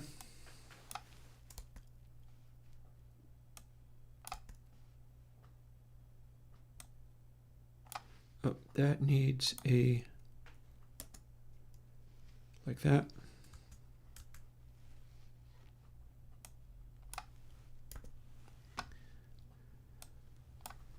This needs a this needs a this, and then I'm going to have to do a find and replace on this,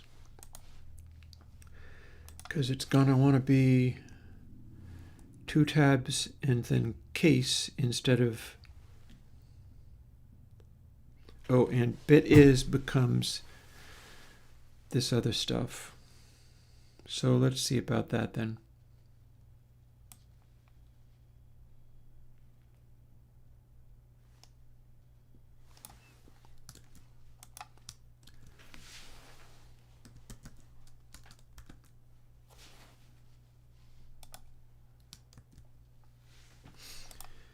And let's see, you're going to want the space in front of that, aren't we?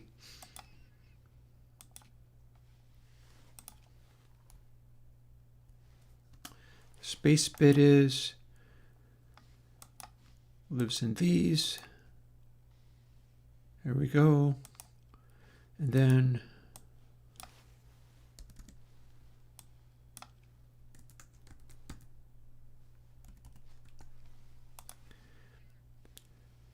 then the backslashes have to become case, and then this should fit neatly into everything else. Find. Don't know how I missed that. And hopefully I have the same number of tabs. As long as I've gone to the trouble of making these, I might as well put them into my saved value. Oh, and I've forgotten to put the break. Okay, well, how about I undo that and then put my break. Carriage return, becomes semicolon, space, break, semicolon, carriage return. Got there.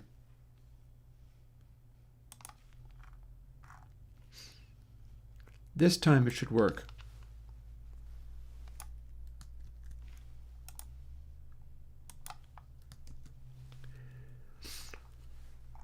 Looks lovely. Just gotta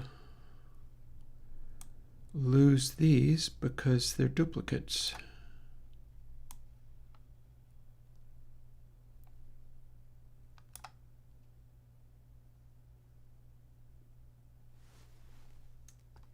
And you. Okay, how are we looking?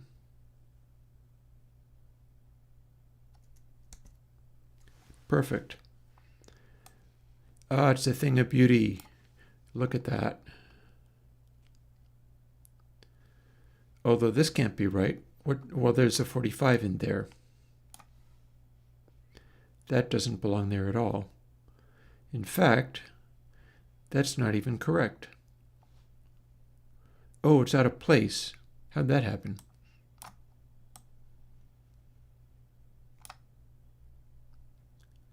Okay, looks perfect.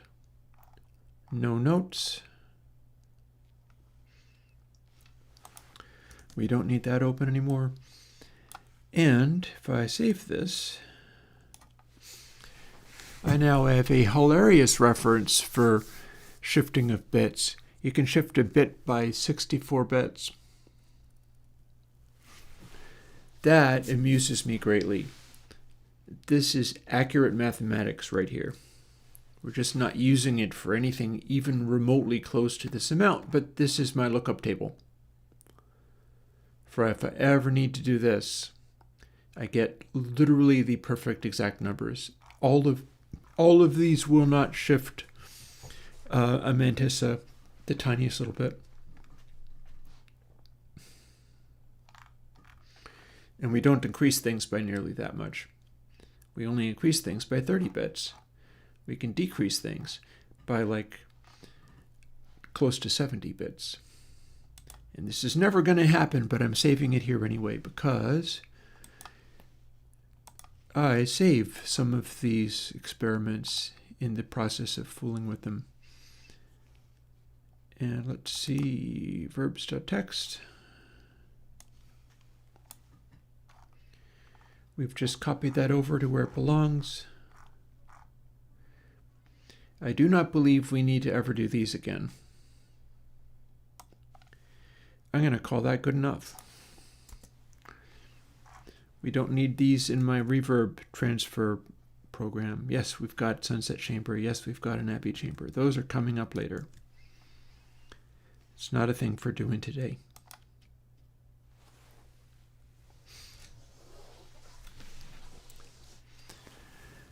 And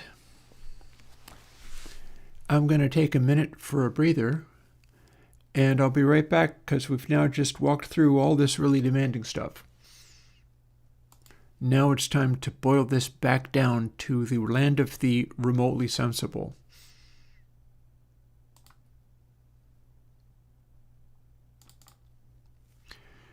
Let's do Free Luna again. This is my theme of how I'm feeling. Oh, hey, we can apparently do this.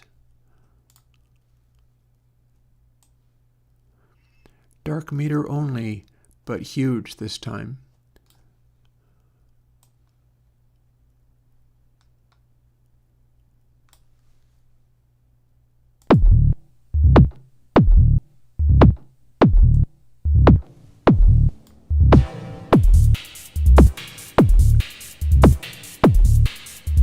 It doesn't look that great huge.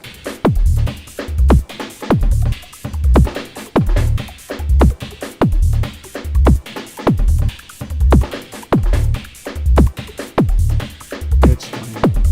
I'll be right back.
enough with that for the moment.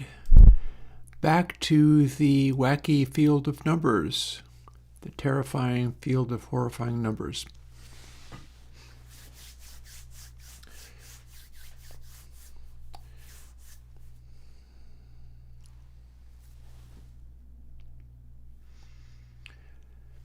So next thing I got to work out is as follows. Firstly,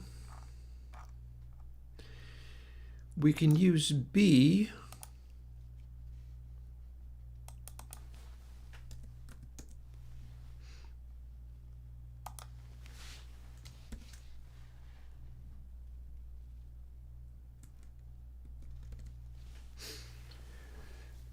for our numbers. In fact, we could make it be like this.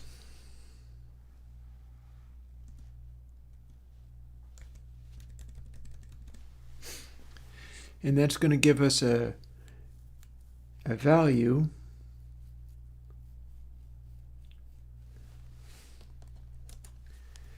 and it is an integer. And the thing I'm going to be wanting to do going forwards here, say I already know I've got this list of stuff that I can use. See, we can pick adjacent ones to the thing that we're using. These are all the real numbers for operating a sine. This is the real values that we use. So we're setting up an elaborate switching mechanism that probably isn't going to go anywhere near as far as this. We're not going to do a 10-bit number.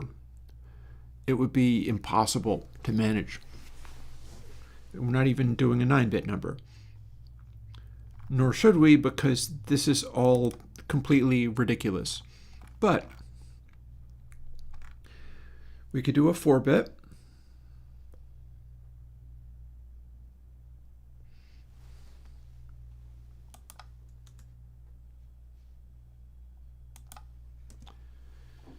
See, there's where that would be.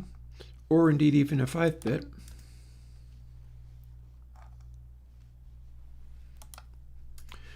Or even a 6-bit before things get too ridiculous. And the way this is going to work is similarly to where up here it says minus temp times 0.125.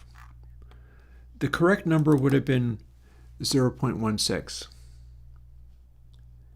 We're going to make options between selecting the lesser amount or the greater amount. So it's going to be an option to subtract by temp times 0.25 or 0.125, adjacent to what the real number is, which is this. And then the next bit along, it's going to be 0.15625 or 0078125, adjacent to what the real number is. And if we're building it out of a number that's generated by that slider, and we break it down into bits, what we can do is have the whole thing kind of scale from everything is less to everything is more what it should be, based on whether you're adding or subtracting.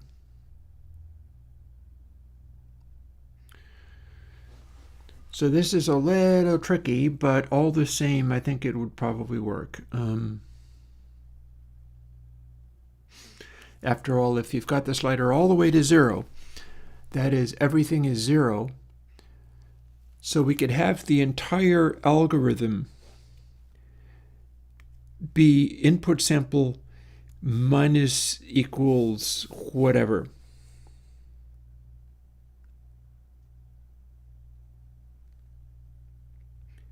Actually, no, it doesn't matter whether it's minus equals or plus equals. It's going to be alternating those either way.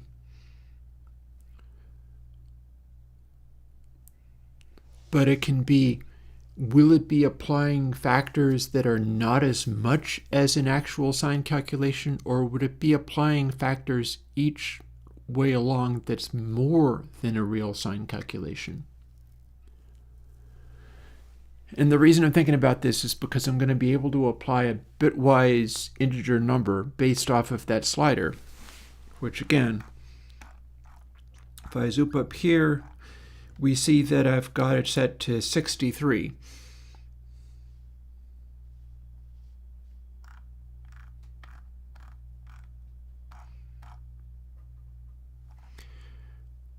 And I think that's what, 6 bits?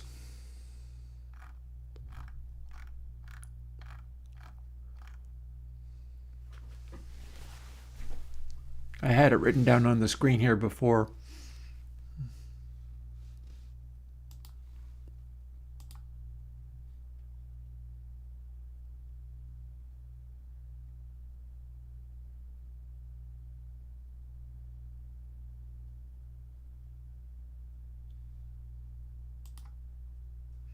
There we go.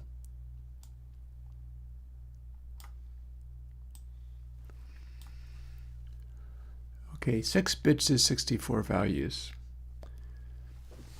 It's also probably more of these factors than I need.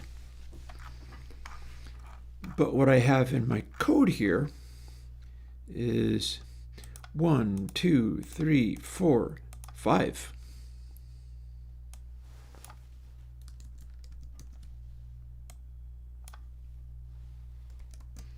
Six. It just needs to be a different number than this, but none of these are actually the correct number.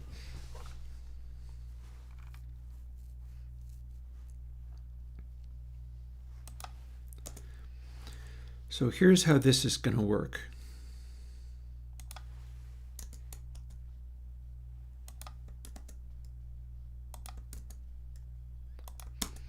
So far this is just refactoring, nothing will actually change. Also, I don't need to do temp times x for the final one. So 1, 2, 3, 4, 5, 6.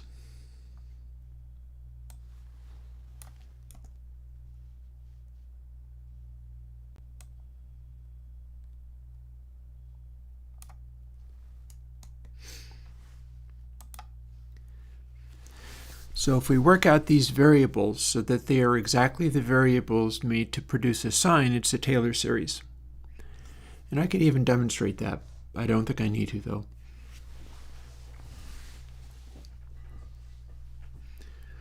What I'm looking to do is produce a bit field out of a char.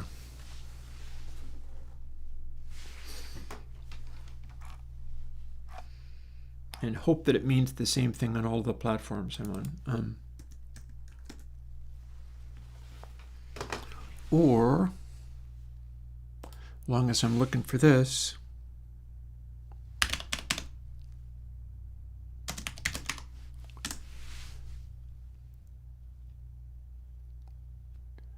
okay, that's unhelpful.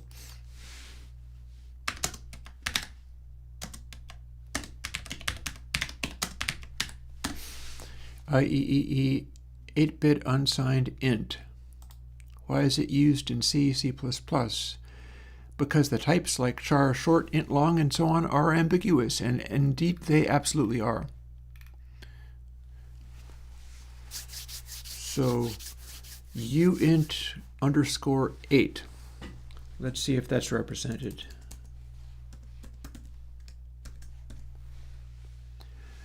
And then, oh no, wait, I guess it's not spelled that way, is it? Uint 8 is legit, although I don't know if it's going to be legit in every single platform I have to compile on, but honestly, we're probably in with the shot.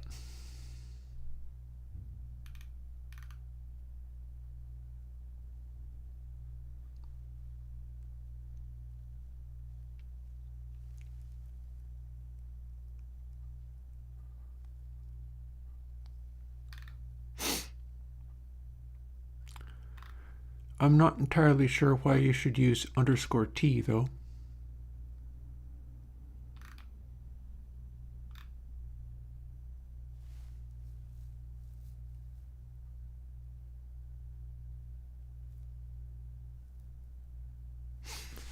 Can I do that? Yep. So next thing is to find out what the underscore t means.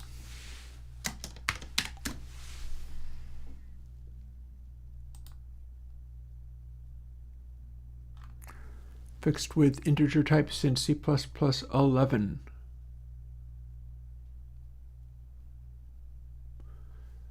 Pretty sure t just means type. Does appear to be available.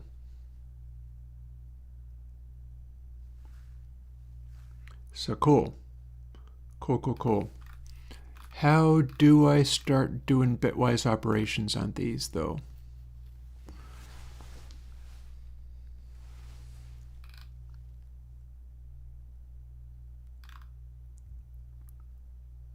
Maybe there's a bit field type I can use. We're over to looking up things on the internet again.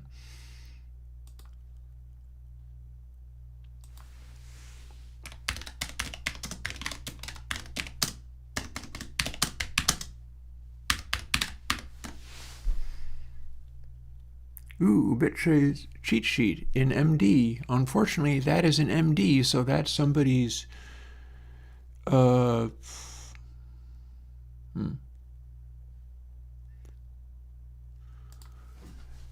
That's going to be somebody trying to tell their AI to do something. .md files.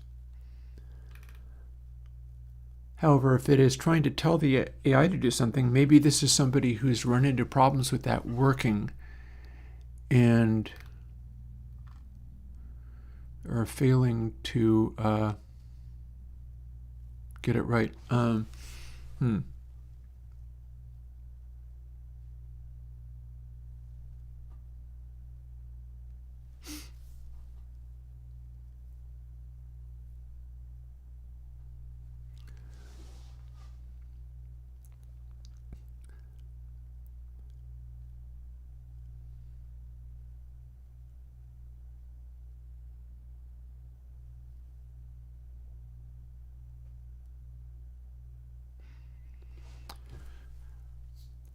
I'm going to be looking to do a logical function in here, though. Looking to do that.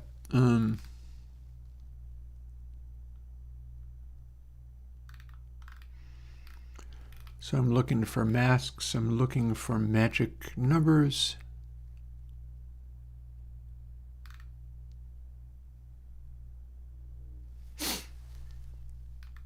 Those are apparently useful.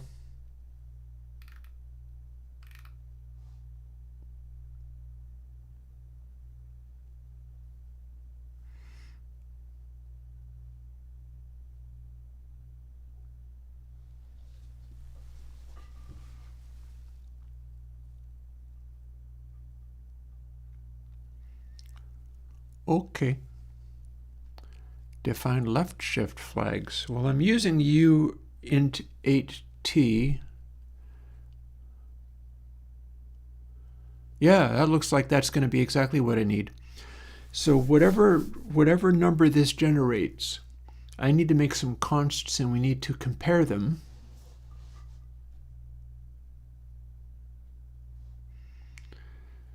With what, flag management pattern is exactly what I'm looking to do. Nice. In fact, I'm liking this guy's gist. This is doubtless, unless it's for other purposes. I mean, I'm assuming that .md file is something to do with AIs, but I could be completely wrong about that. I don't use the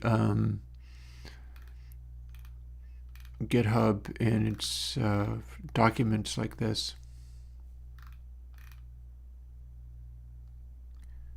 Whoever this is, I'm grateful. This is nice. Flag management pattern is exactly what I'm looking for.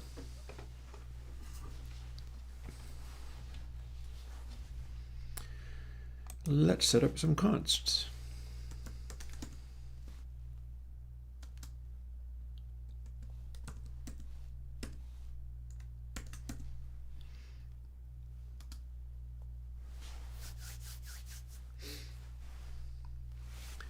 and figure out appropriate names for them.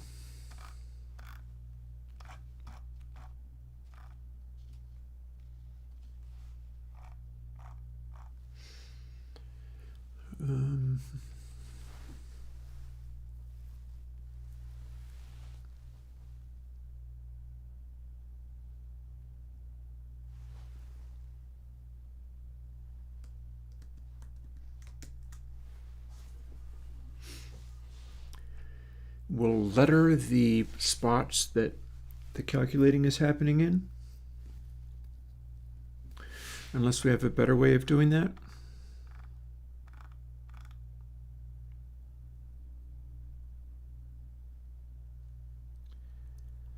But no, I think lettering is about as good as I'm going to get.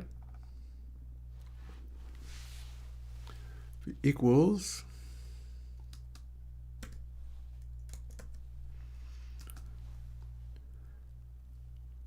one, 0. I'll even copy the comments he has. They seem good.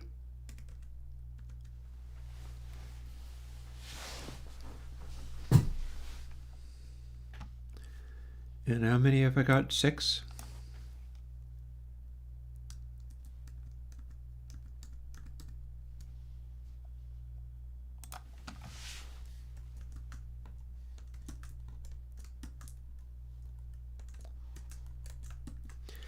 So this flag specifies we're going to multiply by the larger one of the two. Otherwise, we don't. We multiply by the smaller one of the two. That's why it says big, is because we'll take the larger operation if it is larger.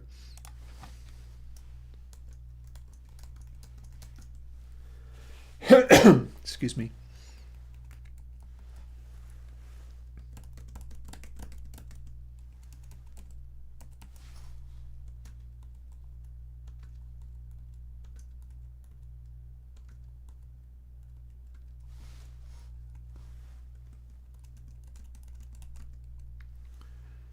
Six bits, we're good. Seems so chip. So now every number will generate, these are all flags, and if we do a bitwise flag with it correctly, like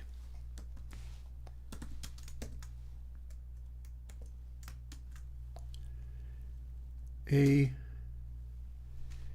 and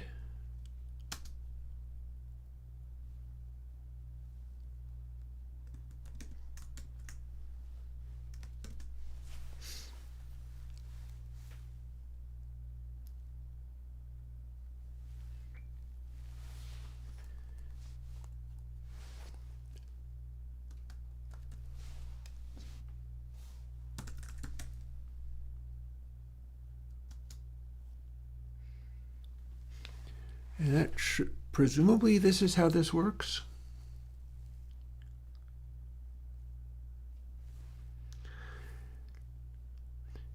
And the ampersand means it's a bitwise compare.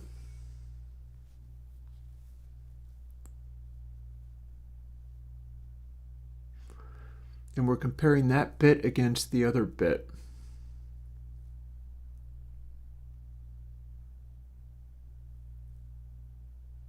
Presumably it doesn't, okay, so yeah, okay, that's how that works. It'll be comparing it bitwise. If the big A is nothing but zeros, so it's going to be all zeros unless there is both. In a bitwise way, everything is being compared with an AND. So it has to be both of them present.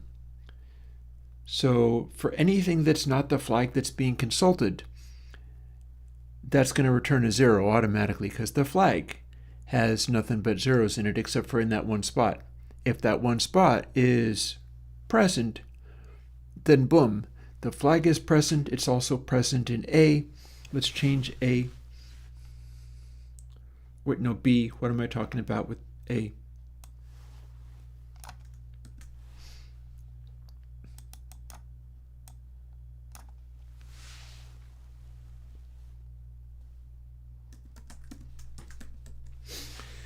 We'll call it flag num.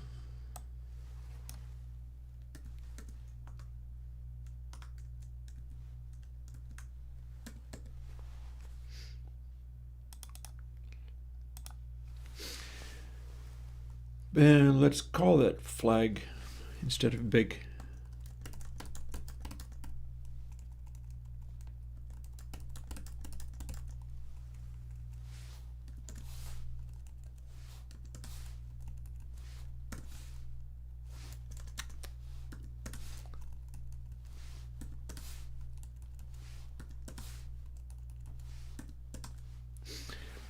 There. So that's now our math for doing the thing. Coming along. I'm pretty sure this is going to get me to the 5 bits. If I'm remembering correctly, no, 6 bits, not 5 bits. What am I talking about? That's 6 bits. And that's 64 values, which is a lot, but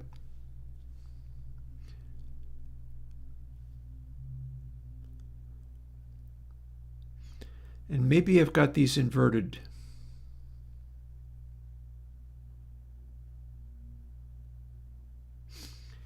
Yeah, because A is going to be changing fastest, so A needs to be the smallest. So that simply reverses the rest of this. So let's do that.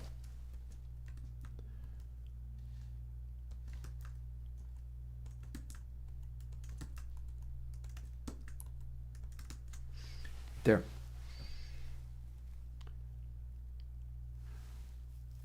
So that's going to count up to, at 64, the bitwise operation is 11111. 1. And at 0, it's 0000000. Halfway, we get to where maybe the biggest flag is open. And then it continues beyond that to 11111. I don't think we need all of these sitting here. I can put them back if I need them. Oh, look, it freezes up for a moment. Doesn't know what it's doing.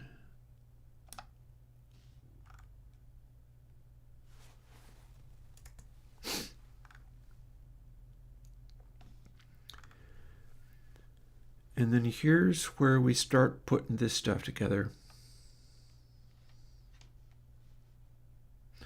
Can I do a logical operation as part of... How do I do that question mark colon operator? By the way, I'm loving this. I'm going to drag that to my desktop. Also, you haven't been able to see the code, so I'll give it to you momentarily.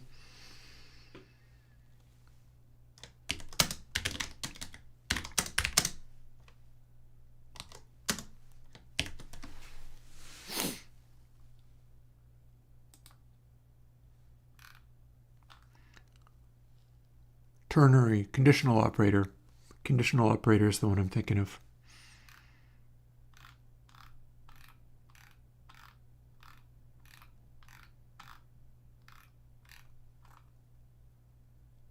It's the only ternary operator in C. We can use it instead of if-else statements. And we do that and then return the result of a statement.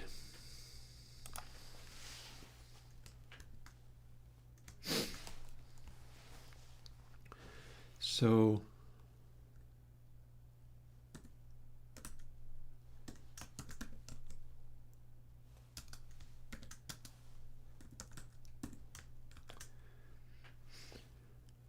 like that.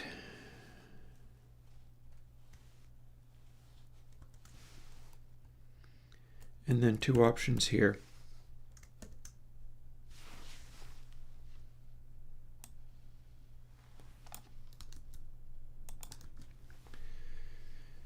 So there's the pattern. I suppose I can put this all in a parenthesis.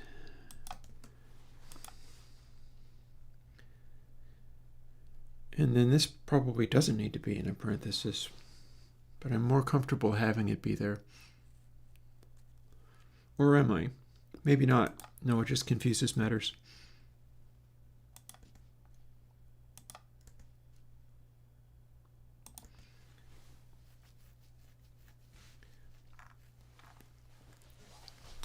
So I'm going to want to do something kind of like that.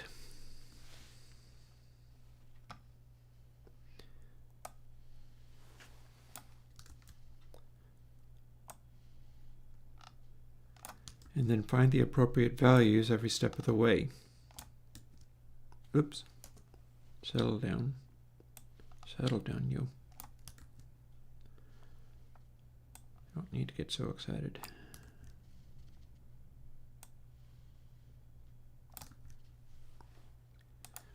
Then B, C, D, E, F. And then I just have to punch in all of the relevant values that belong there. And this might as well be gone, because unless I do a complicated lookup table, I can't use that at all.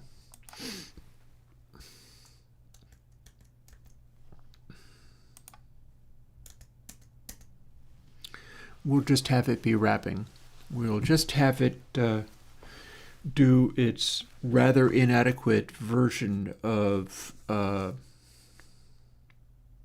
wavefolding, because it's not going to be any good at wavefolding. Oh, a markdown? Okay, thank you. Thank you. Yeah, you're right. There I am getting confused because the AIs are given markdown files for instructions sometimes.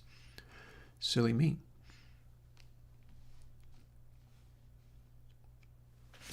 Meanwhile, I'm not letting you see this, so let's skip over. This is what I was actually working on. The stuff on the regular screen is kind of not useful anymore.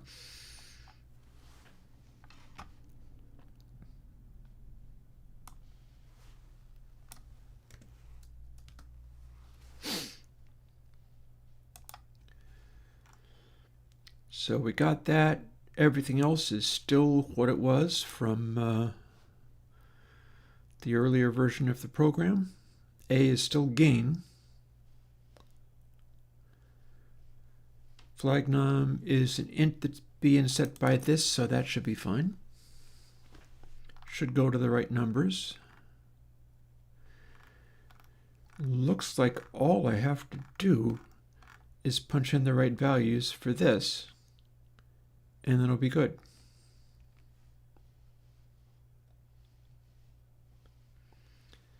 So yeah, not this stuff. Don't actually need that there anymore.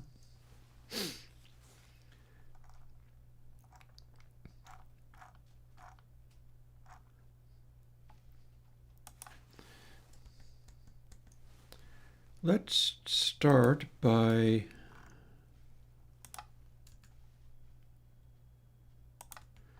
assuming that these are fine and scooching them over.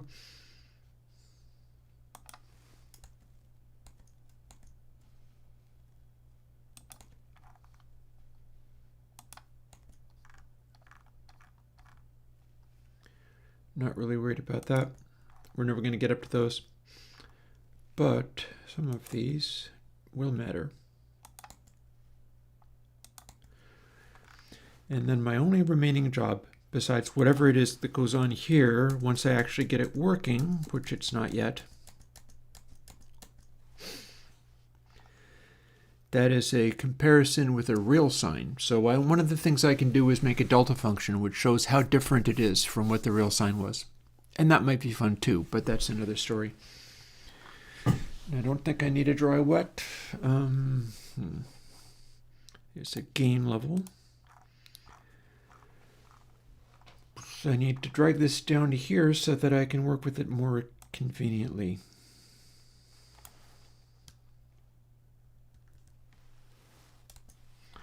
And then hide that somewhere else, because I'm probably going to want to refer to it again someday. Okay, so conditional operator. If the conditional operator is true, we do the next thing after the question mark. If it's false, we do the thing after the colon. So question mark, this is the one if it is larger. If the number becomes higher, then it's going to be larger. So presumably, we're going to want more of an effect as we turn it up, less of an effect as we turn it down.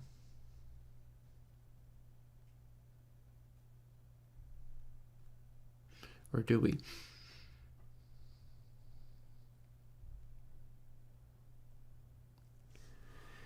Maybe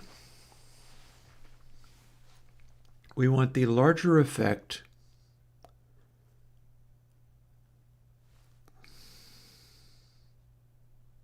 near 0 because we're starting with the subtract.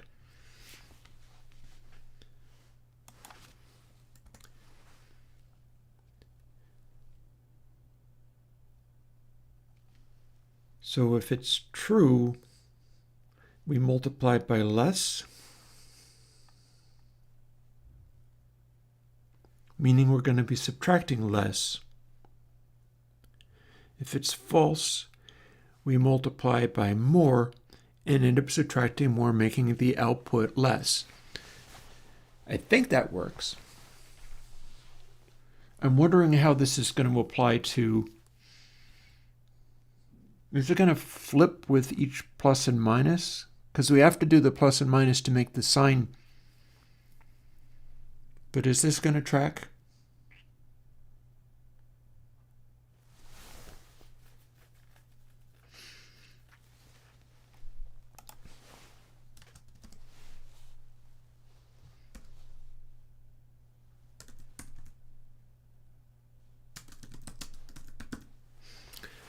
I guess time to find out.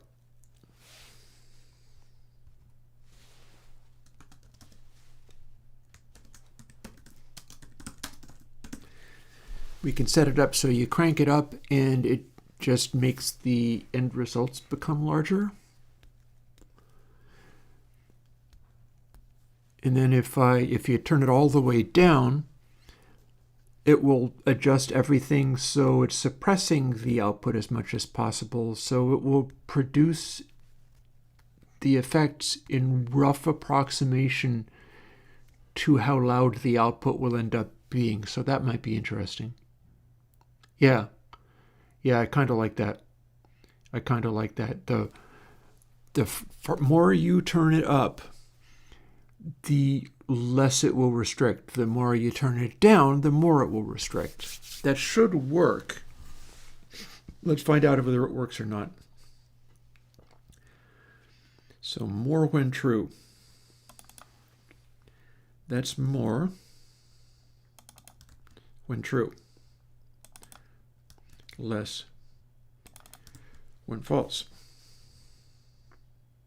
And let's just copy that over everywhere it's going to be needed.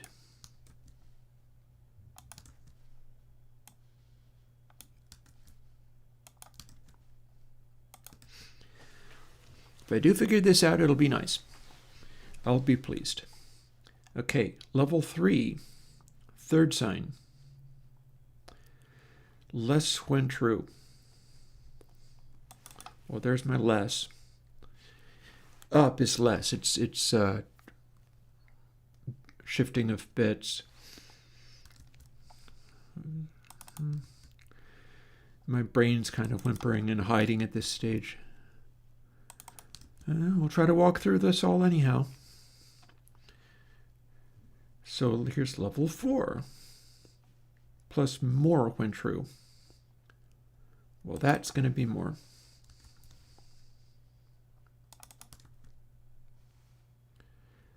And that's going to be less.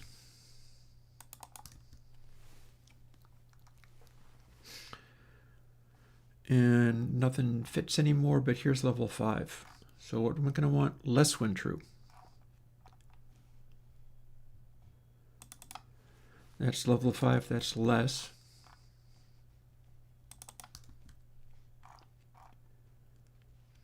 That's level 5. More.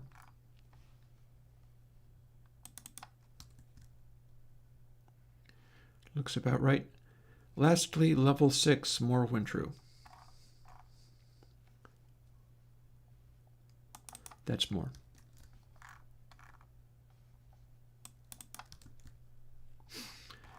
And level 6, less.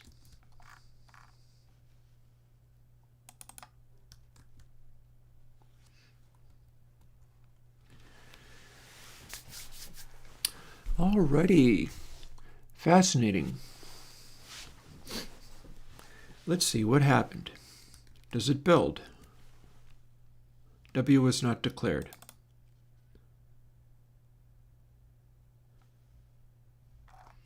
Well, that's easily fixed. We'll put it back. It's going to have a label on it. I know I've got that stuff marked. Now can you build? Yes, you can. Alrighty.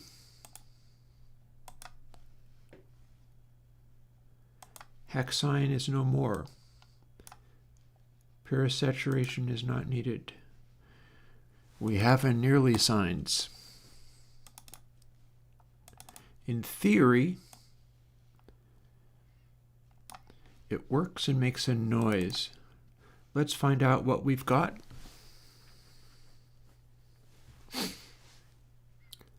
Let's find out on a classic familiar track that makes loud noise. Well, we could do it on Alien Kittens.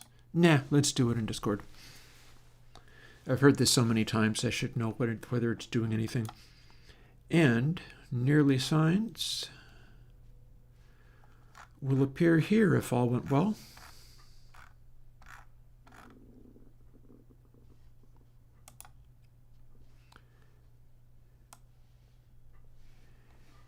And this is a control that goes between 0 and 64. Full wet, full output. Let's see whether gain gives me anything.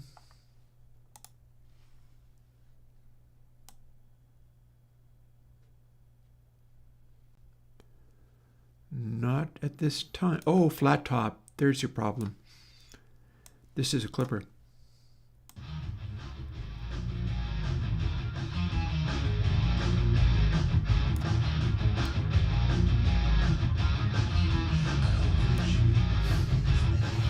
In theory, I can now get distortion out of this.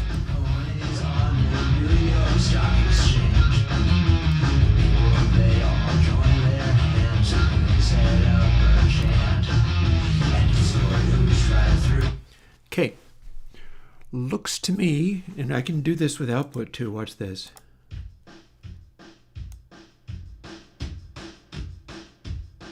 And it's somewhat unpredictable.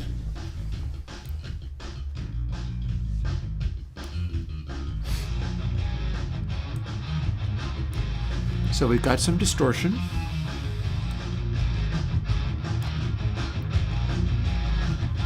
It's a form of distortion.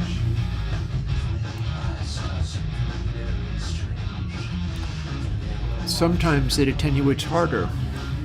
Sometimes it's allowing peaks through.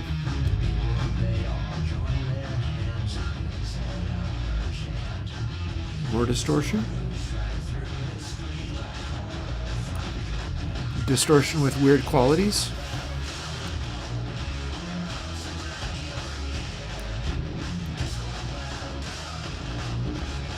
Okay. Interesting.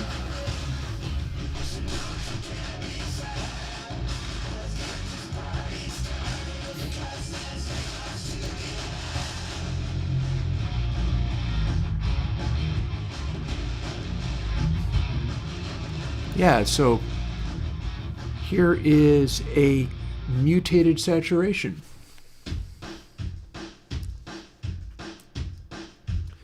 $64 different variations on saturation according to pure saturation.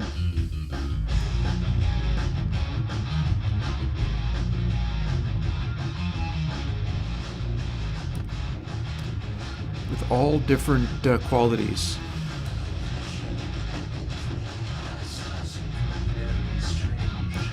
This is the least saturated.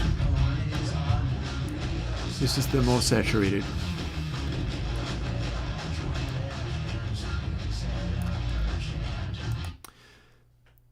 So now that we know that that works, I think it will be an interesting thing to play with some signs. See what they do.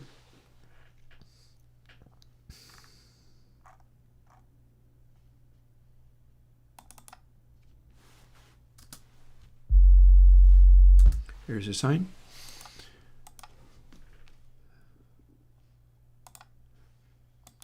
There is our nearly signs.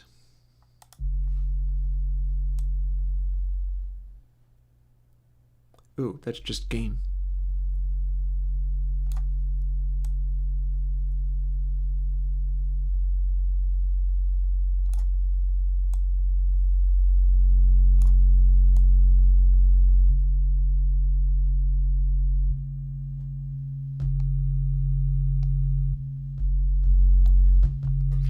Okay, so the first two have the strongest effects.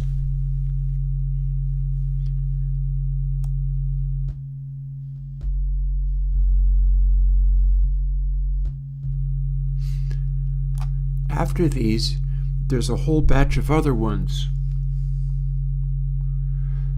So this is with everything having more subtracted. And this is the least amount of effect on it.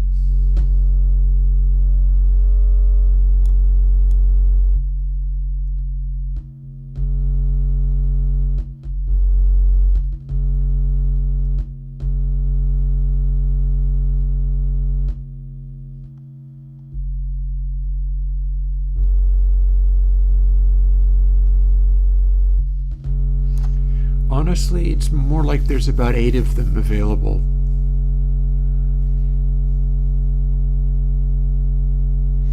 And the other ones don't seem to matter very much. So I don't think we need 6 levels of this.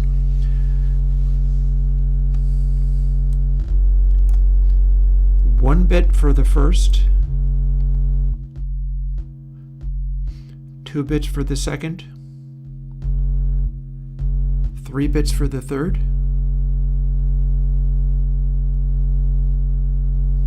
4 bits for the fourth,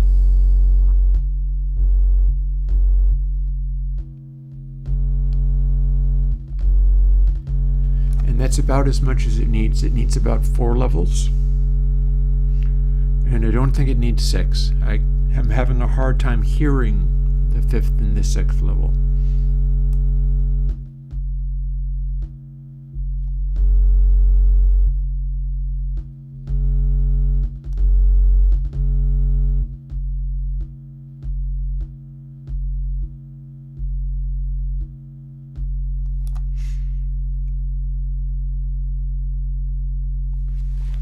I'm happy that it's doing its thing, though.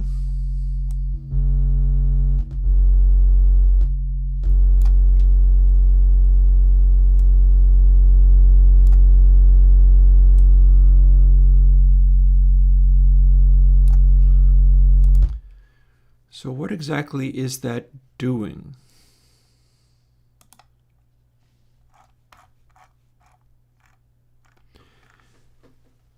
Okay, we've got a sort of flaring out behavior. This is not unlike TAPAC. It's a little bit unlike TAPAC, but it's not much unlike TAPAC.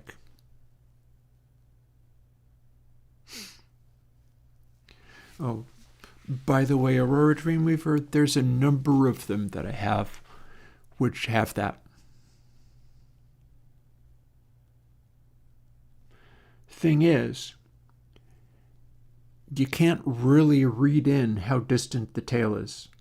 The tail is all of the sounds both near and far.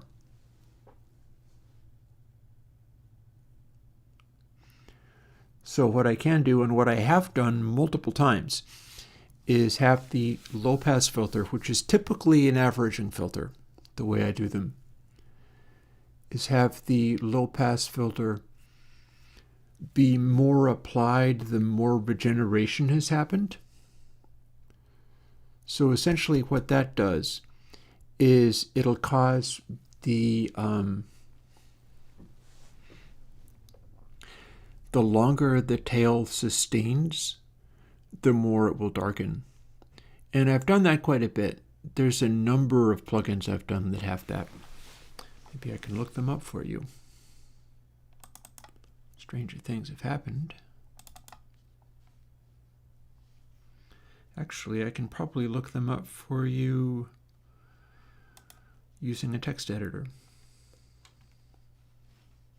But I'm probably going to want to look up some examples. And then I can check for the examples. KLMNOP, so it's going to be under K. Pretty sure Guitar Hall had it. Double check.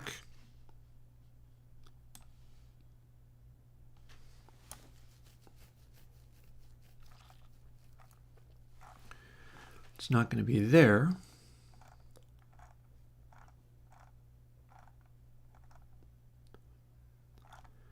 But that's the kind of thing I'd be doing.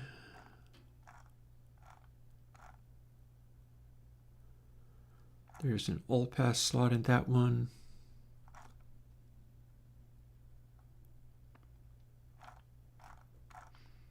That was something I was doing at the time.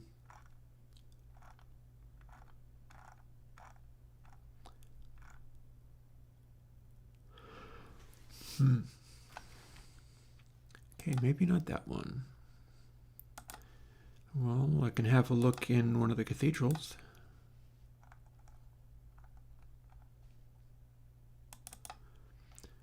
Okay, Cathedral 2 was after the first cathedral was thought to be too metallic. So I probably went and darkened things here.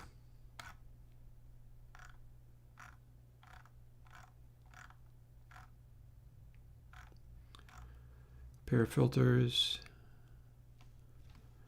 No, I don't think so.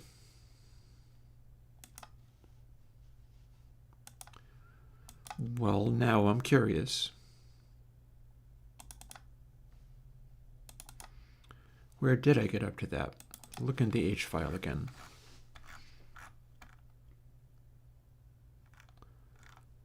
So that doesn't count as darkening. Those are pair filters again.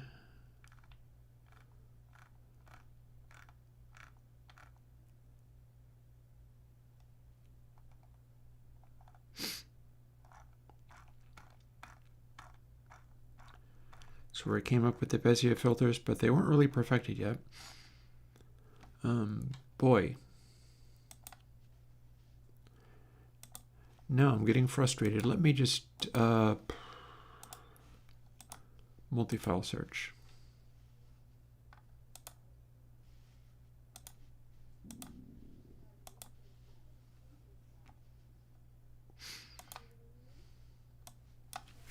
How often did I use this sequence of letters? Because that's what I would put in the reverbs when I knew I was doing a two-sample moving average. How many of these are there? Oh, so many. So many. So that's in Air. Cloud Coat. Yep, Cloud Code is doing that on the, see when it says feedback AL plus average AL and then we assign average to that, that's a darkening. So Cloud Code does it. Console 0, yes, definitely does it. How about reverbs? We've got a lot of these in some of these console. K-Alien Spaceship. Okay, so now we know Cloud Code. K-Alien Spaceship does it. That's definitely what's happening there. K-Beyond. K-Beyond does it. K-Cathedral 3. If you want to write these down, these are all the ones that are doing that. Although some of them are not in the regeneration. However, K-Cathedral 3 definitely is, because C regen is right there. K-Cathedral 4.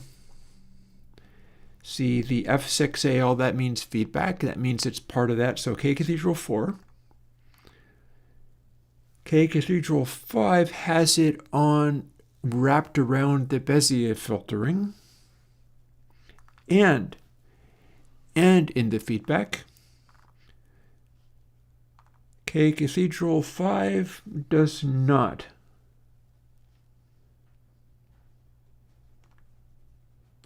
K Cathedral, well, no, wait, hang on. No, I just found that it did. I'm looking in the wrong place. So K Cathedral 5, yes. Cosmos, no. Cosmos does not have it in the feedback path. Guitar Hall original.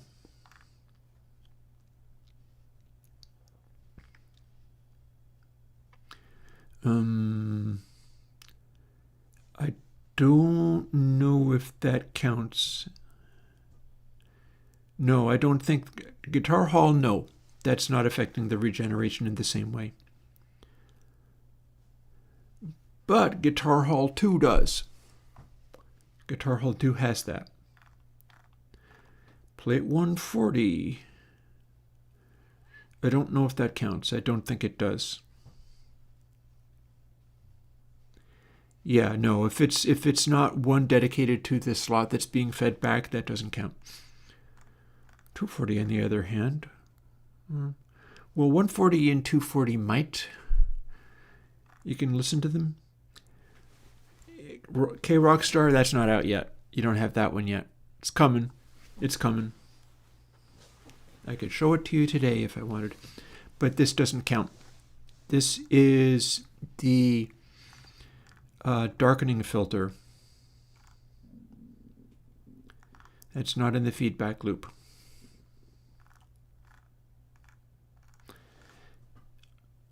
Let's see about K-Station though. Okay, K-Station has smoothing on input. Part of what makes it a little bit darker. But in the filter, it has smoothing on the filter input as well.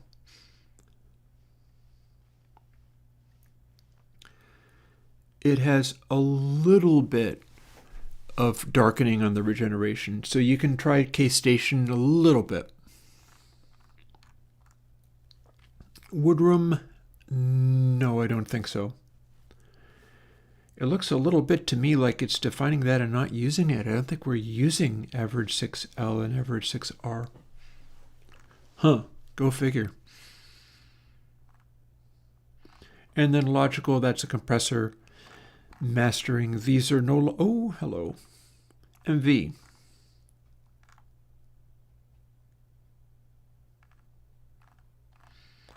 Probably not.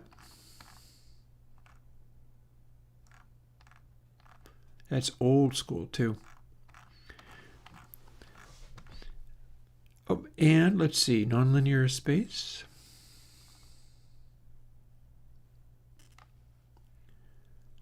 Looks a little bit like that's not using what it's defining, huh?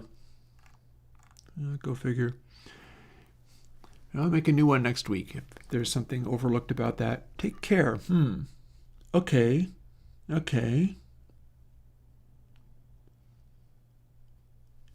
Yes. Take Care does it.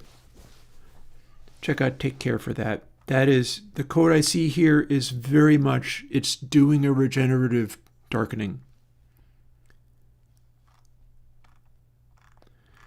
The tape pack is doing the dark sample to tape 8 and 9. Doesn't count under the same circumstances. Ooh, Verb 6s. Yeah, Verb 6s does it. It's just a test bed. I use it to develop plugins with. You've got an instance of it, but all it is a giant Uberwash. But you can, in fact, run it, and if you do, that's what it will do. X2 bus also not out. X2 bus is not something that's working well for me at this time. So yeah, shall we go over the reverbs? Cloud Coat. Continue scrolling. Boy, there's so many of them. Cloud Coat, K alien spaceship, K beyond, K cathedral 3, K cathedral 4, K cathedral 3 through 5 I think is going to show you that. Not Cosmos. I don't think Guitar Hall is working in quite that same way. Oh no, wait, I stand corrected. It totally is. So add Guitar Hall 2. Possibly 140 and 240. Plate 140 and 240. I don't think Rockstar is working quite the same way.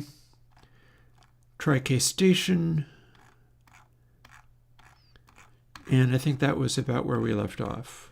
Oh, yeah, and not nonlinear space. And Take Care, which is a kind of reverb. So there you go. Hopefully I've answered your question.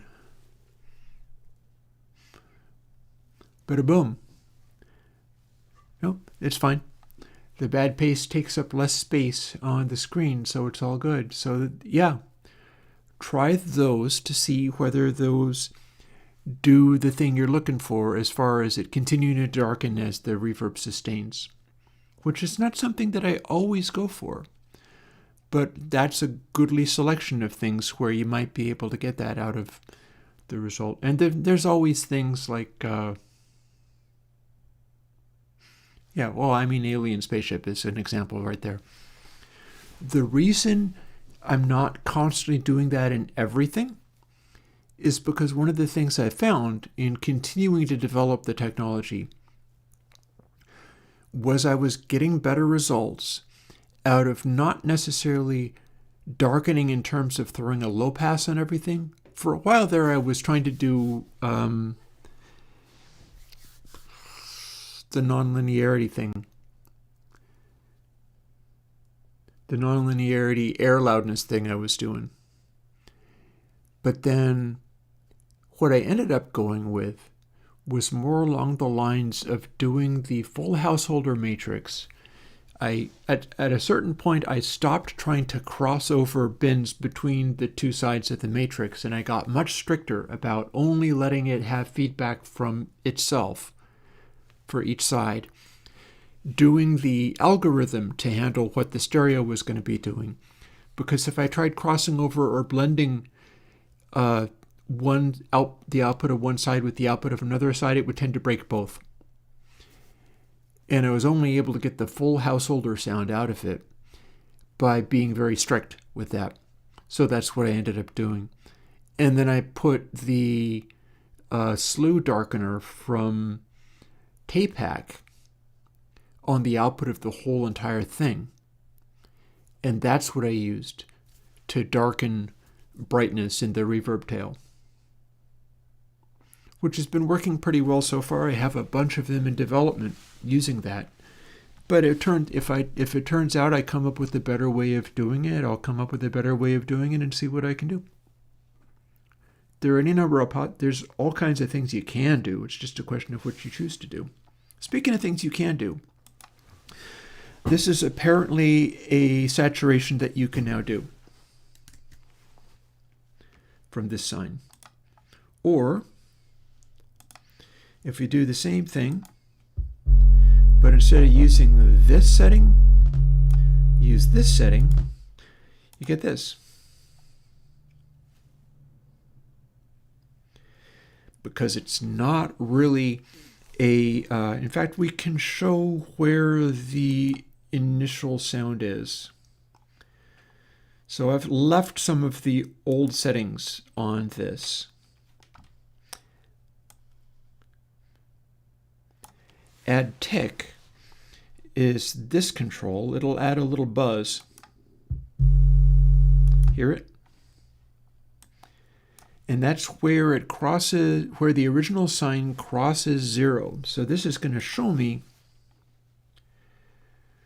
where it crossed. And we can see it. There's the little tick right there. It's not very loud. So we're basically getting a sort of, this is the direction it's going. I can see whether that's consistent. Like there's my add tick. And then we can set it to a different setting. And here's what happens to it when you distort it. This is the part in the middle here where there's the tick, and this is where it starts distorting. And what you see is rather than letting it continue onwards, it sort of swoops to the opposite direction and then clips, which is a pretty wild behavior if you ask me. But we do have a lot of gain on it after all.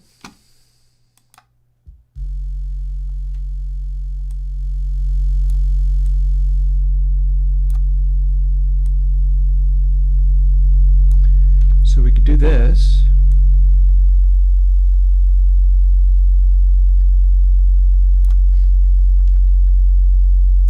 Exactly 6 dB and not more, because we don't have a flat topping thing in here unless we make it. There's a flat top here which can clip it before it goes to the algorithm. But when we're not using that, we're getting this. So here's the shape we get for that one. And the tick is showing up when we sweep down into the clip. Then when we undo it, we're back to the sine again. And if we do the opposite extreme, we get this, which is hardly a clip at all. So here's what this now does.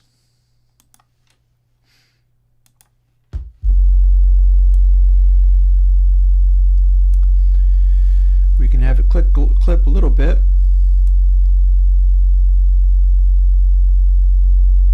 Or quite a bit less. Or barely at all.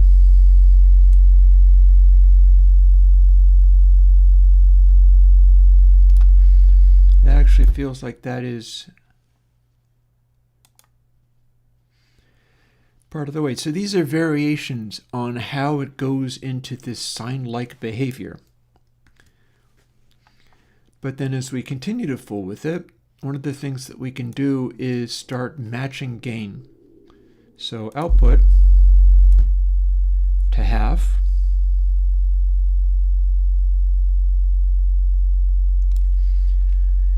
Gain doubling what it was before.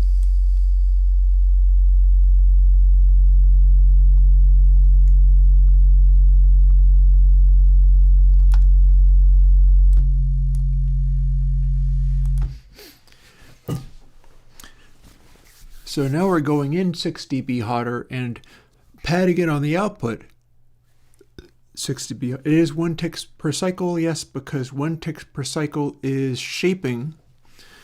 It's showing me where that crossover was.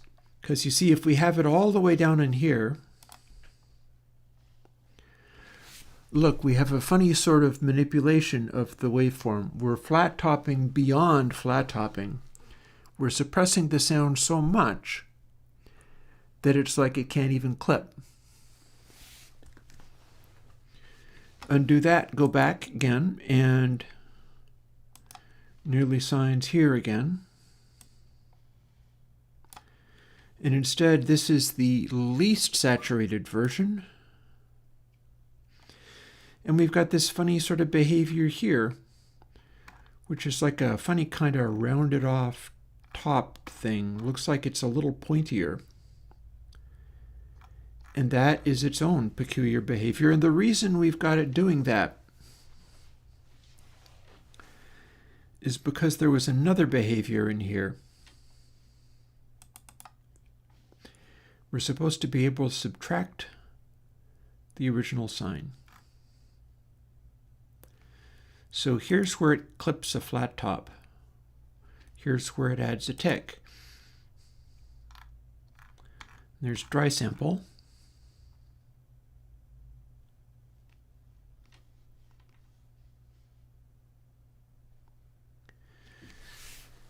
This is not altering So we can do this, but I don't think it's following. So yeah, what I'm going to need to do to get it to do this is minus dry sample times A. So yeah, okay, so we are still including that, times V.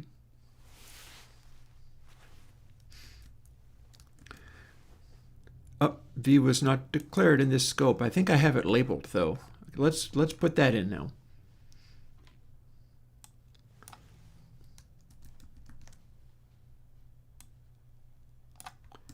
V and then param V. This time it'll build. Now we've got that subtract original sign, and it does in fact use the same gain that the other one does. So here's what happens.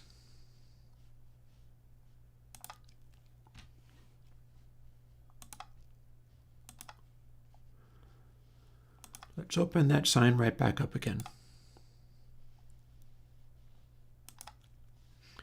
So here's how that works. See, it says subtract real. It's got a label on it, and now I've got it bring back in there again. You can subtract the real.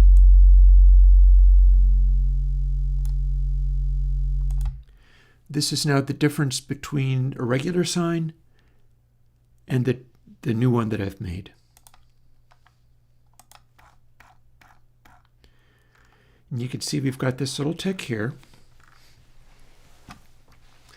And then it is departing from what the real sign is by this much, not at the center where it crosses, but at that peak.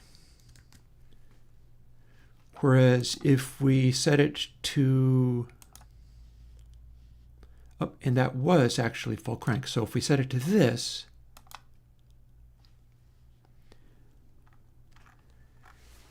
that's now showing that it is making the little tick. This is where it sweeps down, but look, the peak of the sign, as it gets to this point, it is more along this line than what the regulation sign would be. So it's departing from what an actual sign would be. This is how I made tape hack. I made tape hack so that as you started going, sweeping along in the direction of this, it would like try to push the middle region in here. Not so much like this, but I was dialing it in so that it would add this slight irregularity to make it act like the center part was less sort of anti-distorted. And I managed to get it to work, but it didn't use this type of tech. So what this means now is I can crank up output and turn off add tick and have subtract real cranked all the way up, at which point you don't even hear it until it starts to kick in. And then we have this whole cornucopia of various sounds.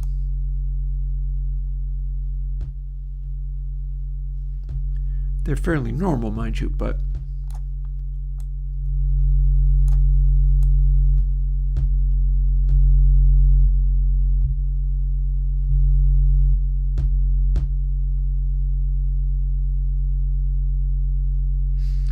and I see tiny changes in those. Only the first few sections do much here. And if we don't subtract real, that's what it sounds like, and it's peaking at 174. And if we apply it, we can see what it did, which is it is taking what would already be a peak, and this is why it's peaking at plus 174. It's adding extra peak to this part here. And not so much there. So it's like it's acting like a sine, except for it's a sine which brings on a degree of saturation, but then stops saturating further as things get louder, which is probably something I can test. Let's see how far we can push this crazy thing. But actually, let's see how far we can push this crazy thing. I've got Bitwise saved, and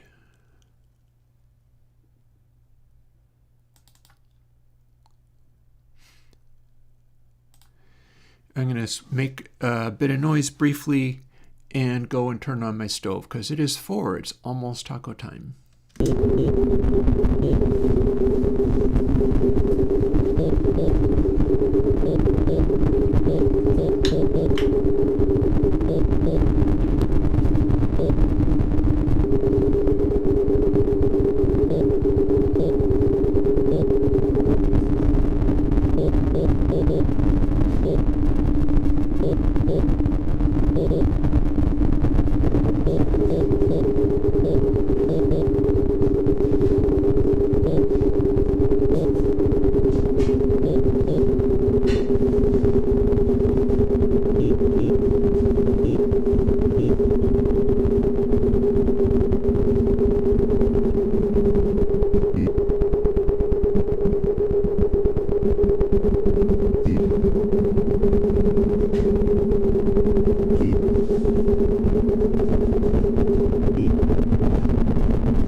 We're good. So, I wasn't playing any graphics there. I was just playing the noises. So here we are. We can make that reference to where the waveform sweeps through and heads down. Here. And we can subtract the, actually maybe what will be interesting is to partially subtract.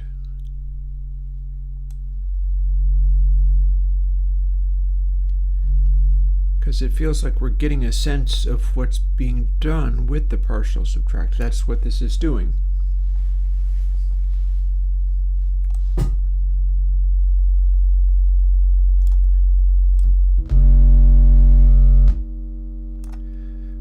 So that's an interesting one. As we crank up the gain, here's what happens. We crank up the gain, and these higher order factors of the Taylor expansion start to kick in, because they can only have an effect when you're actually the input is strong enough that you're wave folding and forcing the sine wave into that shape. 0.8 is like what? 0.2 is plus 6 dB, and plus 0.4 would be plus 12 dB. So this is 18 dB of saturation, which I can make exact, like this. And then here's some of the tiny variations in here.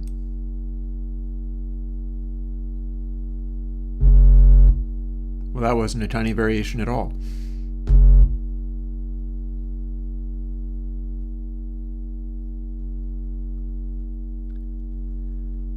But that's kind of a tiny variation.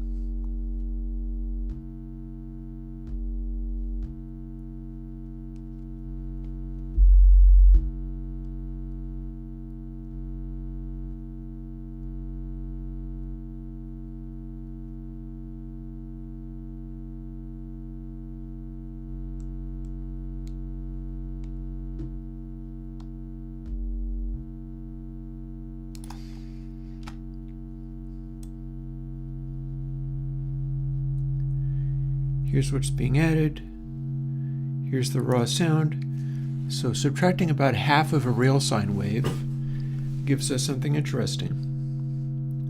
But this is actually an available waveform that we can see what that did.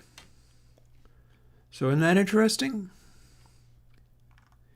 We've got a real interesting wave shape going on there. Where's our tick indicating? Here it is. So what we're effectively seeing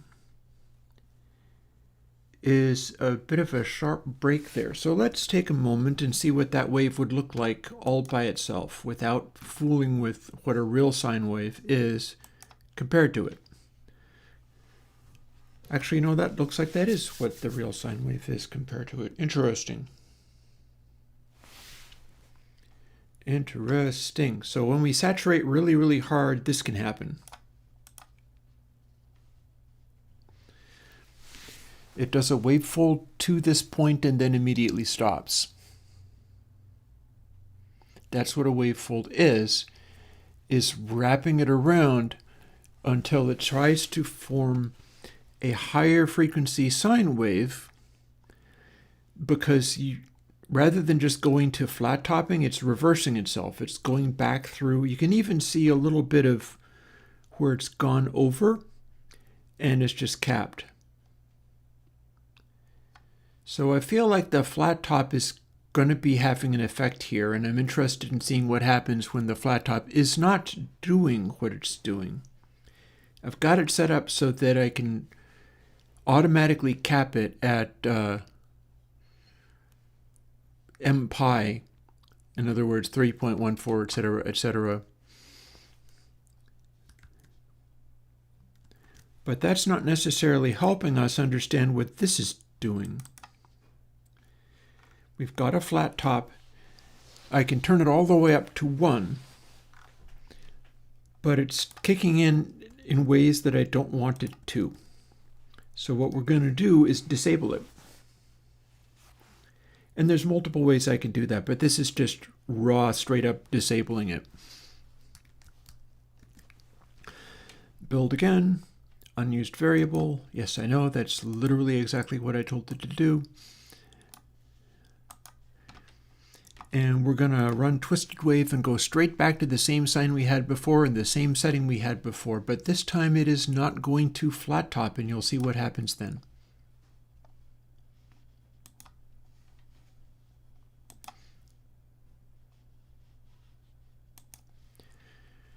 Same setting, same everything. Flat top does nothing at this stage. We apply this.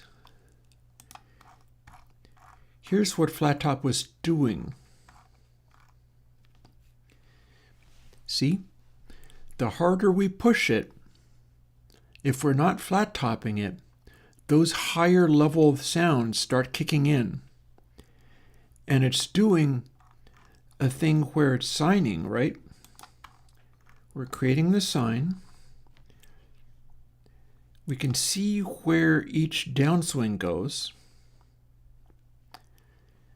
but it's producing a weird effect that is also extremely loud.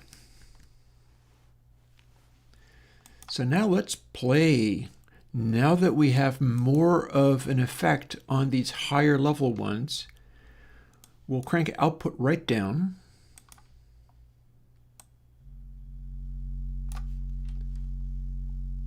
And this should do all kinds of weird things now.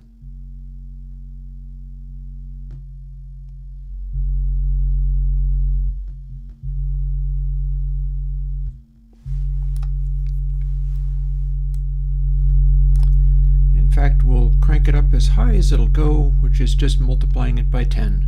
So it's a little over 18 dB.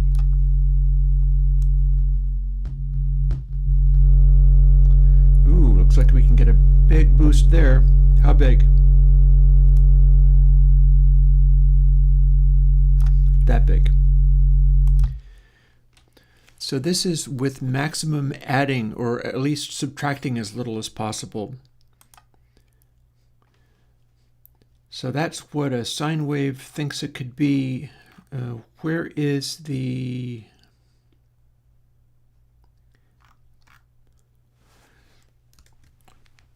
Going to try to see where that tick showed up. I do have that tick which is supposed to highlight where it swings through towards going down. Tapac 2 effectively is a safety clipper, I think. It does flat top, Tapac 2 does. The trick with this is that it is going to unpredictably flat top. Like if you were going to make this flat top, where would you do it? It's saturating so hard that it's like it doesn't do anything. And its maximum positive swing is this, where it's effectively not even clipping anymore. Like I can show one of the things that this can do. We'll normalize it and then we'll fade it in. And this is another useful technique for seeing what this particular type of distortion does.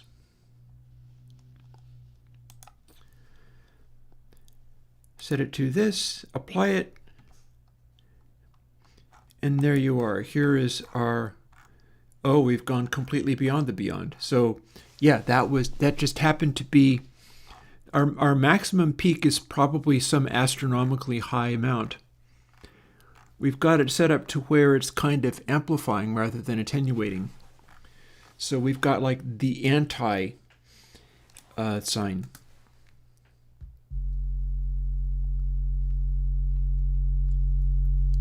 And it sort of builds up added energy like this. And it just keeps going up. that spike keeps going beyond and beyond until it's super distorting. In fact, I think I can normalize this. And here's what it was doing in its max. It's just trying to add that final peak as hard as it possibly can. It scales it up to as far as it can go. The tick mark is completely lost at this point. You can't even see where it was.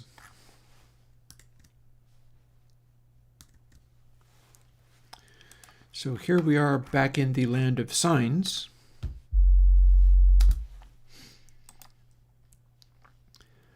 And interesting thing is, I believe if I invert this, it's going to do the same thing.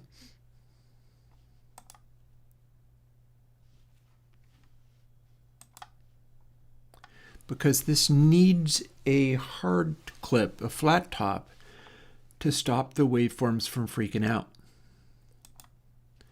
And we'll normalize that. And we see it's exactly the same behavior. This sort of sine variation thing is leading to this stuff tending to kind of blow up as it expands to this large setting. I mean, I can put an out clip on it, but part of the fun of this is finding out what it thinks it's even doing. So we will unnormalize, and then we'll that, and then we'll zoom over to here and start fooling with it differently. In particular, let's cut the output down to nothing. See what this does.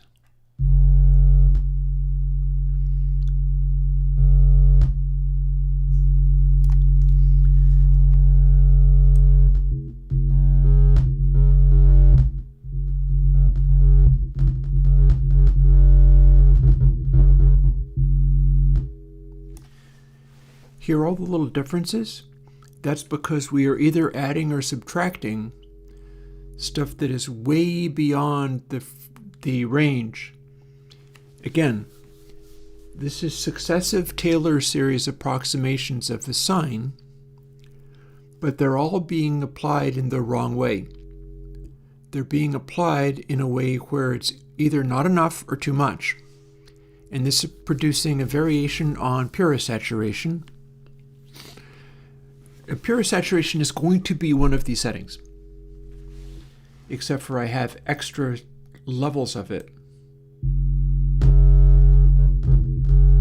So you can kind of hear it freaking around.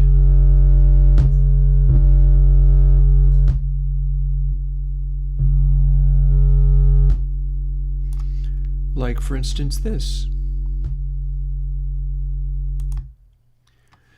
We can stop that, and then we can deselect, and we can apply to the entire thing, and we can normalize it and see what it does with this level of gain. And we can see that as set like that, we can't even see the tick.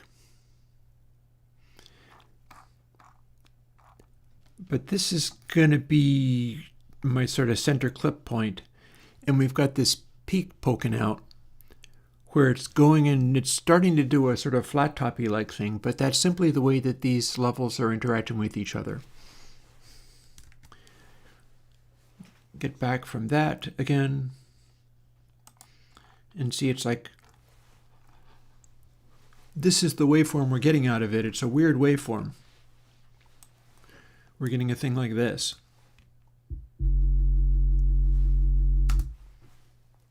And that's just being produced by this technique. So what I'm wondering, since this becomes so unmanageable when driven this hard, firstly, putting that clip point on there makes sense. What would be neat is if I could predict where the clip point needed to go, but I don't know if I have that on tap.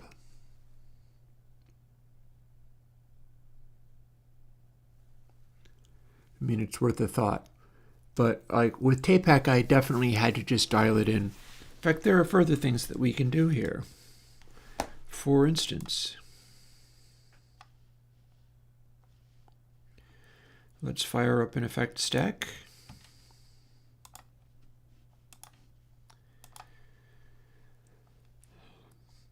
And apply this. But then we're going to see what it's doing in the frequency domain.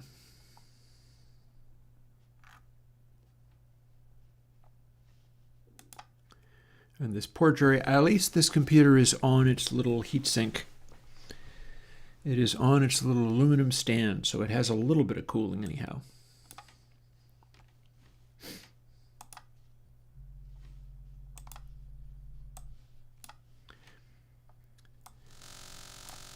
And see, AdTech is available.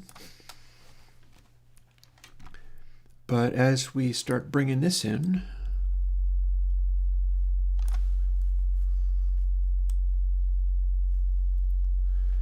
you see that in the very beginning, not much is happening at all. You have to throw a little more to start seeing any changes going on, because it's a soft clip. But once you do start seeing changes going on, we can start seeing some of what's happening.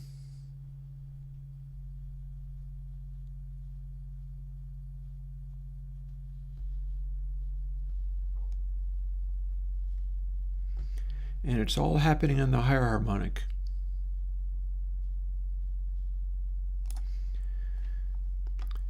So what we do is we pad it a little more and then we drive it a little harder.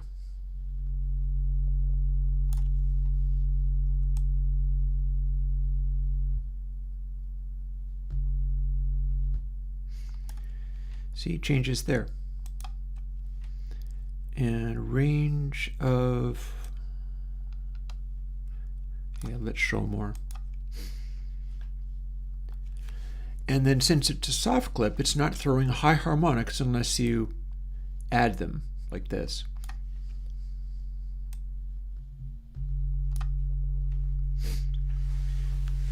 So we're looking at the various different algorithms.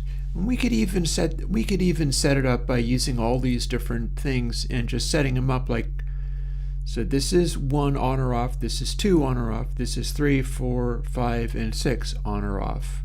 And that might be a fun thing to do, rather than have to do it with just a single parameter.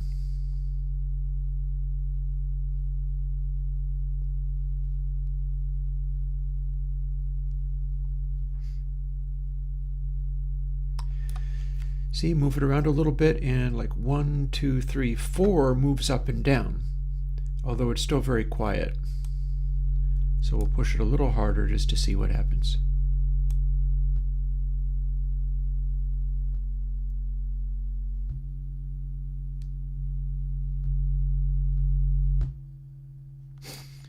And some of our settings are canceling out so hard that this is what happens to the gain as you start going into saturation. You start losing your initial sound to the point where it can completely cancel.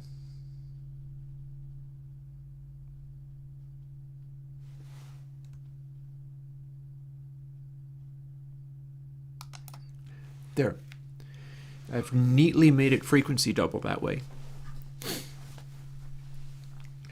They should be all odd harmonics.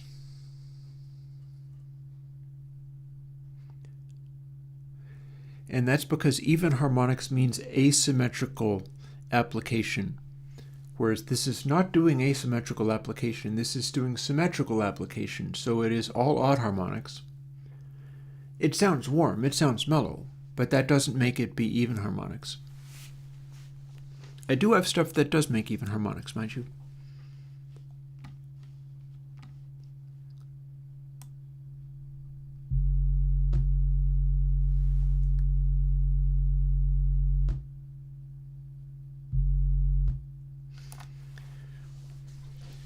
So with here, we're switching from making the lowest harmonic go between 0 and 1.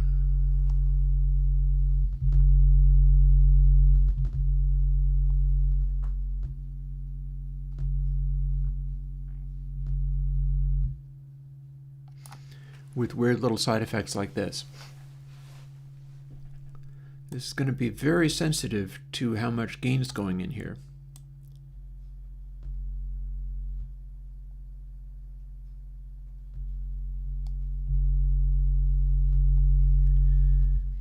And again, it's bringing those higher harmonics in. Like you see where they're moving?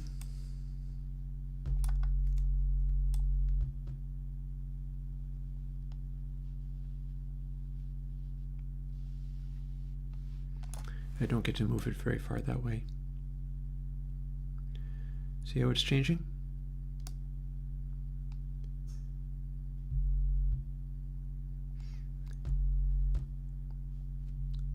Setting it to have those harmonics be sort of at a slant might be the best way to go. Because if they're set to be very different, like see that's a bit of a curve, and then we can fool with it, and then we can alter it even more. I'm going to save this so that I can get back and work on it again.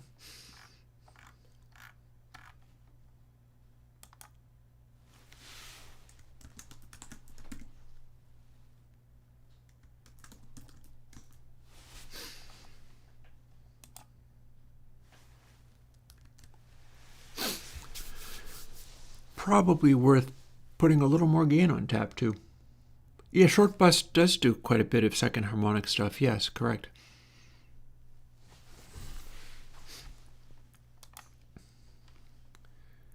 So back to here, we have all of these parameters and nothing to do with them. So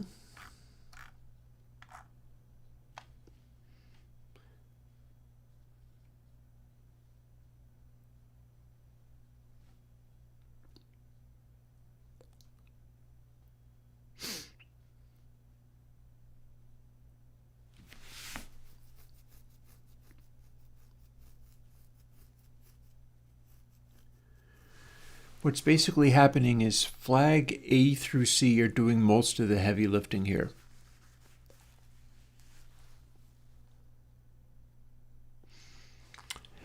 I'm not sure how useful it is to have there be a single number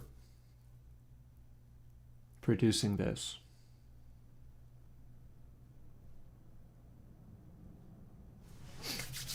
So here's what we're going to do.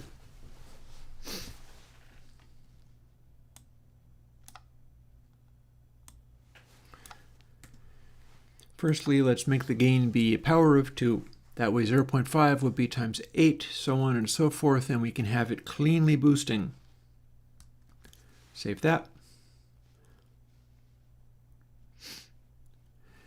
Then I need to go back over here to where the internet lives and open up my tab with the bitwise cheat sheet, because it was very handy. Because what we're going to do is assemble a number out of all of these sliders rather than use flagnum equals getParam B.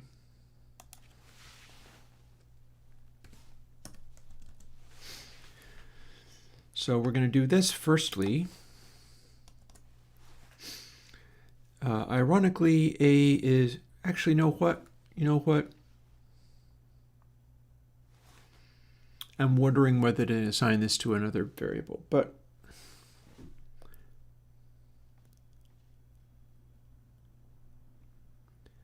at which point each of these could be assigned to the param that represents what they are. Well, let's change everything in scope then.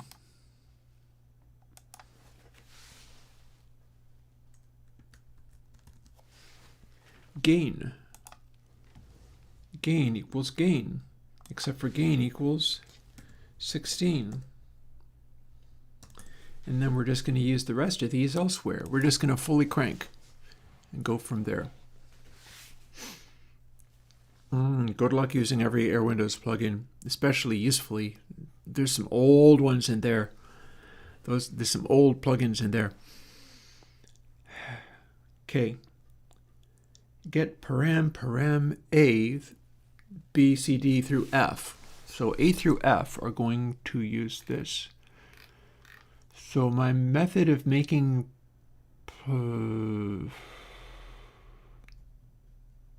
flags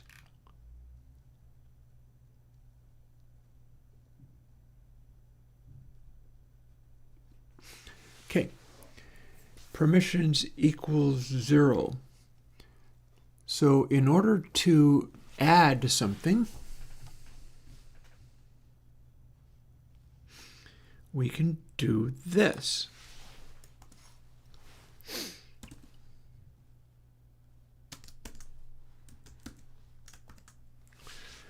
Easier to just type it.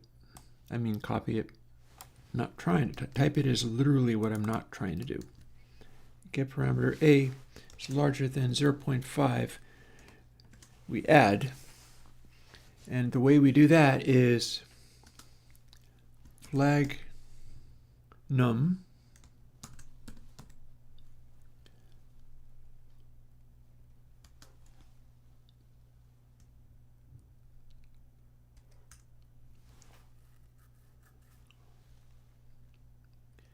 equals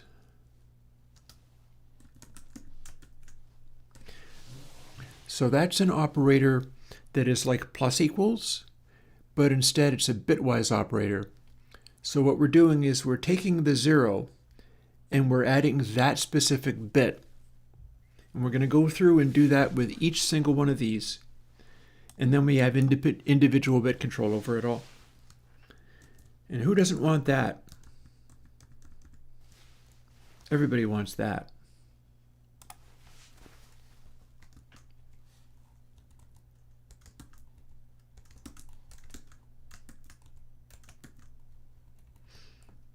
All we're going to do is make sure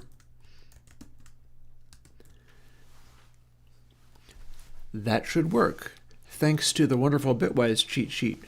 Who did this anyway? I'm going to shout them out. Kyle W. Miller.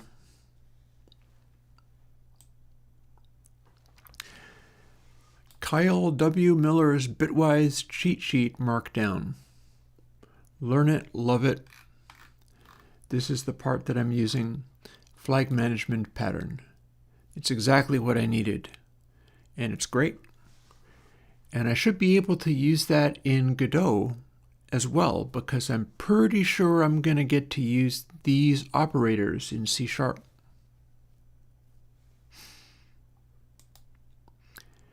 And that'll be a very gratifying thing.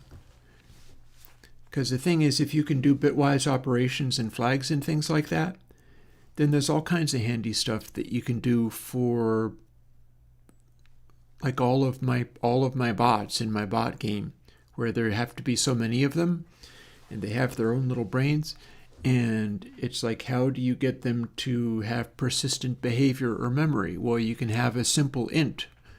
You could have an 8-bit int and have that handle all manner of other things. You could have a single, like a 64-bit int, and then have 64 Boolean parameters that make up its intellect and its little neural net. Great stuff. Great stuff. So let's build this and see whether it brought us joy. Probably it did.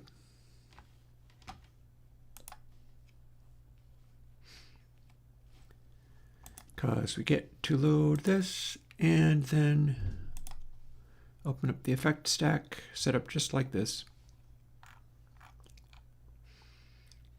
All let's have to do is find it. That shouldn't be too hard, right? I remember what the name of this is, right? Right?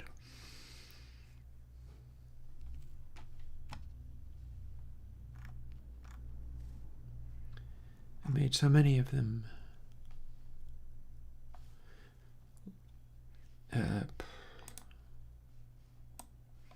It's been a long day.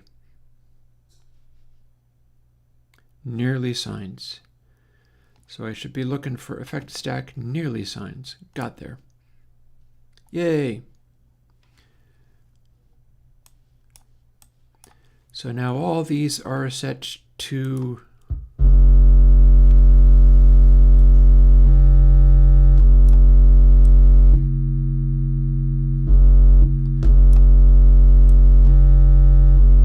these have the most effect.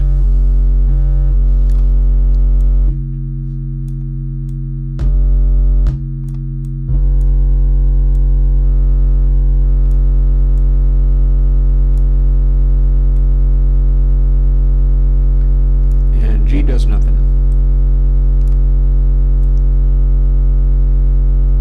But that does a little. So let's back it down.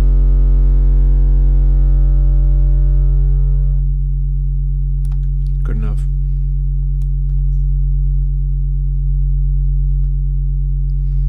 So it looks like we could go either way for A.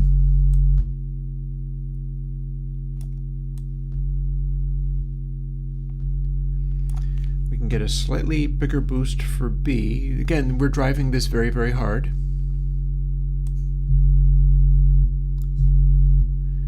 This helps it be cut back.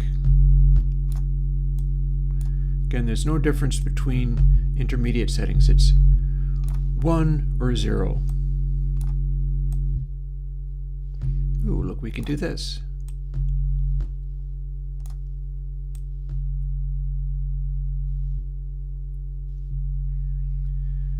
So that's an interesting variation for the full crank space. The fact that that is engaged is striking.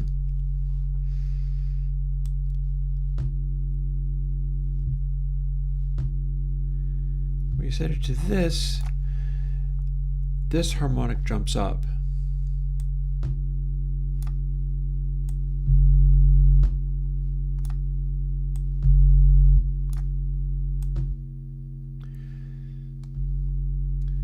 Looks like we want this one to be larger rather than less. What we don't have currently is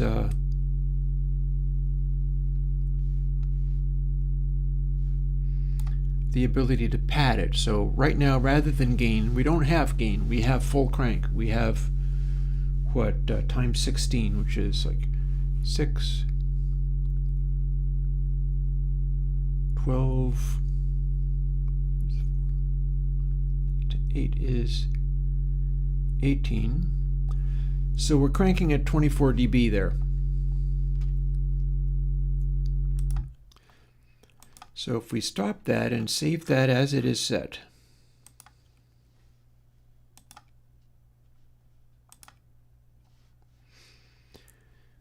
we can get a little frisky because what we can do with this is normalize it and then fade it in.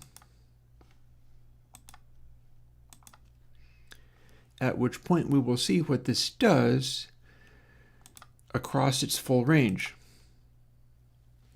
Here's how the distortion comes in at these current settings.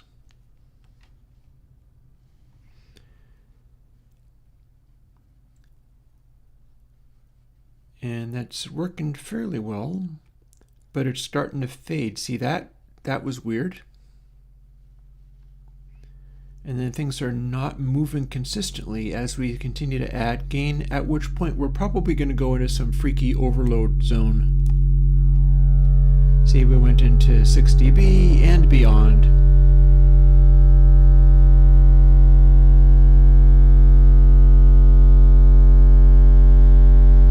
And we've got complete volume meltdown now.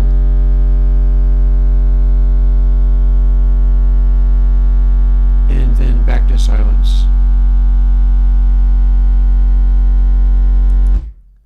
But that was a lot allowed there. So one possibility is to select only a section so we don't have to go to the full gain.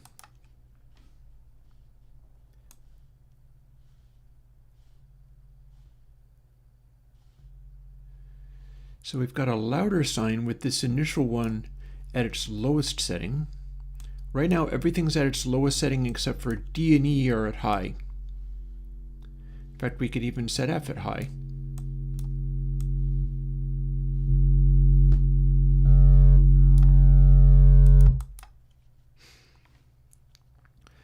So remember, this sequence of these things is some are being added, some are being subtracted. So what you get is sort of weird behaviors as different things get added in different ways. Like there we have it's canceling out the initial wave. See, it drops down and then comes back. And that's because there was a point where it went into frequency doubling. As we continue to gain, we're starting to see some of these things, but then other stuff is dropping out as we go. And that's because the waveforms we're bringing in, the alterations we're making are sort of exaggerated in a certain way. So let's see let's do a pattern. If we do the pattern of, see, A is the first one, and then B is the second, and so on and so forth. Well, the way this comes in,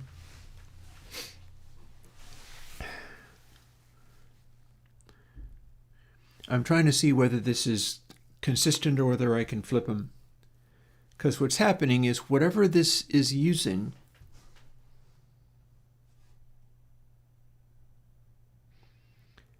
yeah, my values are inverted each time. So in theory, all the pluses together mean that it will have more of an effect for everything every step of the way.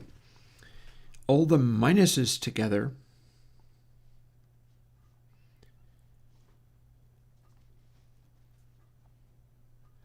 so it's starting with the subtract and then it's following it with an add. And then the polarity is reversed. So if we go back to here,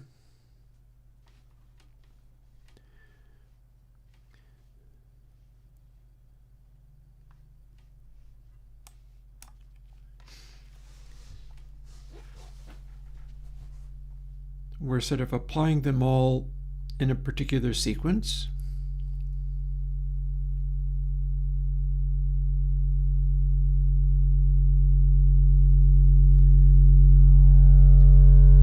And it's doing a pretty consistent behavior that way. If we do the opposite,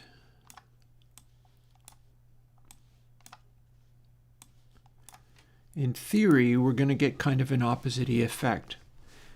And indeed, we have the base node canceling itself out, and then it's canceling itself out again, and then it's probably going to cancel itself out again. No, another node's canceling itself out that time.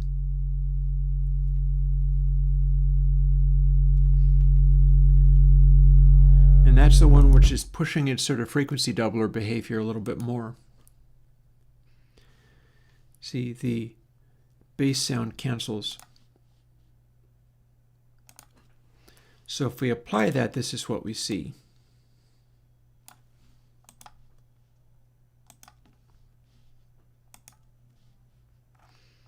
We see the amplitude going up is what we see. Yeah, you can't see that very well at all, can you? Well, let's normalize this. Let's see what we can see out of here.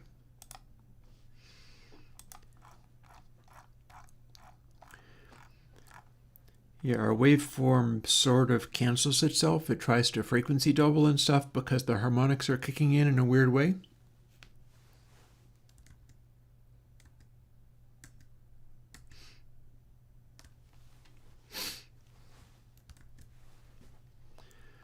Let's fade up to this volume instead.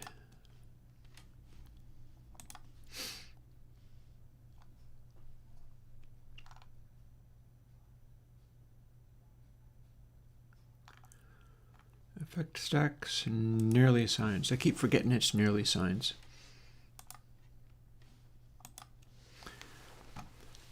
Oh, and I also seem to not have everything the way I thought. So here's the slightly increasing volume, but in such a way that it's flipping. Or wait, no, is this or is this the opposite? Also, what happens if we have them all at 0 or all at 1?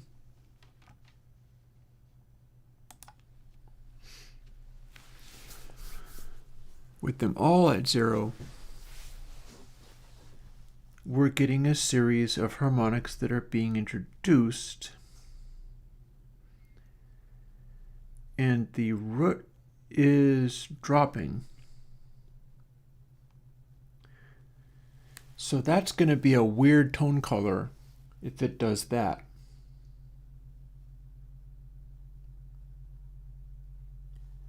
And then as our gain keeps creeping up, it's acting funny. You know what? I feel like I would like to flop around things so that the general intensity is always more or less based on how it's calculated. So let's save the effect stack like this and then get back to it after I pivot some of my parameters in my last 10 minutes of stream.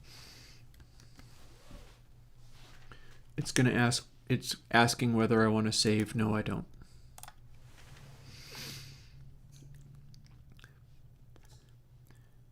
Okay.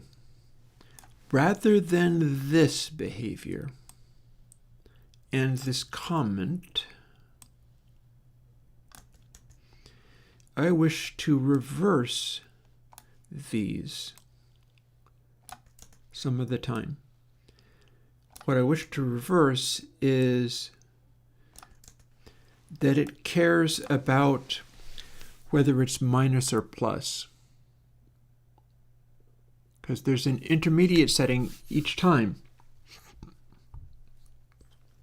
which is if you use that intermediate setting, then it is automatically the sine wave. It'll do an exact sine wave. As you push harder, it'll converge on 1 to -1, and it'll weld itself to that.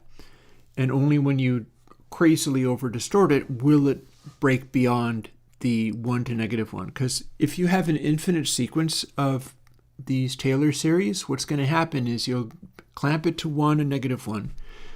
It'll wavefold, and then that'll be clamped between 1 and -1, and it'll wavefold again, and that'll be clamped between 1 and -1, because that's what the sine function is able to do. But when you don't have enough of these Taylor series, that's when the ones on the end start freaking out. I honestly don't know how they managed to do it up properly. But I do know what we can do to stop it. So if I reverse half of these, this one and this one and this one, then they will all be set so that the largest effect it'll have at that stage is the largest flag. I think having it be flopping them around between plus and minus is not actually helpful. So yeah, and no, believe me, that's exactly how I feel. It's too much. It's too hard. But all I have to do this part is this. Drag to between those, and then drag this also to between those.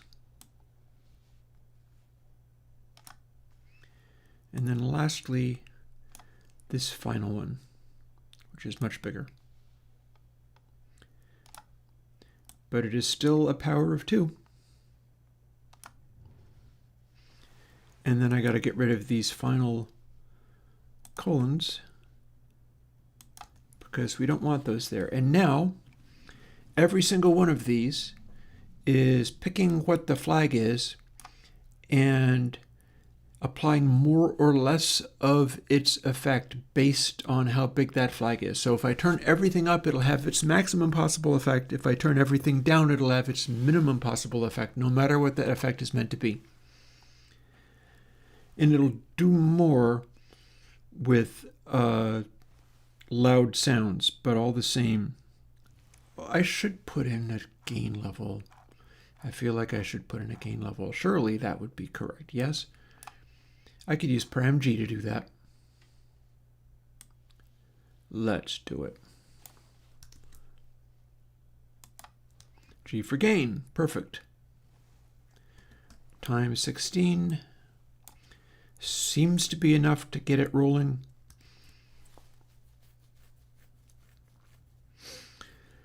And having 6 bits means you can go all the way to 64. I don't know if we need that many. We'll see whether flagf is doing anything useful in normal circumstances, because really most of the time with the saturator, if you've got it, if you're able to do the... Hang on, why shouldn't gain be... Flat top should be a factor of gain. If flat top's a factor of gain, we don't have to clip unless we want to. That's for another day. I'm not done with this yet. Maybe it's going to be Thursday.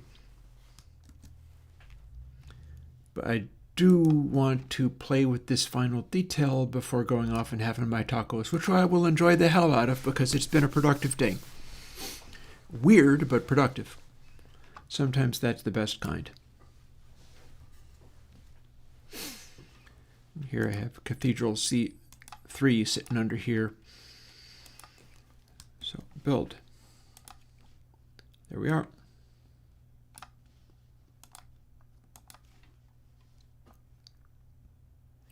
Oh wait, I can't do that. I've got Twisted Wave open.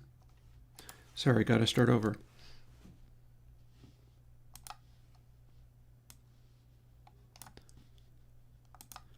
It needs to be able to do that. Did I put it in the wrong place?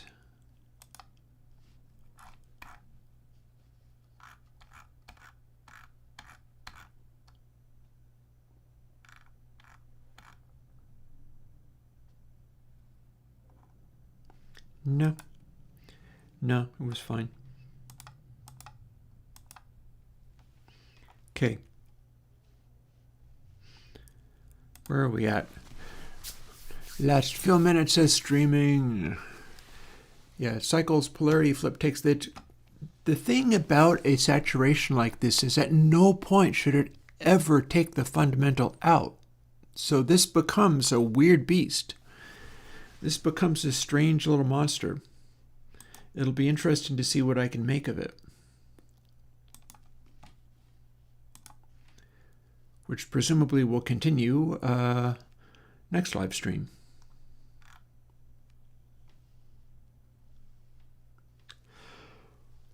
Elemental and early signs. There we go.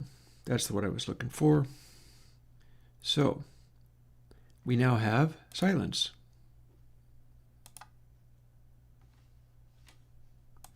And that's because G is all the way down.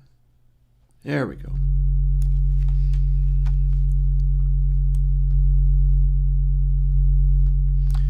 So now we can basically see how a lot of this stuff works. Also, bringing in add tick brings a single sample boop. And subtract real does diddly squat.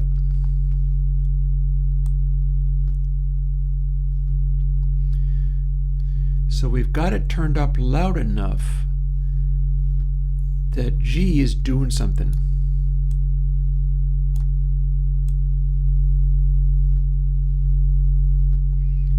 And this is subtract, but it seems to be boosting. Ooh, interesting. That's powerful. And G is now our input gain. So we can observe it acting crazy as G kicks in. Gets louder, but then cancels itself and really never kicks in again. So we can really suppress it with that third part. What's that third part? The first one is a subtract. The second one is, in fact, an add. So we're adding the second one along. Interesting that it should be doing that. And then we can add the third one along and get an even stronger effect. We've got this really weird back and forth thing going on here. Like if these are, like here's everything with its maximum possible intensity. We're adding harmonics in sequence. And then we lose this one in the middle, so what would happen to make that not be happening? Well, that seems to have some effect on it. So does that. Not that much, though.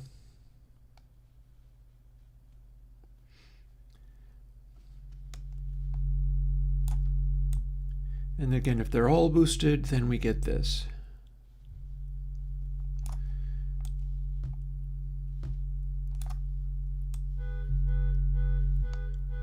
Okay, that's much louder. That's the car across the street, don't mind that.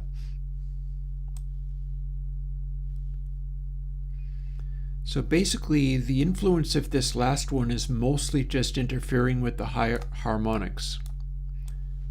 Almost better not to have that be there.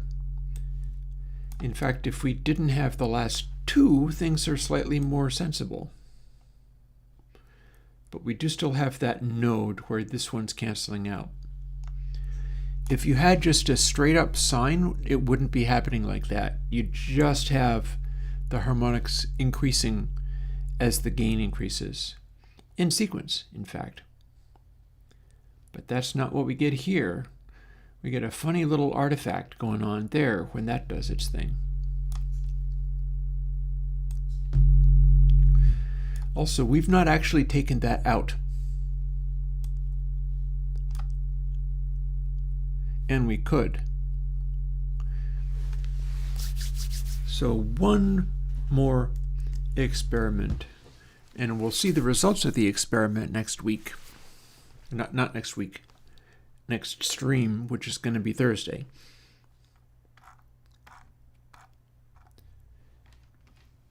So we have get parameters.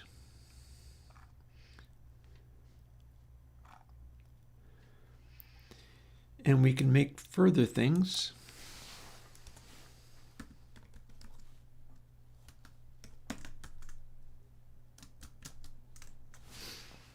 Kind of like this.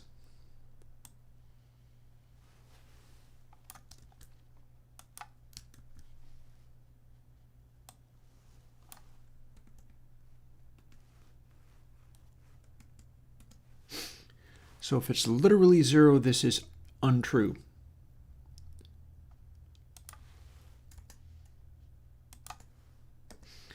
If it's 0, this is false.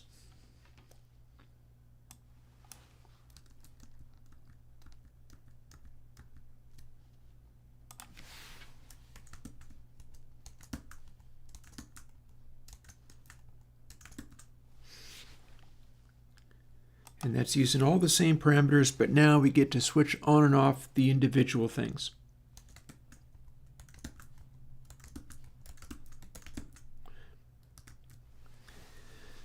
So that will help me tell whether I need all of the levels of it or whether I can leave some of them out. Because pure saturation doesn't use all of those levels. And I might be able to isolate ones that are not contributing. And let's see, flag A, that's going to be the the coarsest one. So yeah, flag F is the most challenging one, the highest order one at least.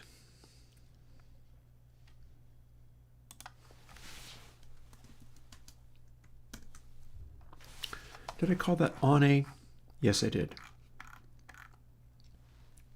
And all I got to do is add that each time.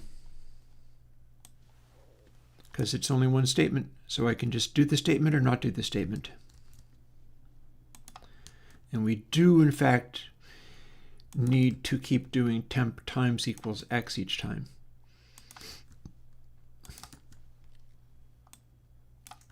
On B, on C, on D, on E, on F, and then we throw away temp because we're done.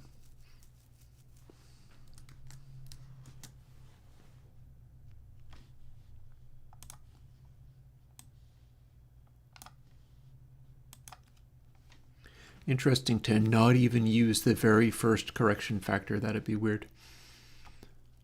That'd be very weird. Now let's see what we've got. Quick little exploration with this. We haven't played music through this for a bit. That's going to be the interesting part. Playing the music through it. And nearly signs. Boom. Everything's off.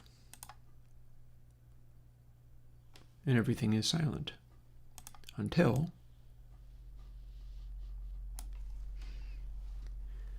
we are not applying anything.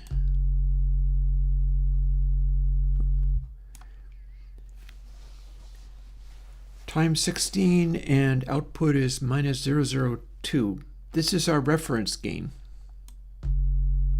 Add, subtract. So that is the very first level. The second level gets more nasty. Third, fourth, fifth, interesting, sixth. That's going to be a subtraction.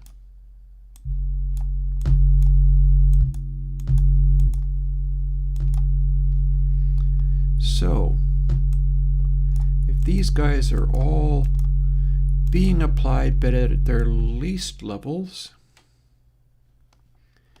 we get this interaction as we're kicking in, but then not much changes because at lower levels, these higher ones shouldn't really kick in.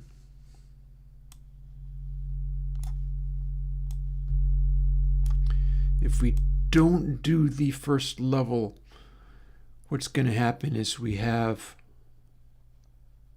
harmonics coming out rapidly.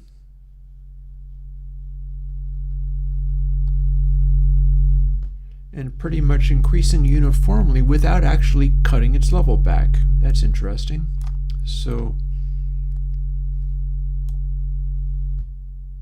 and if this is stronger,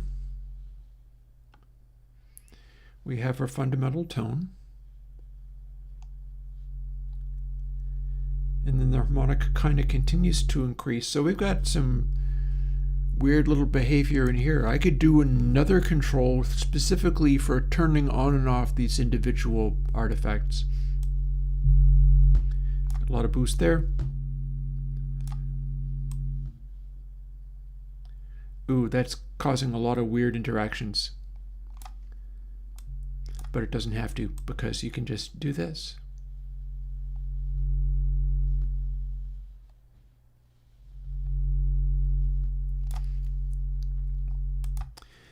And because we're doing it like this with the effect stack, we can finish up by throwing alien kittens at it and seeing what it does.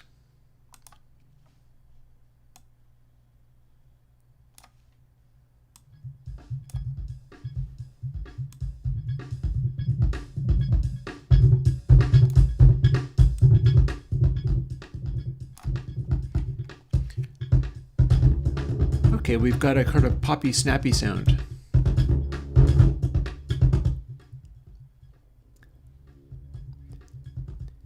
So I guess what you'd be doing is making it do this.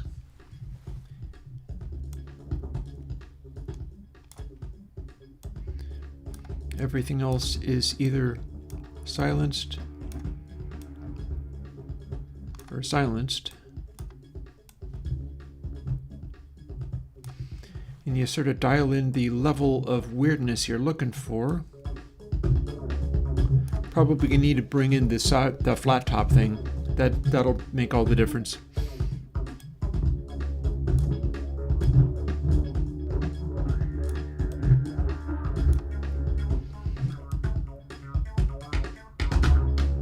And figure out what level. Oh yeah, no, there would have to be an output clipper to stop this exact behavior.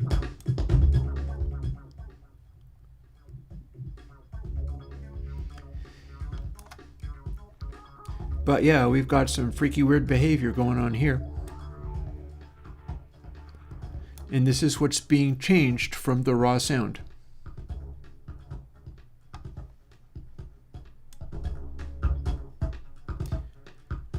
That's what it's altering. So that's not your normal saturator. Far from it. It's doing a weird, crazy thing. But who doesn't love weird, crazy things? So this coming Thursday, we build this into a tool that people can actually use, complete with the flat topper and everything else that we need. I have a pretty rough idea how I can do it.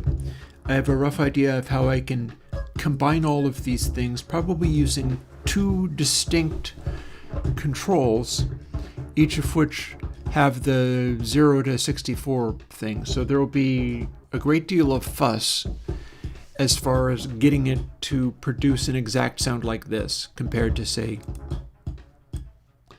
I don't know, whatever else.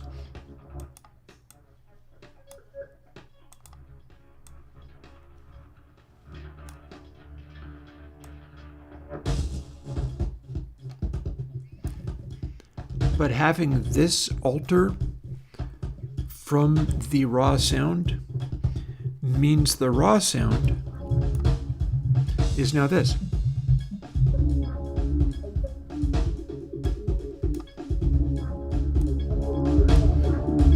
So it's acting like an insane compressor. Here's the dry.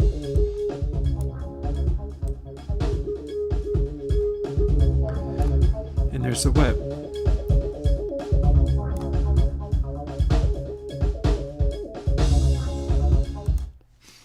Pretty weird. Should be good fun on Thursday, diving in here and putting it in the hands of some further manipulation. Also, I can do a slider control that doesn't have a pop-up menu and just lets you slide between 0 and 63. That is within my capacities. That's doable. Or 64. I think 63 is probably, 63 is going to be all ones. And then the VST version can simply turn that into a int and assign that to the output. So that can read 0 to 63 as well. So it is doable to have this tell you what number is cool and what number is not. We shall see. But yeah, this has been a real excursion, all this journeying through weird mathematics and stuff, and coming up with demented variations on what's supposed to be a saturator. And yet, I think it'll work. And be amusing, if nothing else. The thing I need to do is set it up so that I have the integer, it's called indexed. The audio unit will be set so that it says indexed and goes from 0 to 63, at which point it'll give me all of the numbers I need to do this properly, but then it'll be repeatable. Meaning if you find a special number and go, oh my God, that was great, what was it? Oh, that's 37. And you could even figure out what the bit flags were if you look up the bit flags for what 37 is, or calculate them out using the flag management pattern. you'd be able to spell out, like, looks like I want this one to be on and that one to be on, and there you go. And then that tells you what number you set it to. You set it to that number and you're good. And then there need to be two of them, because there need to be both like more or less options, but also on and off options for each level. And then that hard clip to stop it from blowing unreasonably loud sounds. And I can probably set that having to do with gain, and I'm going to have to see what that works out like. There's bound to be a way of figuring this out so that it works. Maybe I need to just make the output volume be a much more exponential slant so that you have an easier time turning it down to really quiet when it's going crazy. But yeah, I ought to be able to make something fun out of this. What I intend to do with it is come up with the ultimate saturation style sounds that I can use in Console X3. Because I did pure saturation, I should probably look up exactly what it is. Pure saturation would be like this boosted and this cut, and the first three or so parameters would be either, plus or minus, and then the other ones would be switched off. So that would be specific numbers. Pure saturation would be an equivalent of this number on the first control and then this number on the second control. You'd be able to set it and it would work exactly like pure saturation, as long as you had the ceiling clip set properly. I don't know whether I'm going to be able to work it out in such a way that I can figure out in advance what the flat topping setting for each setting would be. I might just have to let it do weird extra spikes or wave folding or whatever, but there should be the capacity to set it so that you can dial in. Like the way you do that, the way I did it for pure saturation and tape pack, is get it set up so that you have a lot of adjustment on the output level or the clip level. Set it up so it's doing the clipping into span, and then dial in that clip point until it has the smallest amount of output amplitude at really high frequencies. Because if it's not perfectly aligned with where it rounds off and goes flat top, there'll be an extra tiz of high frequency stuff as it turns that tiny corner. And that always happens. So you can tune that until it's exactly right. And then the high frequency tiz will go away down to like 192 or 200 dB down. And that fixes it. But I've always had to do it manually. Mind you, I've got 64 settings, so in theory I could just make a wavetable.